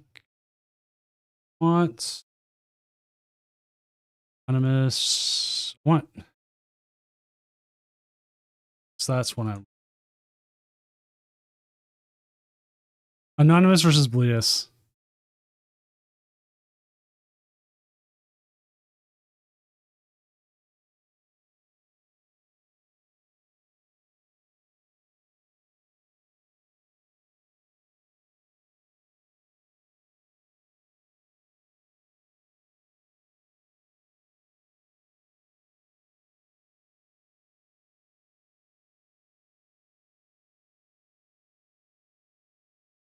All right, I'm reaching out.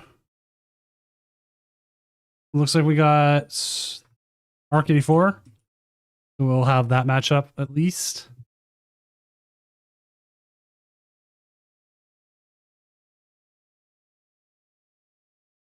It came down to it. Really did.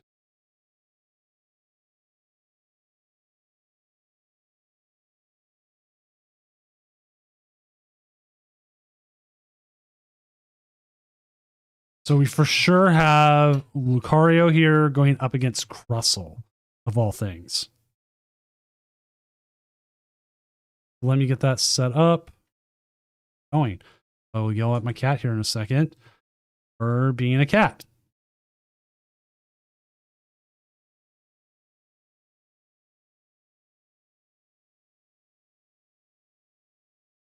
Busy.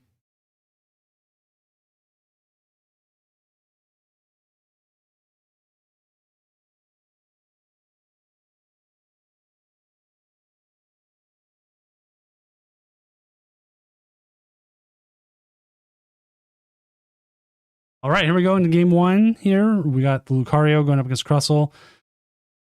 It does say Lucario Solrock here. Is because Lucario Hariyama. It is not Hariyama, it is Dunsparce. I will adjust it here in just a second.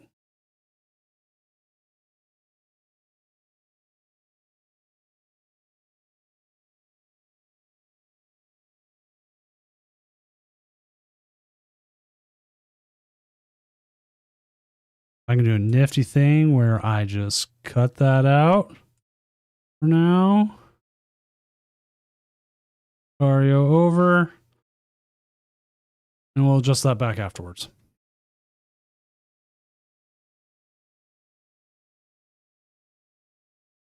So there is a very real possibility here that they can win on a donk.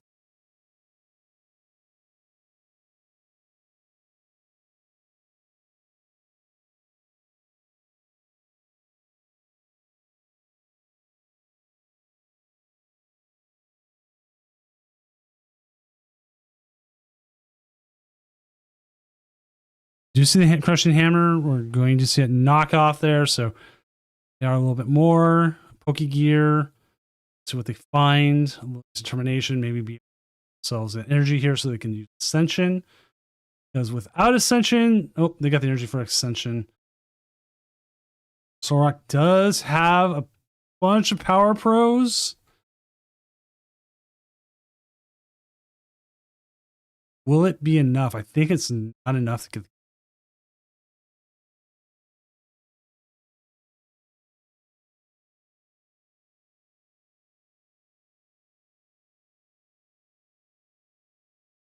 Ooh, and the fan.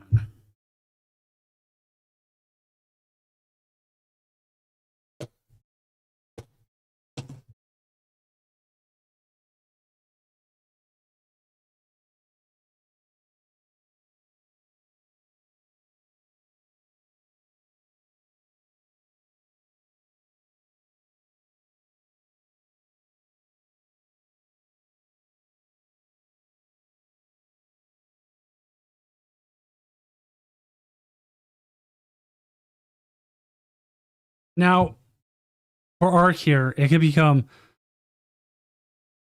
need 3 pros to KO. Yeah.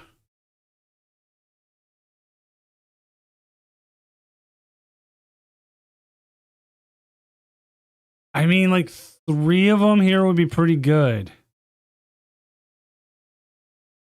We're going to see the Hilda into another Dunsparce and basic energy. So we've got the ability to sparse. I don't think you want a King KO just yet. Did not get us where we wanted to. I need to double check Procedural's list. Give me a second here. I don't know if they play Crispin or not. I do have Ark's list open. Procedurals.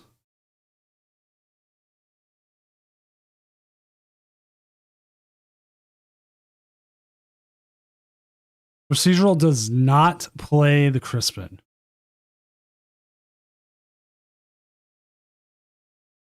So we will not see the Crustle attack this turn, but they are, I would say, in a very fine place. They've moved the energy. You can see the energy move again. There is the waltz. Renee, I actually agree with that. You let them get our energy on there, even if it's going to hurt you, because then if you're able to use it, you'll be there.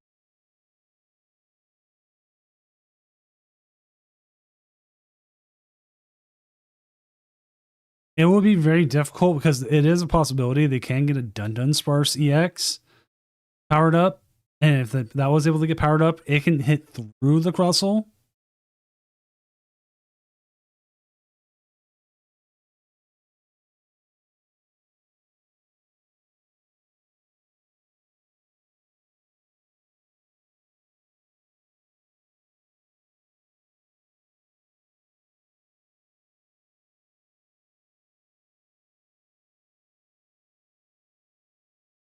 Is it worth having the Power Pro this turn? Looks like they are. They are going to go in on it. They are going to get damaged from the spiked energy, and they're going to move that energy probably onto the loop. Assuming that's where they're going.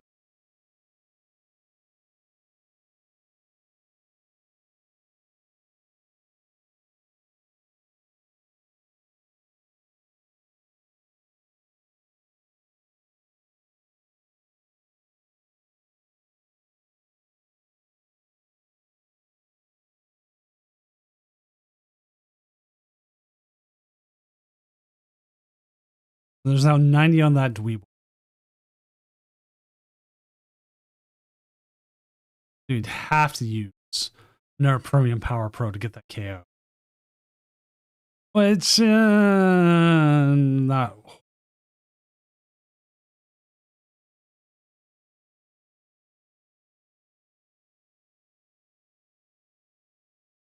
The Xerosics. Ooh.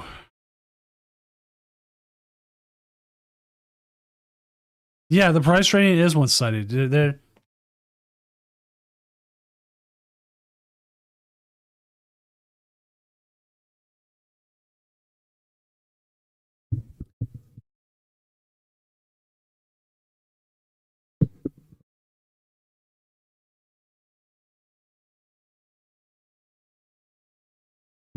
I don't know if it was too early to do 06, but you know what? Fair is fair.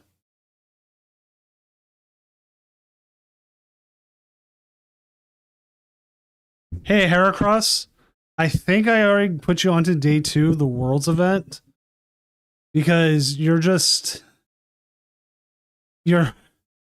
set.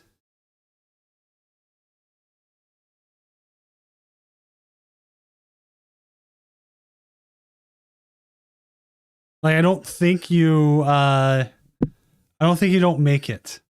I think I put it in that you're in.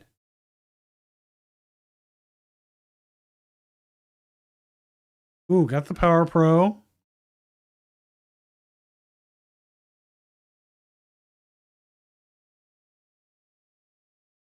Yeah, I think you're set for day 2.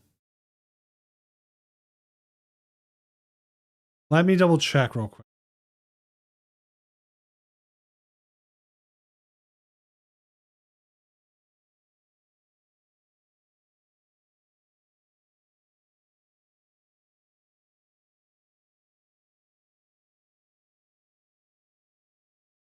Yeah, I put you on there. If you want to register right now, I just opened it.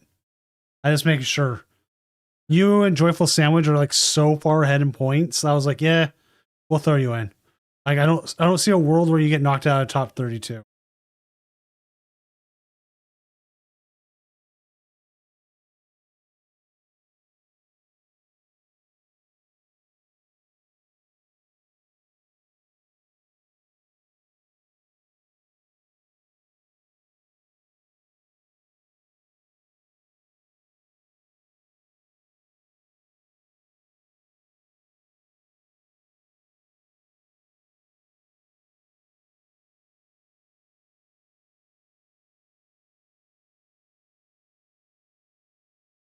No, I don't think Power Pro's the move here.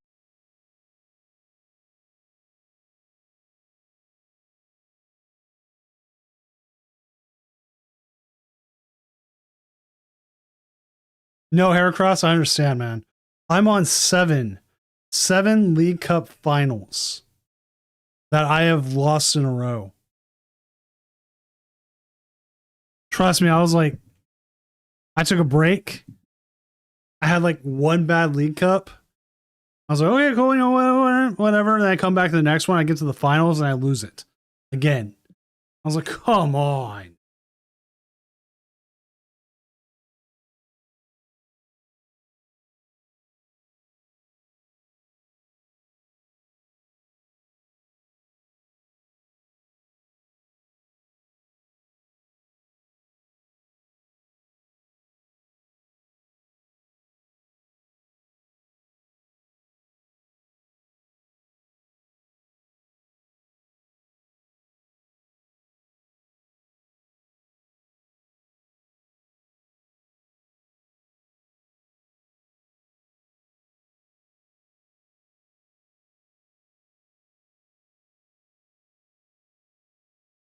Yeah, the ice cream is going to be a problem, but we do see the Dun sparse.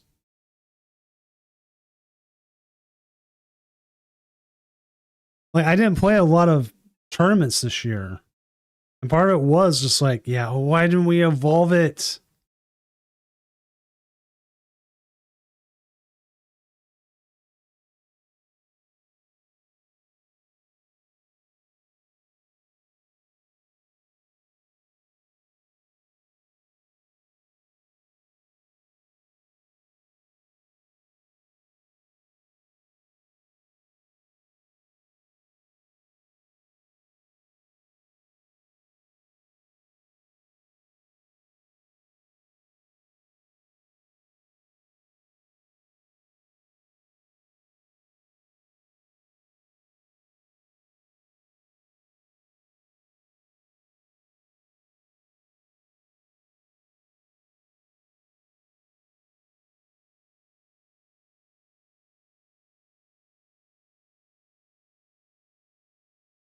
Like, I don't know why you don't evolve the Dun sparse unless it can't have energy accelerated to it.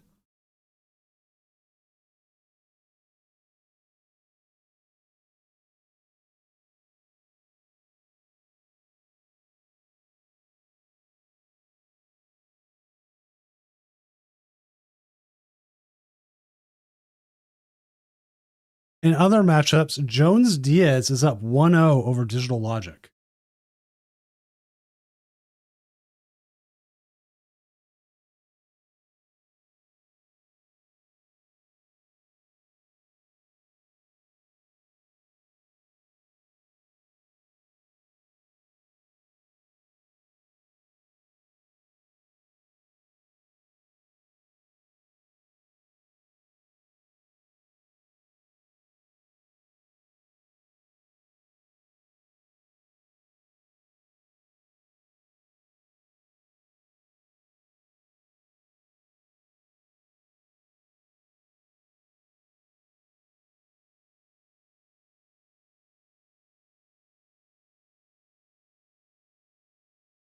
And we are going to see the concession here. So we will be going here into a game 2 with Crustle up 1-0.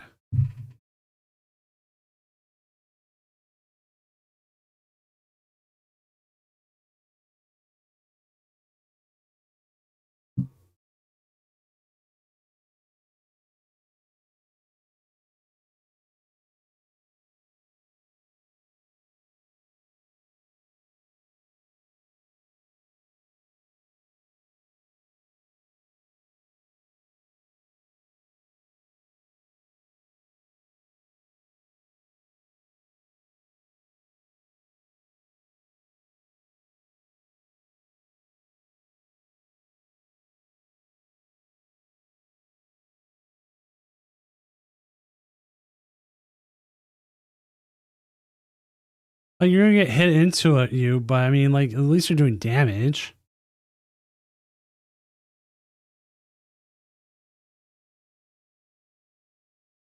Oh, we'll see what happens here.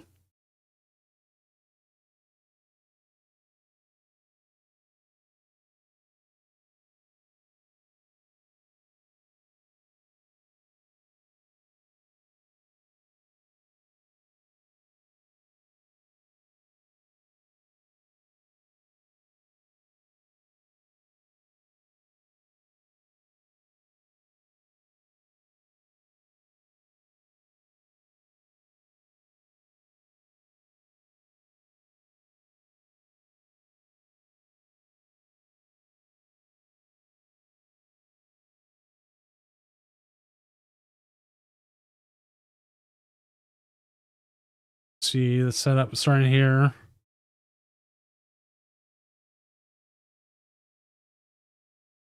Got the Soul Rock again.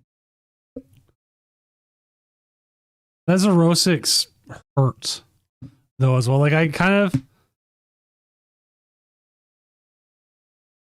kind of see why you wouldn't want to do with it, but also pay him off. That's how Crustle wins all the time. It just pays him off.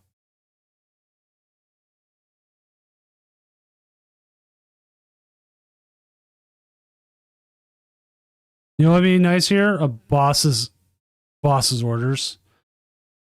Let's see. Anonymous is up 1-0 over Blues as well. So Crustles are coming up to a very quick all Crustle final, maybe. I'll double check the brackets. Yeah, the Crustles are on the opposite ends.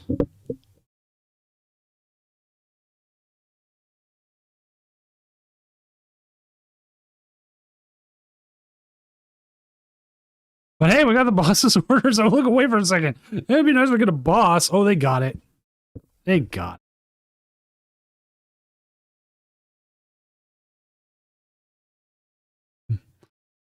it. Crushing hammer. Missed. What's up, Mariah? There's the crushing hammer. Love.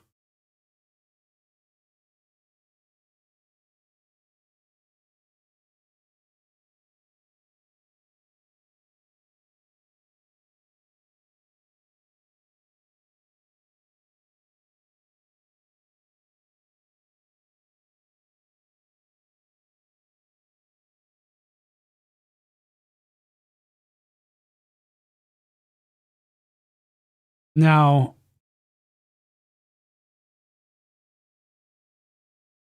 this Lucario plays 3 boss's orders. What's the odds we find another one?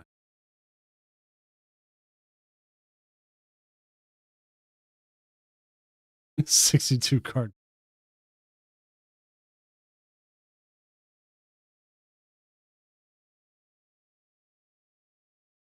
Definitely want to hold on to that jamming tower.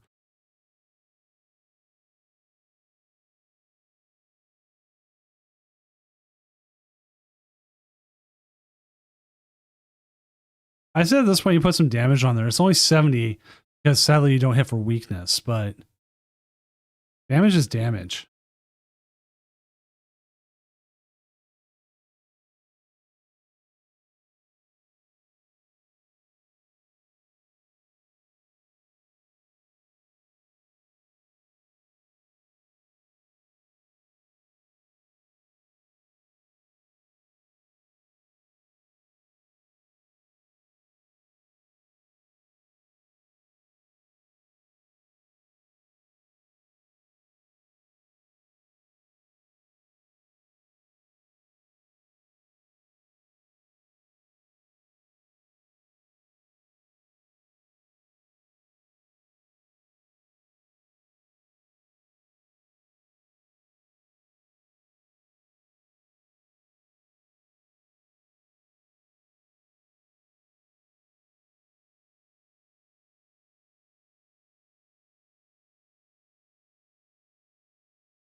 Archie, that is exactly it. I promised this earlier tonight, and I will keep to that promise.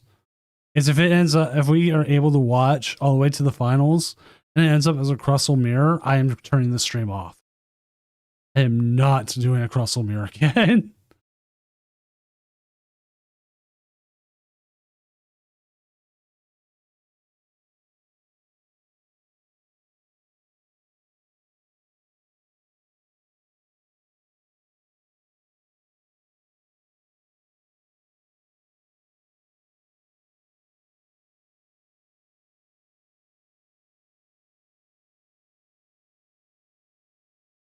Is it worth the retreat into like Rocky Energy, pick up the 3 prizes, and power up the Dunsparce? That's actually,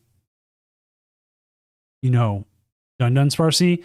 But Premium Power Pro doesn't do enough, right? Okay, you're gonna go after the Dweeble instead. Okay. Actually, I think that's the right move there. Go after the Dweeble.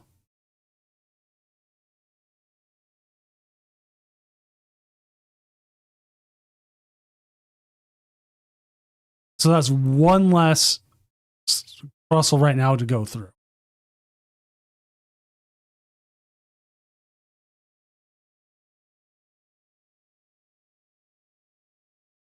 No, I like that move. And you've got the Jamming Tower still.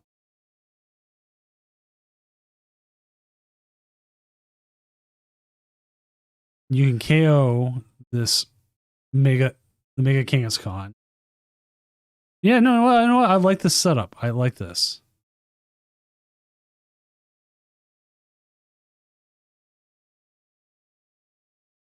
Xerosic, Double Gravity Mountain, maybe Energy. Does Premium Power Pro even come into play? Because if you're using, it doesn't help the Dunsparce, right? I read it correctly. It's only fighting types. Yeah.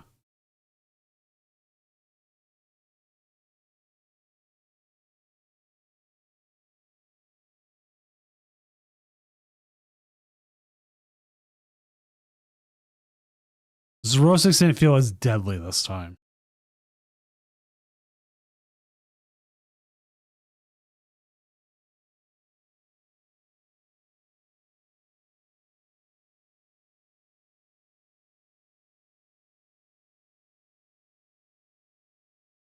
Oh yeah, no, you're keeping the Jammer. You need to keep the Jammer. Could you imagine how much better Mega Brave would be if it could go through?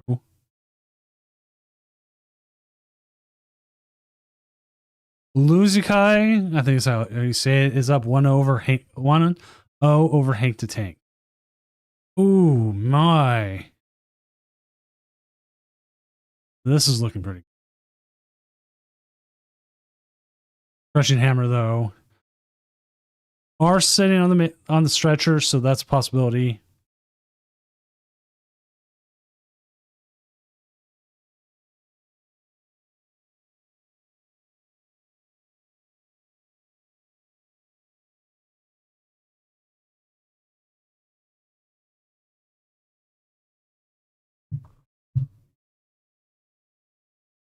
Another Crushing Hammer.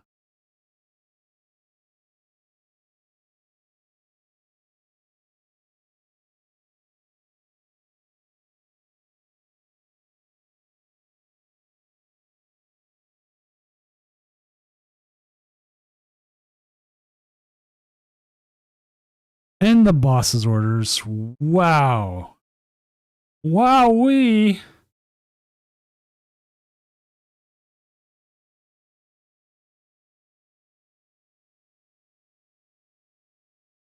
At this point,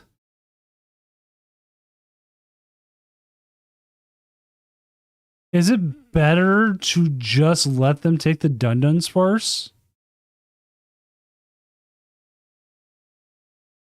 Or is that enough to win? 150 plus the champ. Okay, yeah, no, what? That is correct. That is what you want. You're gonna risk it off of Lilies and a Jamming Tower, but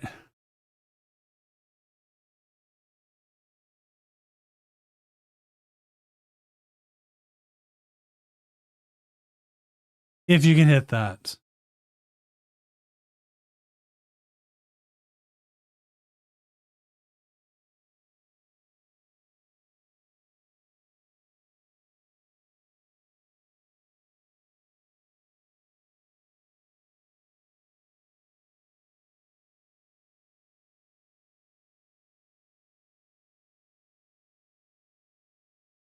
Oh, you got it. You just put the jamming tower down, right?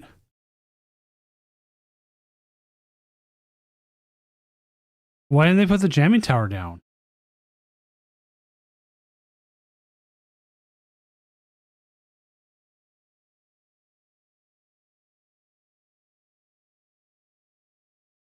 It's not like you're hiding it from another game.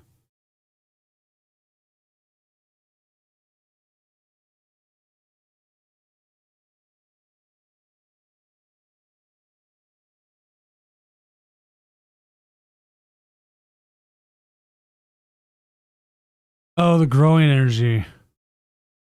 Thank you, Lord Eggnog. I thought I completely spaced on the growing energy. So no, that is correct. Thank you.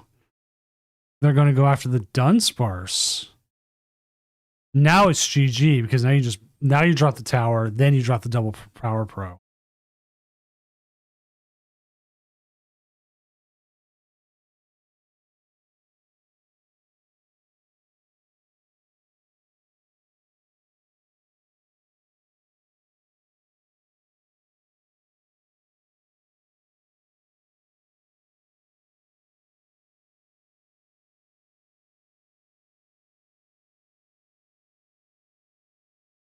If you even needed the power pros, I mean, you got it there. Okay, then.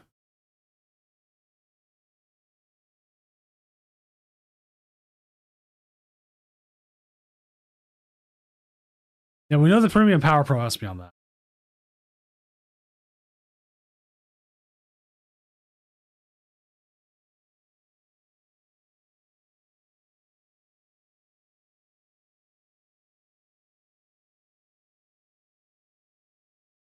Because again, with this being open deck list, you know that was probably one of their outs they're looking for.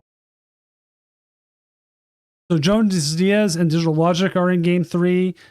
This one, Procedural Petrification and Arc 84 is in game 3.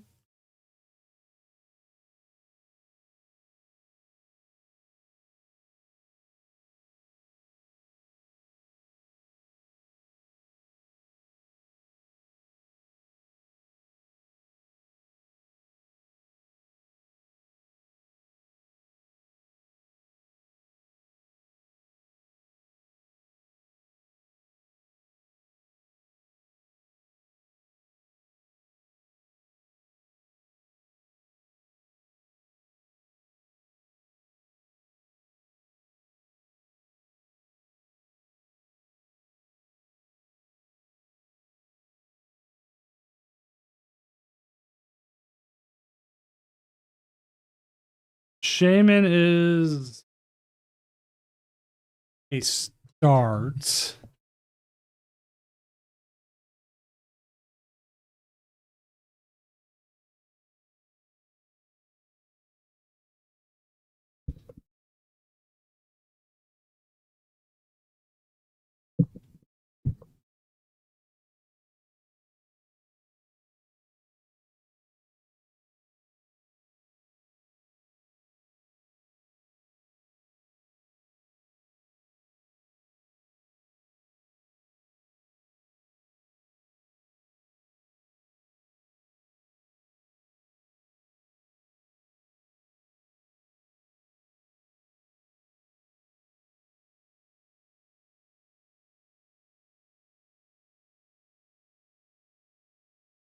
Two energy on Shaman, throw a punch.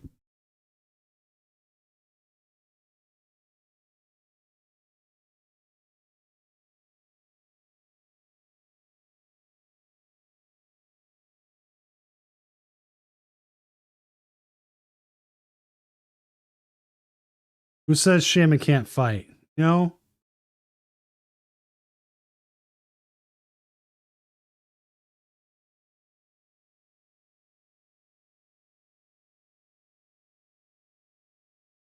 I mean, I agree with that, Archie.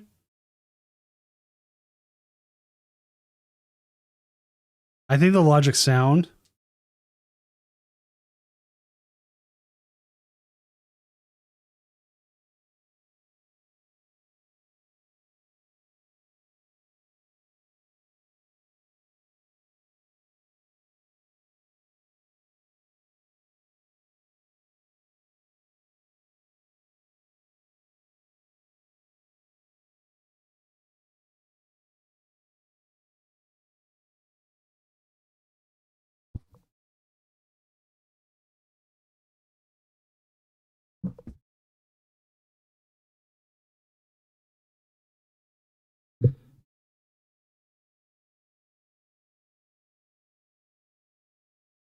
This is something I think would have been a better move.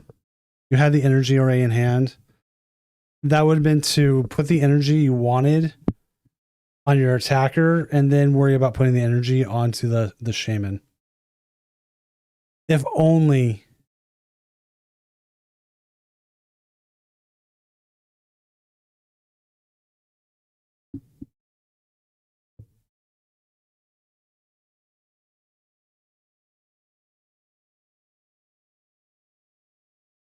If only to prevent a boss stall kind of thing.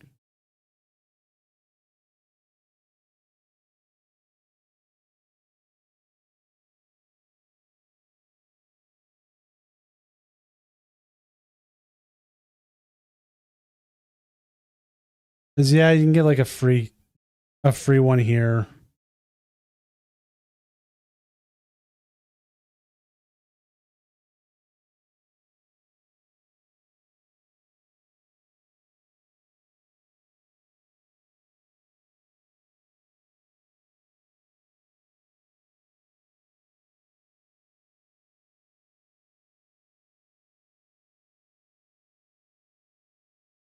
Good move there. Dodge the fan.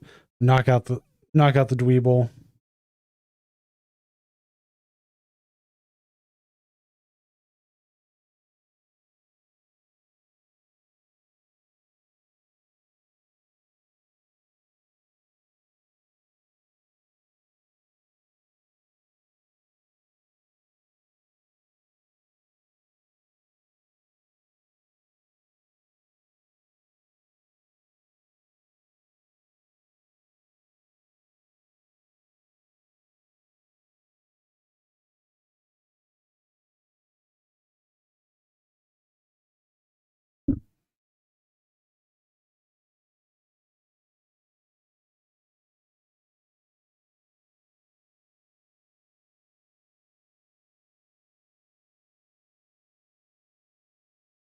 There's a crushing hammer again.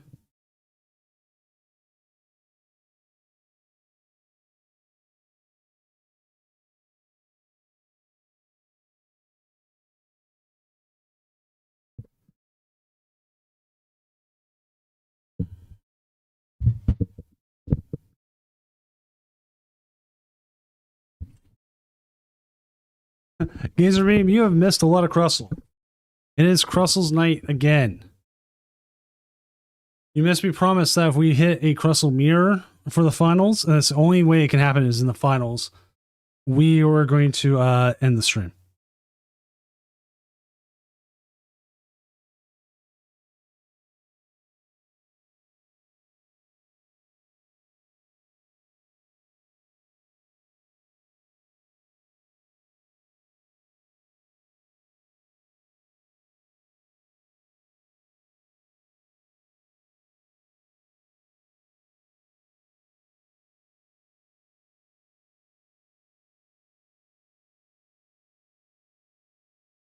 Currently, this is in game 3.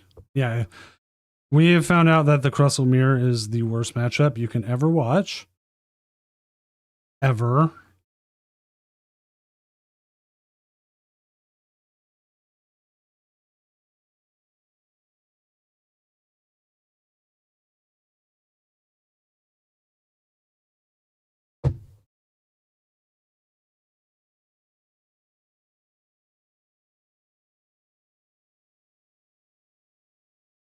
The problem is like how much the percentage of the meta is it worth going for?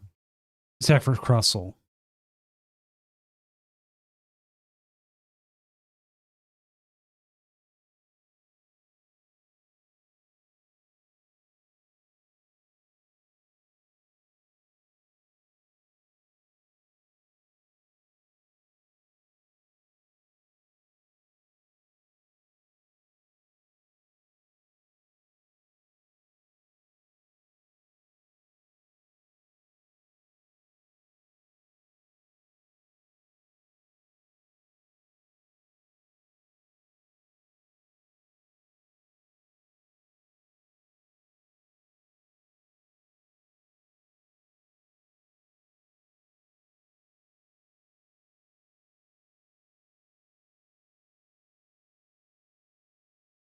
You know, I could see them doing that if that was what because if you're already teching for the Crustle with it, ignition energy wouldn't hurt.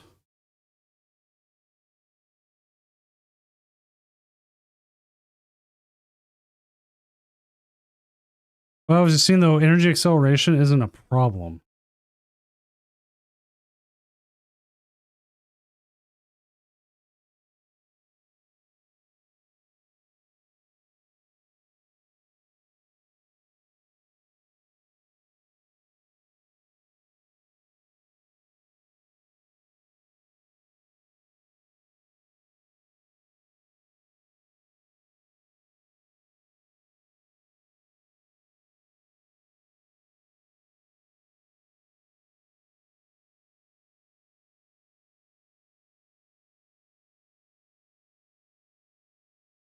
See lilies.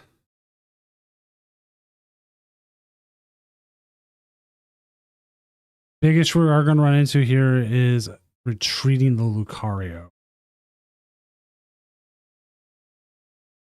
Which we don't really have a way to retreat it.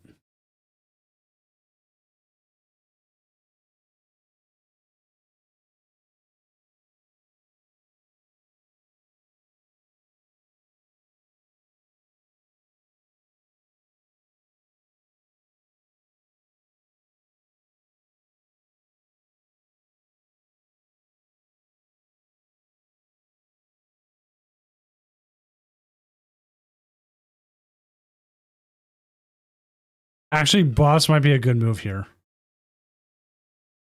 It buys you a turn.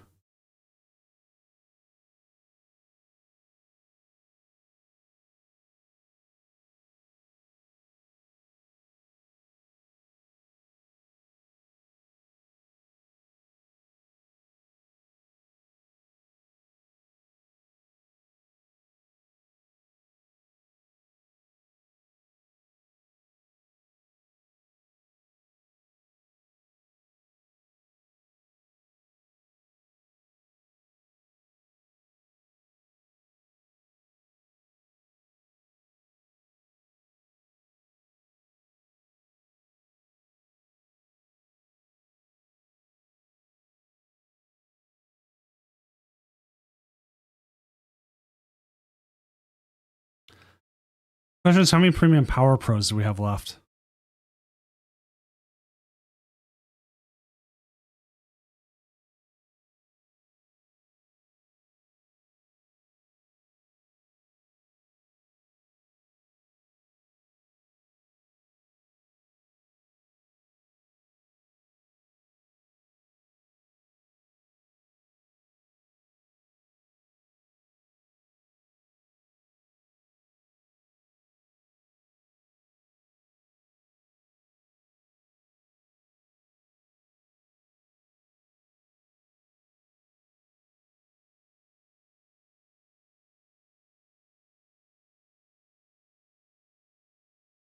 That is a lot of premium power pros. But I think at this point, you just hit and go from there. And Anonymous, the other Crustle, has one.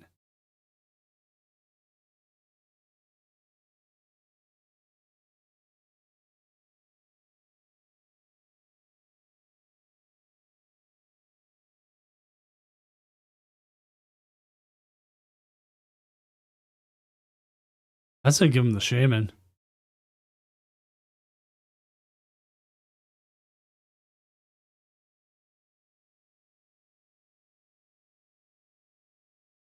Yep, there's the heal. Double jumbo ice cream. Double jumbo ice cream into a boss's orders. Let's see if they have the boss's orders. This is the hardest thing because I don't see their hand. I can't make a call like that ahead of time. All right, so that's going to leave us short, I believe.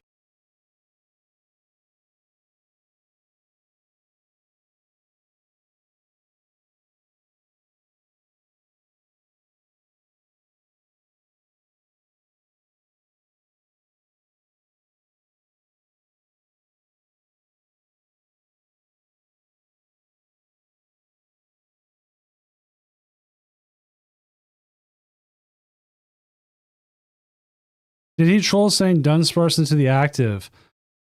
I don't think so.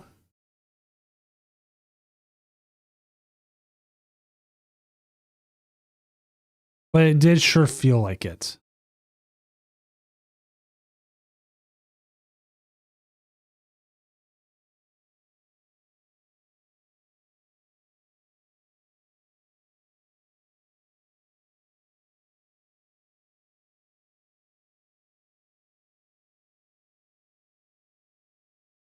This is really where like a boss. Okay, we're not saying a boss. I'll say a boss into the Lunatone. Ice cream here puts him down to 20. See the KO.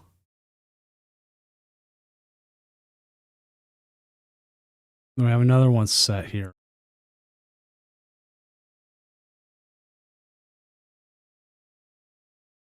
More Dunsparce, more Riolu. Probably play the red card. Put some cards on the bottom of their deck. Come down to 3. Let's kind of thin out the deck a little bit here. What our options are. We do have a stretcher. So if it does come down to it that we need a bailout, we could have it. We'll Power Pro, put down the stadium, hit for 100, and see what our out here is.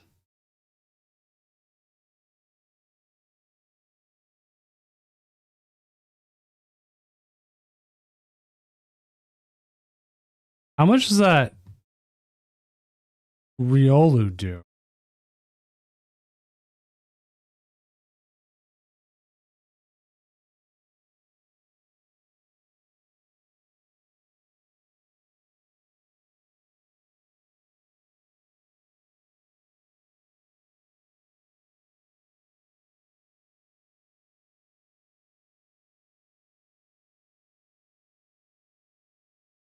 This is bad chat. Bad.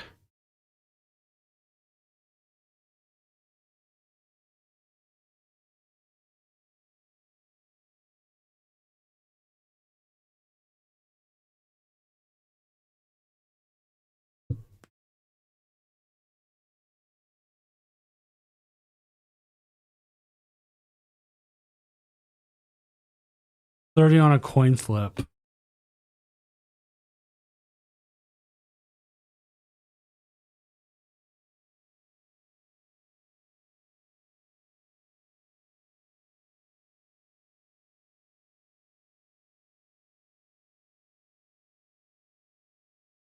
Dun dun dun. Does 90 on a land crush.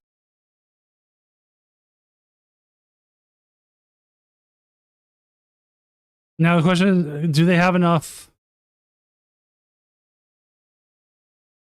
If they have boss's orders, it's just over.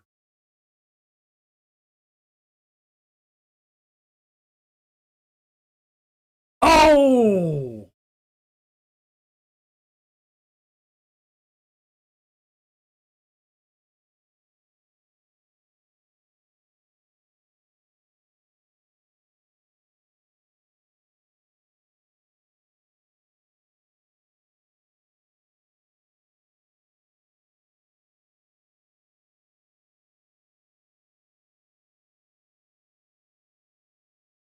Why didn't he evolve the Dun Dunsparce? I don't know. I don't think he had it out. Oh, man. That means Crustle's coming at each other. It's going to be down to Digital Logic.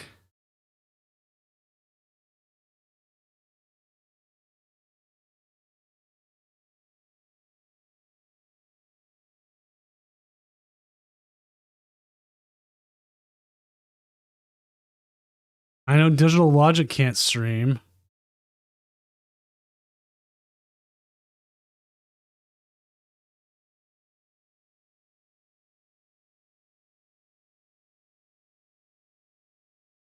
I know Anonymous is out, so that we won't see that bracket. Procedural petrification didn't say if they could or not.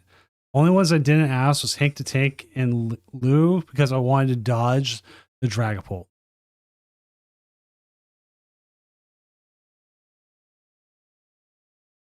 Which they are currently in game 3.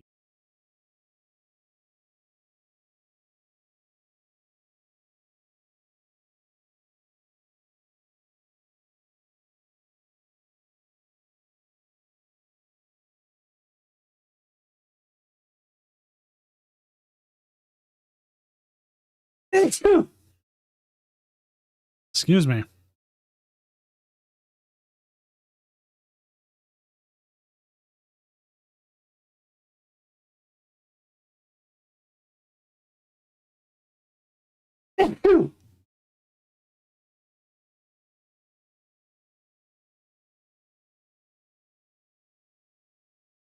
So both Lucarios went down.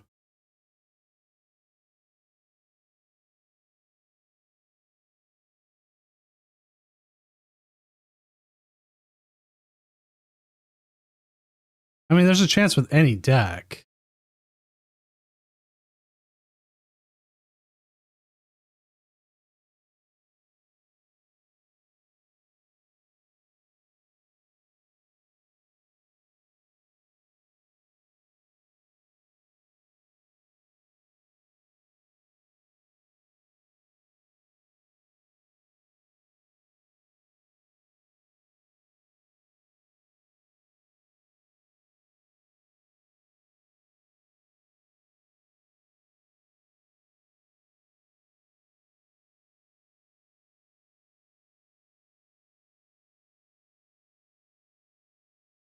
Like, all right, we're going to bring up both Crustle decks here now.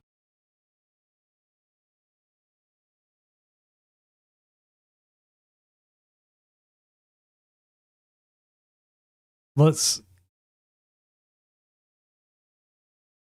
see the difference. There's procedurals. Here's Anonymous.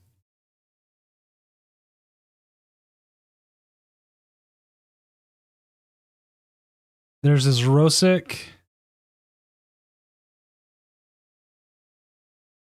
And Hammers.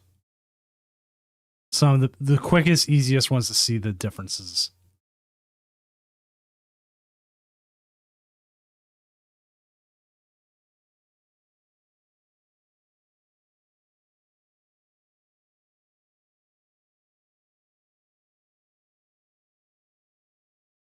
Alicia's appeal comes into place.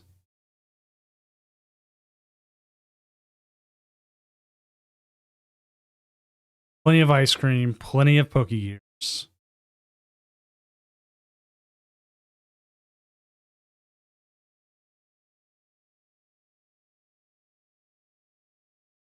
Look how long Pokemon Center has been around. Pokemon Center Lady's been around.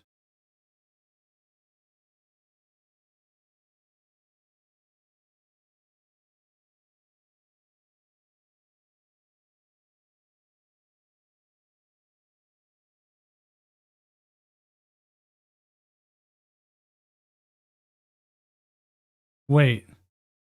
I think I have one of these. What? And now I gotta go find my binder. Pick that out.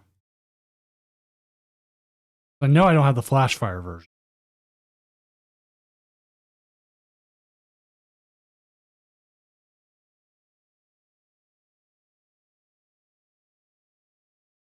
There's a lot of these.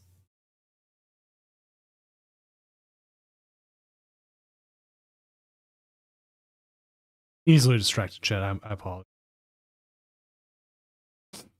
Oh, yeah. Right now, most cars are only going up.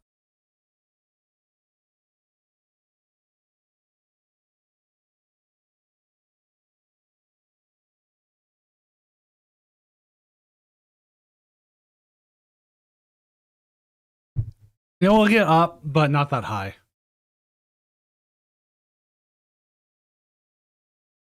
Didn't they just reprint Pokemon Center Lady, though? I thought this was from Mega Evolution, so it's I. So it's got time.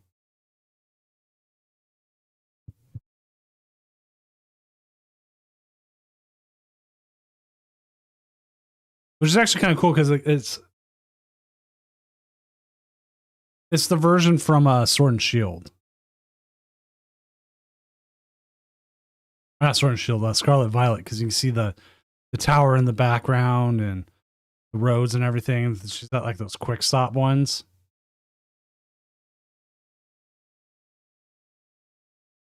Quick chat, what's your boss's orders? Is it this guy? Is it this one? Is it this guy or is it the best one? Not this one. This one, right here. Giovanni. Best.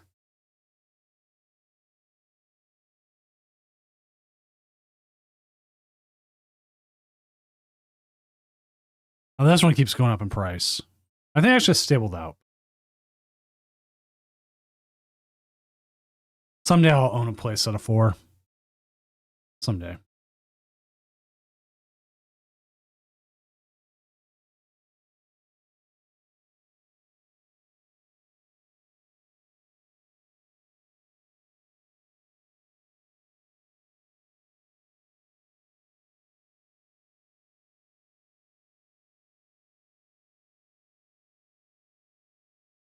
It's always weird to see where things also get reprinted. Like, Ascended Heroes is just full of reprints as it was.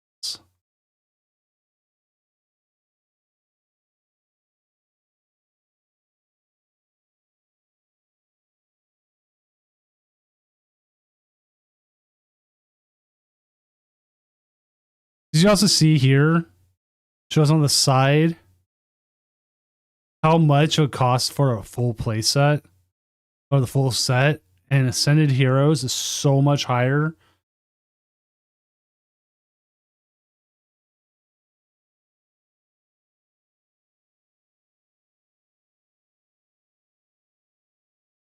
Like, okay, what is the card in Paldea Evolved that's kicking it over $2,000?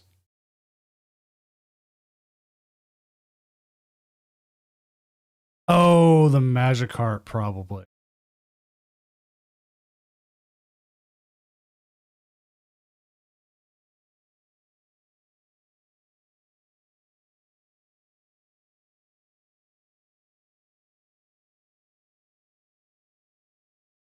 I like reverse holo rarity myself.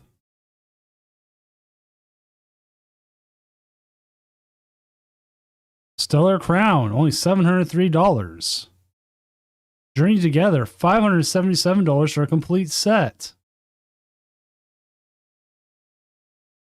Evolving Skies is almost $8,000.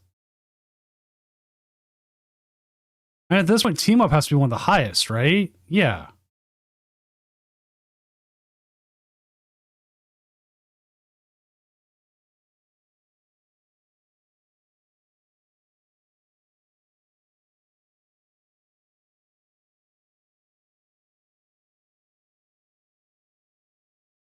Like, looking through all these, like, Call of Legends is up there, but out of them all, Team Up is like the most expensive set, just straight across. Okay, Dragon Frontiers is up there.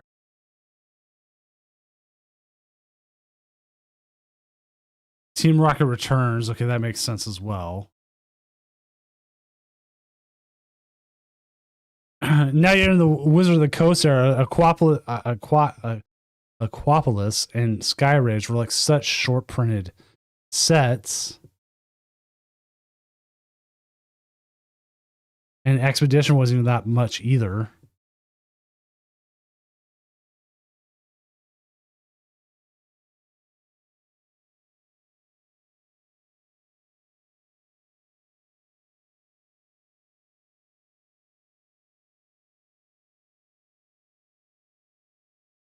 It also makes me wonder because like these are the general like Wizards of the Coast kind of stuff.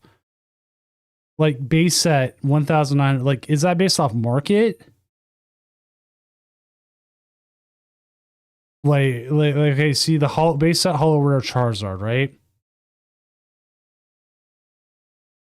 Like does this distinguish between like a first edition Shadow list versus like, you know, something different? So I don't know how much that is.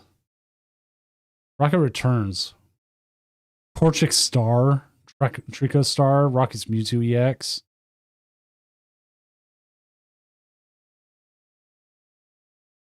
Like, this is on my list of cards I'd love to get. I will probably never get. I love me some Team Rocket.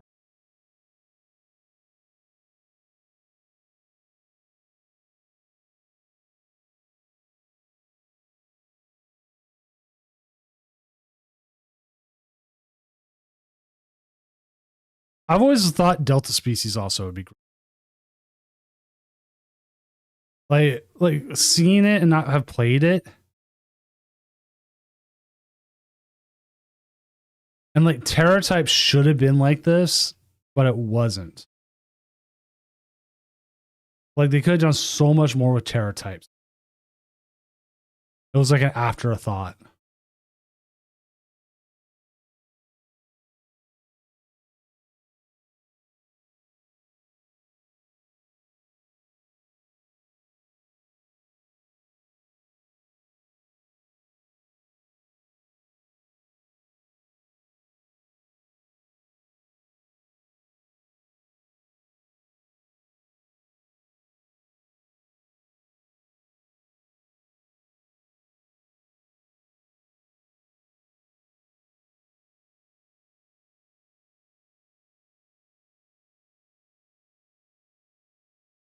Like really, some of these like I see it like the whole set cost just makes me go, yeah, I kind of see why or not.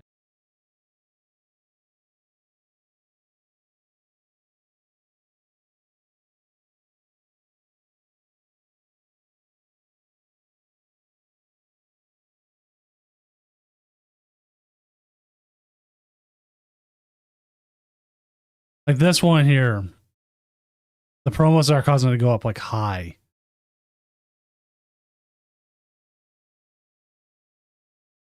Like I have this Karen. I have both of them. Isn't this Karen's like, yeah, it's like $60 now. The regular one's like 10.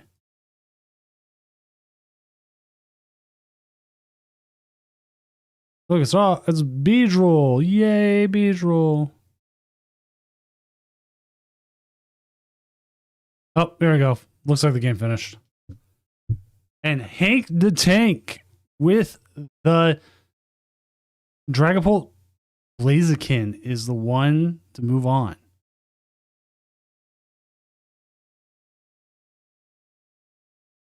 Let's go ahead and end this round, and I'm going to reach out to Hank and see if they're able to stream, and hopefully we'll get a game up. Because we know Digital Logic and Anonymous are out, so I am not.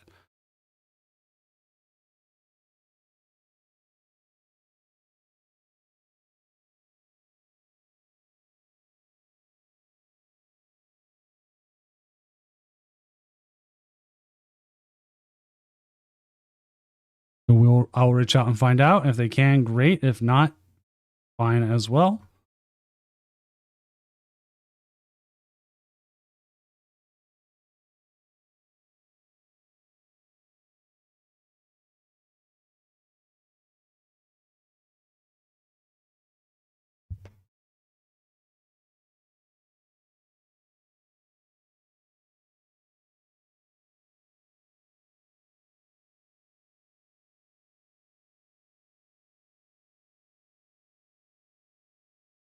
I've reached out and asked, and we'll see. I've not heard a response back, honestly.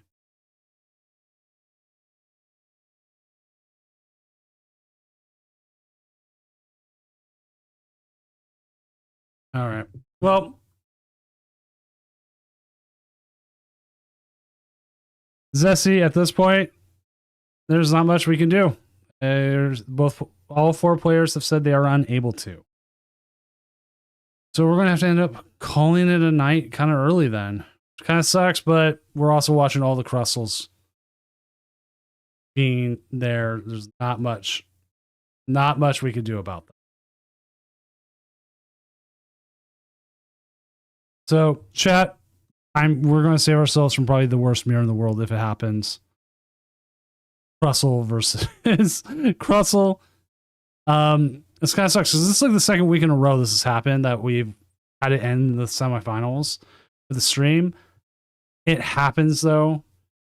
There's not much we can do about that. Sucks. But you know what? It would be worse if we had to watch the Crustle.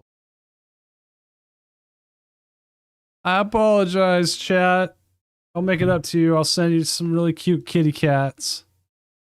So we'll run off to the kitty cats. I will be back Monday, of all things. We will have the Challenge of Doom on Monday. It will be back. It'll be back for the first time in a few weeks. So we'll have that. Be a good time. Be good play. And we have a different issue. Oh,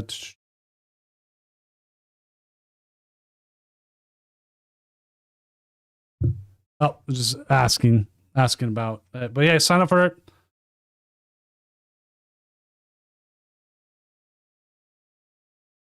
Sign up for it, playing it, have fun. Again, enjoy the kitty cats.